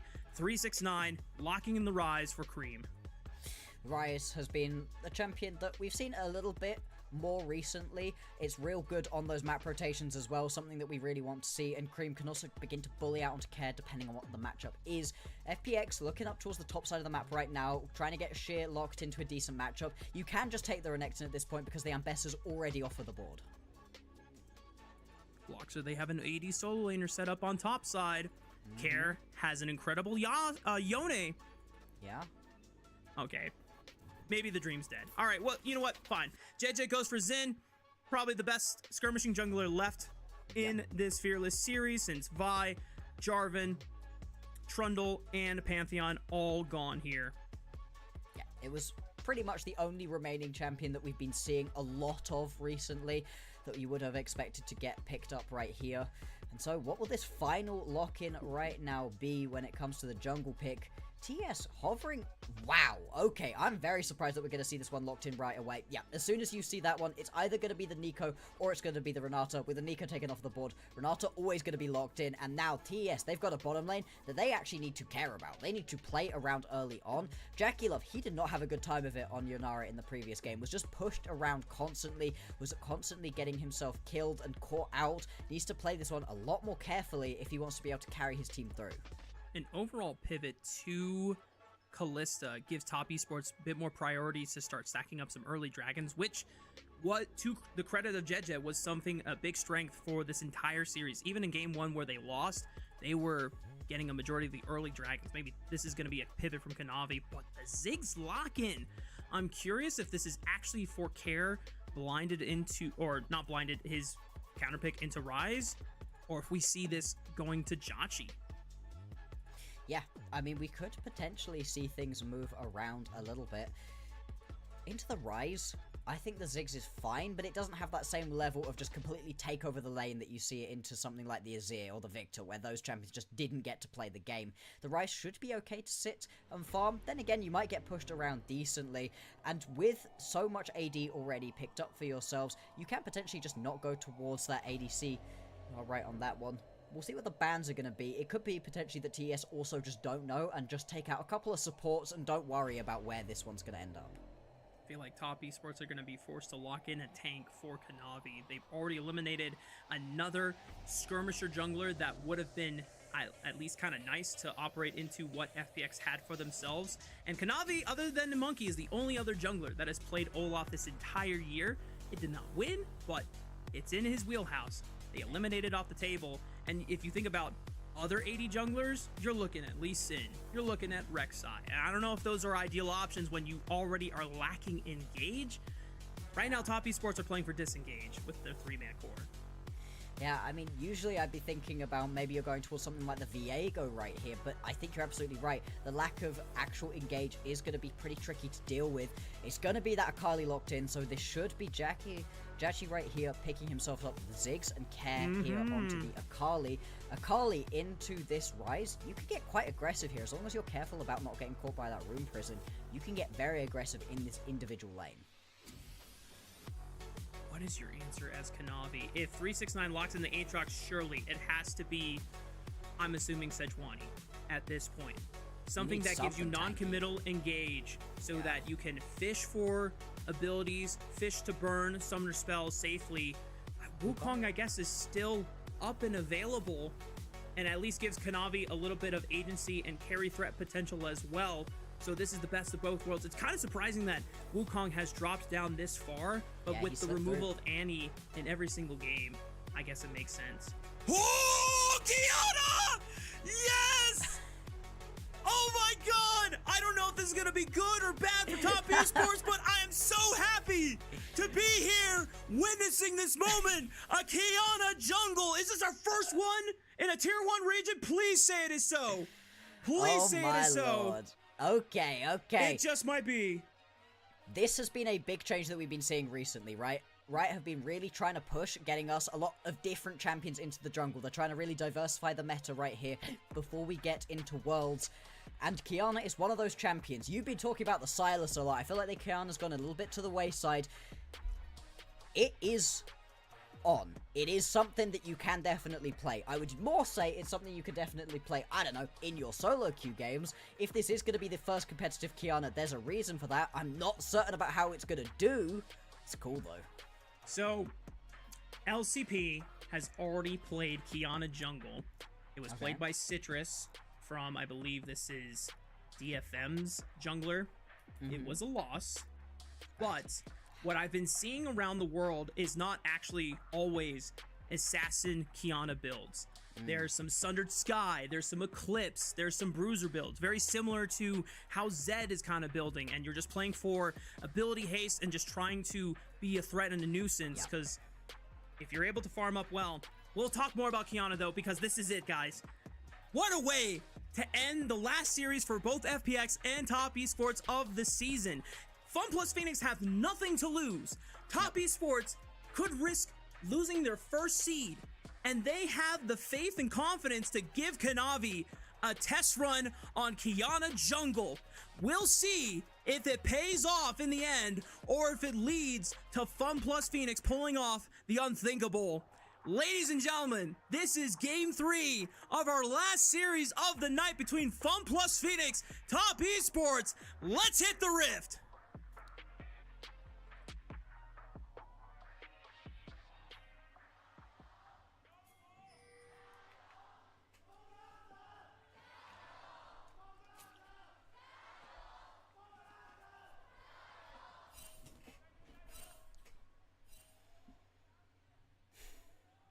Okay. Okay.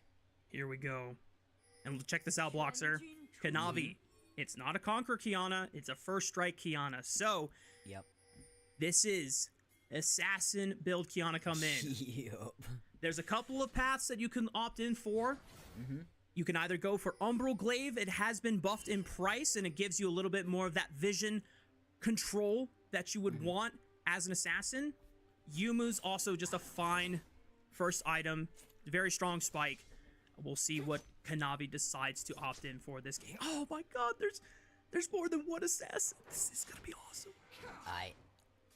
I am a big tank in the jungle fan, so I'm not as excited about this change in the meta as you are. But in this situation here, with Kanavi picking this one up, there's a reason that we had this guy as our MVP during the second split. He was so strong. He was just styling on kids. So if anybody's going to be able to make this look like a real fun champion here in the jungle, it is going to be him. Kanavi has been one of our Zed jungle enthusiasts.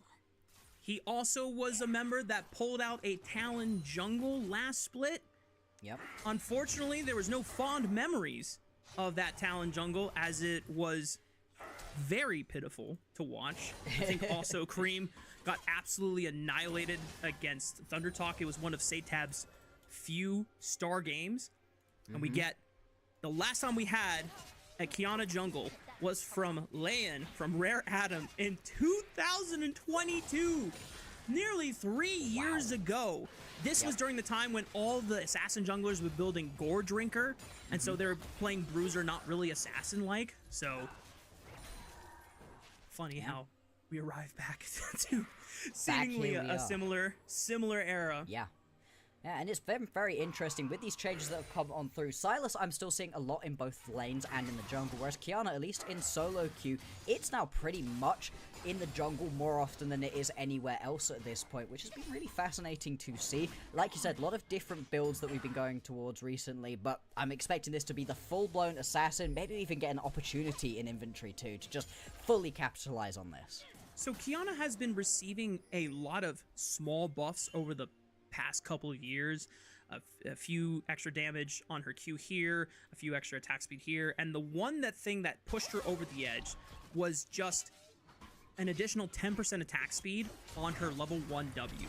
So now she can clear the jungle, the first clear, relatively fast, 369. Uh-oh, flash forward for the auto, can't get in range. That's Sheer's flash gone. Wow, that was very aggressive right there. It's actually Kanavi gonna go for this initial gank right here onto Care. Nice. You take Care that flashes flash. away.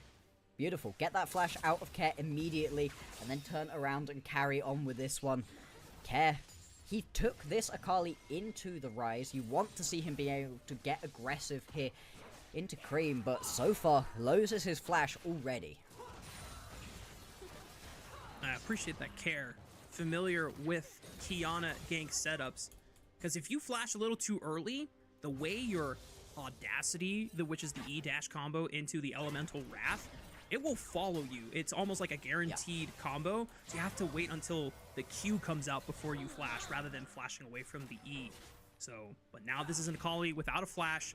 Cream can try and set up Kanavi with a flash-empowered Room Prison, and that could spell disaster for FPX. This is also now going to be JJ spotted out right here by the bot lane of TES. They're going to be able to push this wave on through and get themselves out of dodge, so no early damage there. Kanavi now going potentially to try gank onto Sheer. Obviously fully spotted out onto this one. Should be able to walk this out. There's the Elemental Wrath from the river for the stun, and then a little bit of extra damage from the brush, but not so much that it threatens Sheer, just a nice chunk on his health bar, and will allow 369 to try and look for a base. Sheer does get a chance to cancel it, but Kanavi is already pathing back towards the bottom side of the map. Shout out to our producer, Alk, just giving us the official stats update on what the changes were for Kiana going into 25.16. And it was a significant buff, and it really has just fully brought her into the place where all of a sudden... Okay, you could fully look to be getting aggressive. Speaking of, Zhui flashing over the wall to avoid the vision. This is going to be so huge. Look at the size of this wave. 369 still has a flash, but how is he going to flash away? The wall slam connects! And that is FPX gifting first blood over to Sheer's Renekton. There we go. This is what you wanted to see if you are FPX. Play spoiler here to TES. And Jue heading all the way up to the top side of the map. This is one of the things you can do with Jackie right here playing on the Ziggs. Yeah, you're going to get pushed in, but you should be able to farm from far enough away, throwing those bombs out constantly, that you can afford to leave and go in and get involved across the rest of the map. TES, they are at least going to recognize that with all the members top side, they could go and start up this Drake. It's going to be a Cloud Drake picked up by them, but FPX more proactive on the map. To Top Esports' credit, with this Jackie Love Kalista pick, this was something that they wanted to aim for, trying to get a lot more bot priority in securing these early dragons to stack it up for themselves. Into FPX, big scaling element is going to be Jachi Ziggs. Care on this Akali can get a little bit more threatening the later the game goes on, but I don't mind top. Oh! He just destroys Care even in the protection of that shroud. The predict right there. Final, last little one coming on through. And he grabs himself that solo kill. That's nice to see right there from Cream. This is what Cream needs to be doing. And getting yourself that solo kill into an Akali picked into you. Now that's pretty fun. Kanavi also steals the blue buff. He's level okay. 6. He has the level advantage. Throws out the supreme display of talent. Jeje not threatened enough to be forced on a flash. But loses the blue buff. But here comes Jue trying to flash on in or look for the Hex Flash. Now Kanavi and the rest of Top Esports need to get out Care, looking to find revenge. It's Jackie Love with the Fate's Call that pulls Hong away from danger. Hey Rafa, your fear that it might be an IG making it all the way to the finals, I think is being increased as we're watching TES kind of get pushed around in the early game here by an FPX that's been struggling all year. We'll have a look back at this play. I mean, there's nothing too fancy with it until you get to the point at which it's just one last little overload. I just sniper. Actual sniper with this one. Oh, it's so pretty. Oh, it's so pretty. Gorgeous. I'm very happy to see a solo kill picked up right there by Cream. But what can he do with it, right? We've been talking about people. Hang on. Whoa, that's a lot of damage onto Jachi's health bar. He's forced to flash away. Cream got an early blasting wand off of that solo kill, stacking up with the tier. We know that Rise takes a while to scale up, but when he's ahead of the curve, oh boy, that damage can really start to pump. Can pump so much single target damage. Grub's going to be started up. First one taken by TES. Care got a little bit of a flank. Gotta be careful here. Is Supreme Display of Talent available for Kanavi? He's trying to line up for the wall here, but Care has already eliminated Jackie Love. Kanavi trying to play it out, using the Elemental Wrath River form for the stuns, but FPX just wiped the floor against Top Esports in the river, and this will give them enough priority to get 2 grubs away from Top Esports. Yeah, well played here from FPX again. They're just using the fact that currently their composition has a little bit more skirmishing power. JJ, though, gonna get caught. Supreme Display of Talent. The backwards Supreme Display of Talent as Kanavi alongside Cream punish JJ for the overextension. Goodbye to him. That's what we needed to see as well. TES now get themselves a little bit of extra gold back, and that's another kill into Cream's pocket. If you thought he was pumping the damage already, he's just going to be miserable to try to deal with. We'll have a look back at the way that this play starts. Cream pops down that ulti, but doesn't take it. Nobody wants to really get into the backline. And that kind of opens up Care to start stopping a bunch of these carries from being able to sit and hit. Makes it a little bit more uncomfortable. And Sheer, in a composition that kind of struggles a lot with a lot of true tanks. You kind of got Jue, but it's a lot harder to get there. That's our main build. That's Yumu's already online.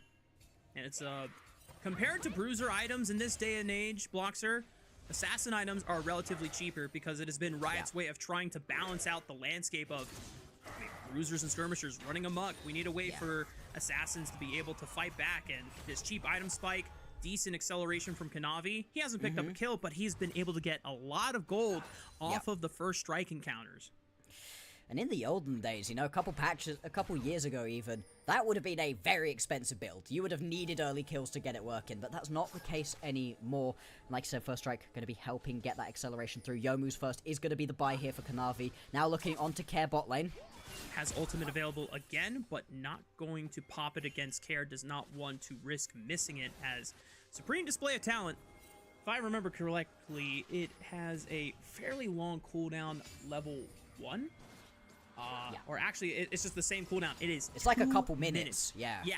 So if you waste that, that is a big window that you're missing out on, but just waiting for the right opportunity. Kanavi finds Jway alongside Hong, but Jway able to flash away from the hostile takeover and punts Kanavi back to where he came from. In terms of cooldowns, you've now lost out onto 2 of those biggest ultis, and Jway still gets away. Hong stepping up to potentially try finish that kill off, but he's not going to be able to. Just delays that reset coming through from Jway. He is going to be forced back to base, and that does open up the Drake to TES. I'm constantly scared. Anytime I see Cream locking somebody down with that rune prison, I'm expecting him to just burst through their health bars. Yeah, he picked up a Rod of Ages super early. Sheer might be in trouble. Has the Dominus still available. Healing. Powered. Ruthless Predator 369 using the World Ender for the movement speed and the healing. Just going to sustain himself off the minion wave. Both top laners end up trading their ultimates for no real net gain on either side, and the second dragon of the game goes to the hands of Top Esports. I feel like we need to keep reminding ourselves and everybody here at home that TES have something to play for. Yes, they are playing as a top seed. They're definitely going to make it straight into the playoffs, but first seed allows you to pick your opponents. It gives you much weaker opponents in round 1 of the playoffs. You want this first seed to be locked down, and FPX are currently threatening that. Jway wanders on through the tower, isn't going to take too much damage from that one, and walks it on out. FPX, all they can do here is play spoiler, and even taking us to a game 3 feels a bit like that. And it's just more to prove from the side of FPX as they are continuously trying to improve themselves and get these glorified reps here in the Rumble stage so that they can be ready for the big best of 5 against, more than likely, Ninjas in Pajamas this weekend. That is going to be such an important series. There's already a lot of history between FPX as an org versus Doinby, Care versus Doinby, and if you can try and level yourself up as much as possible before that point, regardless of win or lose, that's the big goal for FPX. And if they can upset Top Esports, and that just gives you a bigger confidence boost going in. Absolutely, and confidence is something it really has felt like FPX have been lacking. They've not had the best time of it so far. Now in this game, we've got ourselves a minute and a half until the next Herald is going to be up and available. 3 minutes until the Drake. And so these teams kind of just pushing through their waves, trying to assert dominance over this mid lane priority for the minute.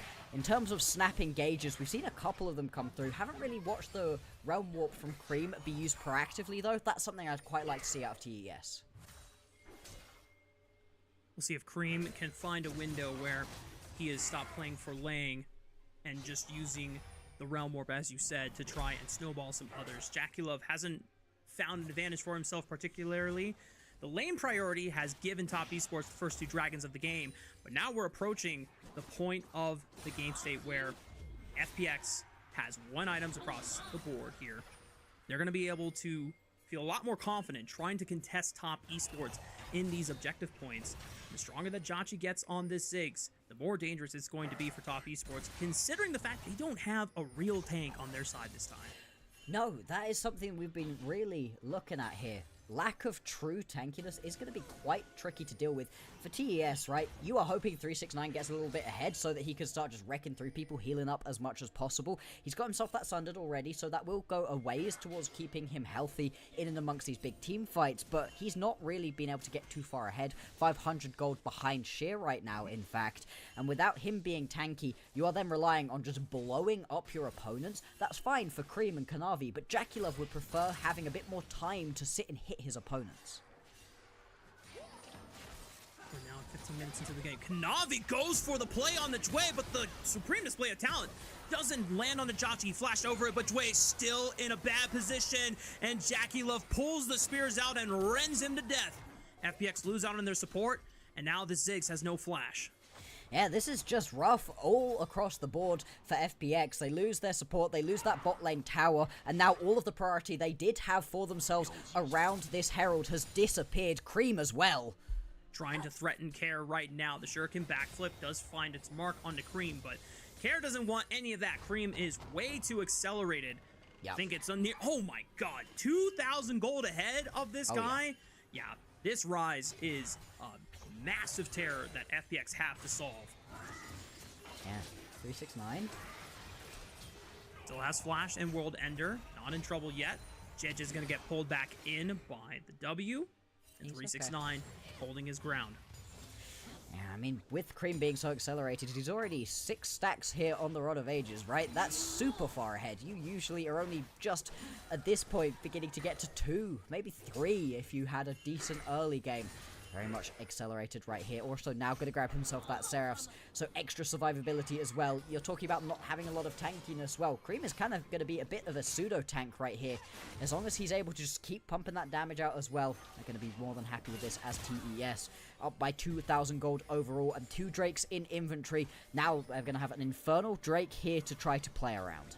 I'm curious if Cream can itemize something that gives him a lot of magic resistance so that he can stand up to Joshy damage if he tries to walk in first for the rest of the team, or if he's going to go for some armor. Gets jumped on by Jedge with a 3-talent strike, but the exhaust immediately comes out. The handshake pulls him in. Jedge forced to pop the Crescent Guard. Here comes the Mega Inferno Bomb. Decent damage on the Jackie Love, but the Redemption heals him back up. And the Realm Warp sends them into the backline. Massive damage. Supreme Display of Talent hits all 4 members. Karen Shira running for their lives. 369 tries to get over the wall. And Kanavi is wrecking house with the Elemental Rats. Good Rune Prison, but the Keeper's Verdict from Dway will save this team from certain death.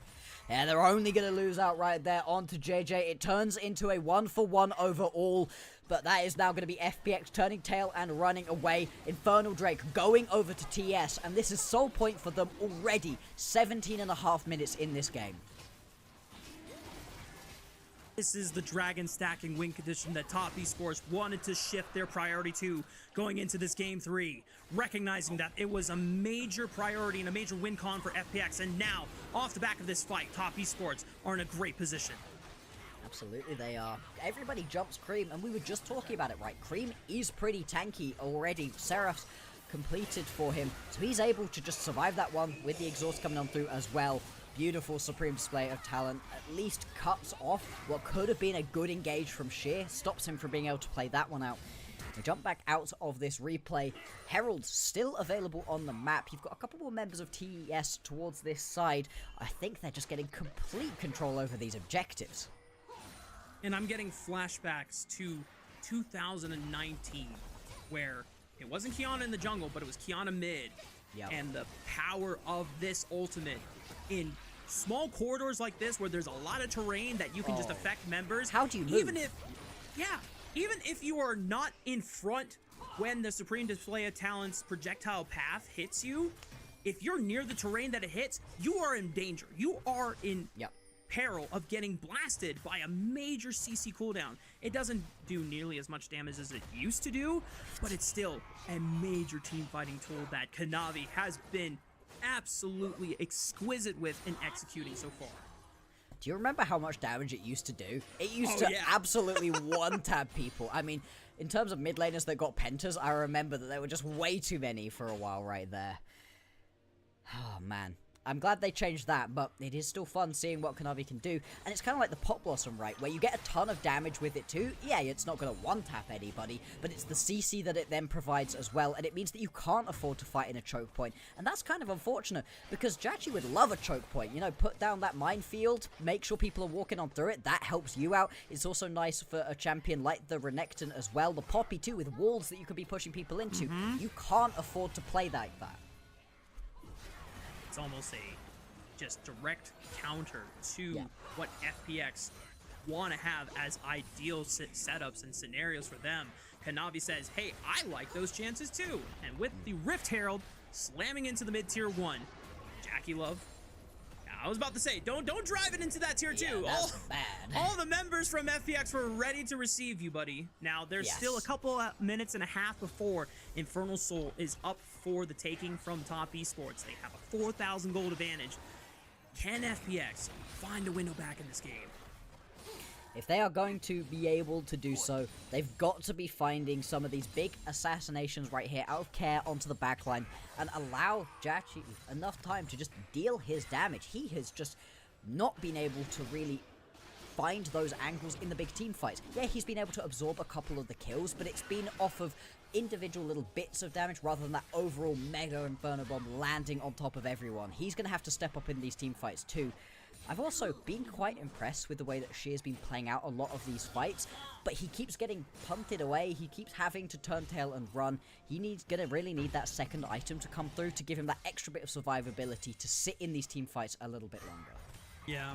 He's probably one of the only members that can try and cut through Cream's rise, or even threaten Kanavi if he tries to jump in looking for that setup. And FPX are starting to run out of options to figure out how to problem solve against this jungle mid combo. Even though Kanavi hasn't necessarily picked up any kills for himself, the fact that he's stacking up all this lethality into a non-tank composition from the side of FPX outside of Dway, your carries, your squishies are always threatened, always potentially vulnerable to just getting one-tapped by this setup from Kanavi's Kiana. And it puts you in just such a scary position here as FPX. Yes, it doesn't matter. It doesn't change anything for your outcomes if you win or lose, but you're in the position to potentially win this one. And now you're just constantly having to think about where you're finding these fights, how the positioning is going. Just puts that extra level of stress right here onto an FPX that really just need to get out of their own heads sometime.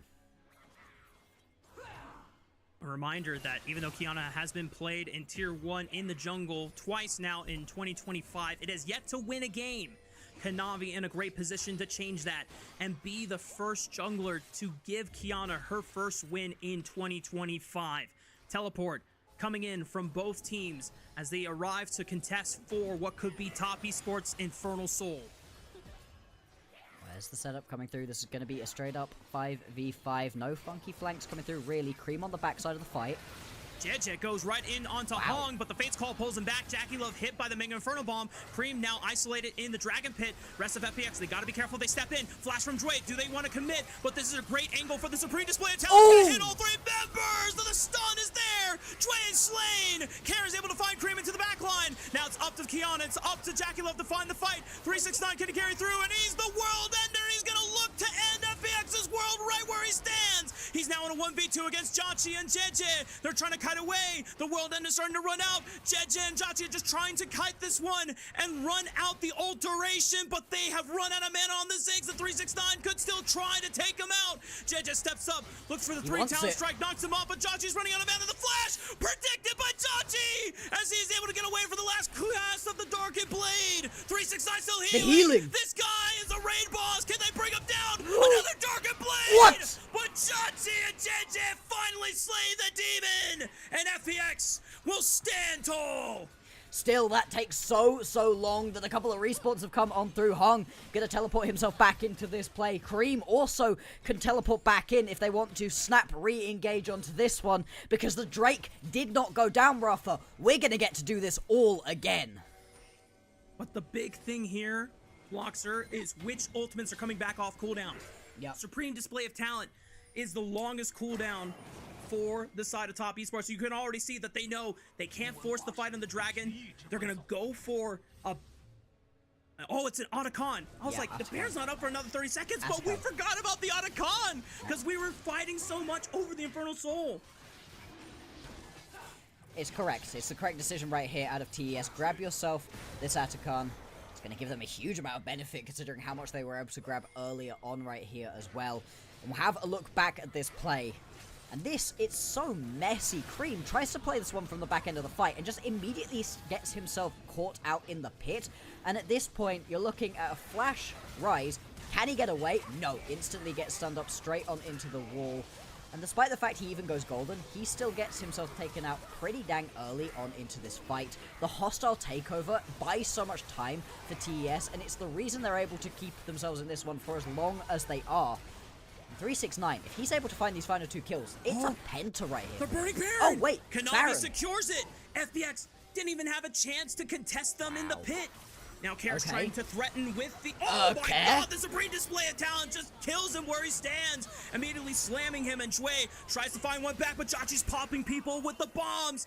The rest of top esports, just preserve the Baron buff on your side. FPX able to get at least 2 kills, avenging the death of Kara, but the Baron buff is still secured for top esports. Still, you take that Baron buff away from Jackie Love and Hung. That's going to stop them from being able to push across quite so many lanes, potentially. That is going to be nice to see. 369 could potentially be caught out right here. He's got a couple extra dashes. Should be able to walk this one away.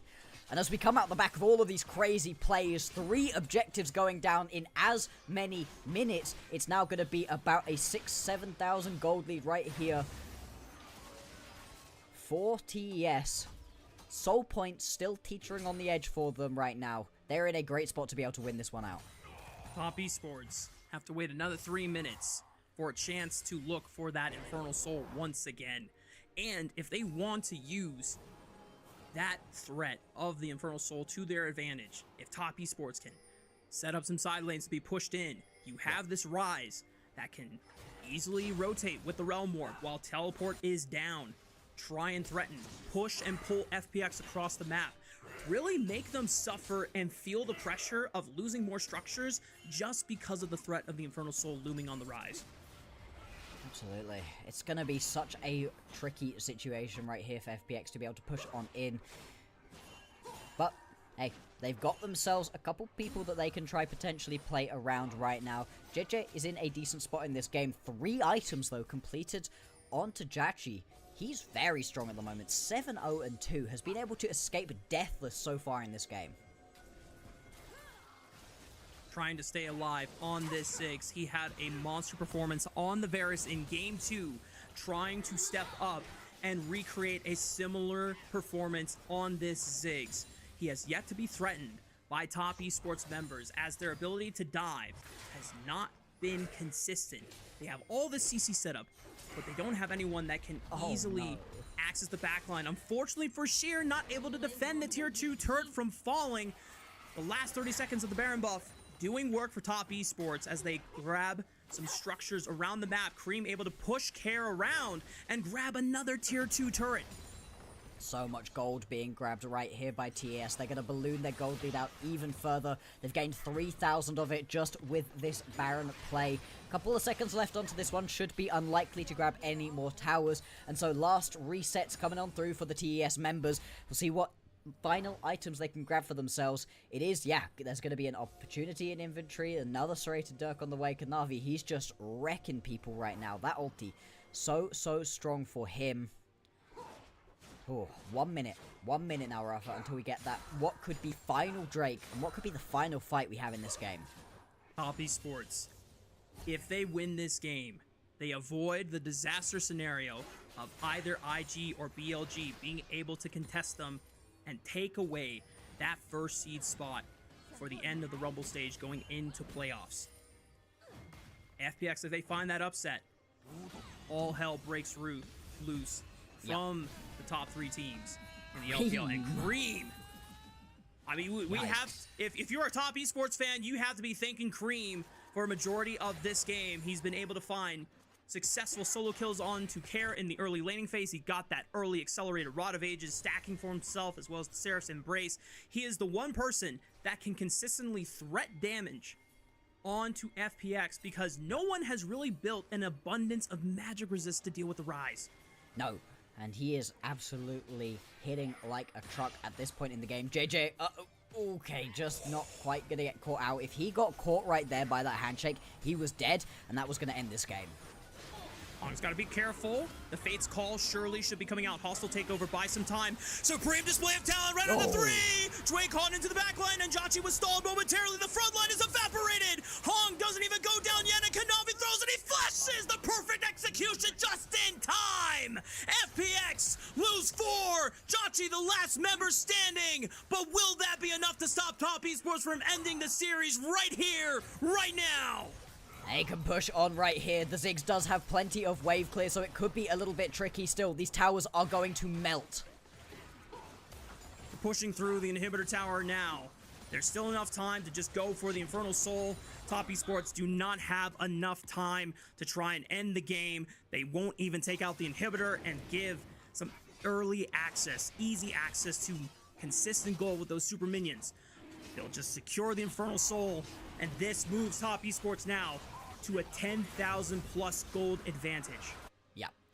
And we do have teams in the LPL that could come back from those kind of deficits, but It's very unlikely to be this one. As we take a look back at this play, the supreme display of talent, I mean, it's exactly what you were asking for. 3 members just take every bit of damage, CC'd up as well. Beautiful work from Kanavi to start this fight off. And then 2 people getting away with murder. Hong flashing away for himself, keeping himself alive. Kanavi as well flashing out, keeping himself going, not giving any extra gold back over to the FPX members. And this is just such a rough situation for them to be in. They are staring down the barrel of 10,000 gold and a Baron buff walking into their base. Kanavi has over 45 lethality between all 4 of these items here. So any squishy member that does not have any armor set up, they are going to get popped! Supreme Display of Talent eliminates JJ off the Rift! And now there's no chance for a Smite steal unless Dway can find some heroics swapping over to a Smite. But it doesn't look like he has that option available. Oh, nope. That was close. But Kanavi's clutch with the Smite. 369, the Realm Warp into the middle of all 5. That's a dangerous predicament, but Jajia is slain. FPX now riding on the chances of care. The perfect execution can't even get through the bailout of Hong. Top Esports find the perfect ace. Find the perfect ending to a perfect series. FPX tried their damnedest, but it's not enough to defeat the inevitable and the most dominant team in the LPL. Top Esports, they're going to do it again. They are going to top out Group Ascend. They are going to be our 1 seed coming out of this Rumble stage. And what a performance to round that one off. Rafa, you got to be the happiest man alive. It's a Qiyana win here in pro play. I'm so freaking happy, man. That is so insanely cool. I'm using all my willpower to not drop F-bombs for the sake of my producer. I already did one earlier this week. I got my one. I got my one. But what an awesome way to cap off the series, the last series for these 2 teams. Yeah. FPX really stepped up and pushed Top Esports to the brink and forced them into a position where they had to pull out something yet to be tested here in the LPL. And Kanavi gets to walk away, the bearer of the first Qiyana jungle win here in 2025. And it was an incredible performance. He would be my pick for game MVP. He was all over the Rift, getting so proactive, diving a tower level 1, getting that initial flash out, and then just kind of never looked back, was just constantly playing super aggressive. It's tricky to play a champion like the Qiyana, but it just felt like FPX could never do anything. Every single fight they found, there was a wall nearby, supreme display of talent, and that's that. And with this Bloxer, Top Esports officially end the Rumble stage at 12 wins and 2 losses in series score. With that updated, there is no chance that IG nor BLG can catch up and threaten Top Esports on that first seed. It is definitively Top Esports' to claim, and they will have the grandest opportunity going into playoffs and choosing any opponent that they wish.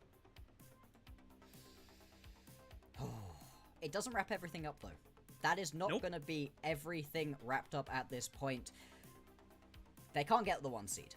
But BLG and IG can fight over the 2 seed. It's currently BLG's to lose, but with the 2-0 for IG here today, they get themselves back into a really good spot to be able to fully compete for this one. For IG, getting that 2nd seed after their rough start would be awesome. For BLG, losing that 2nd seed after it looked like they were actually going to top our table would be really disappointing for them. And so there is still so much more to look forward to in our last couple of days here on the LPL.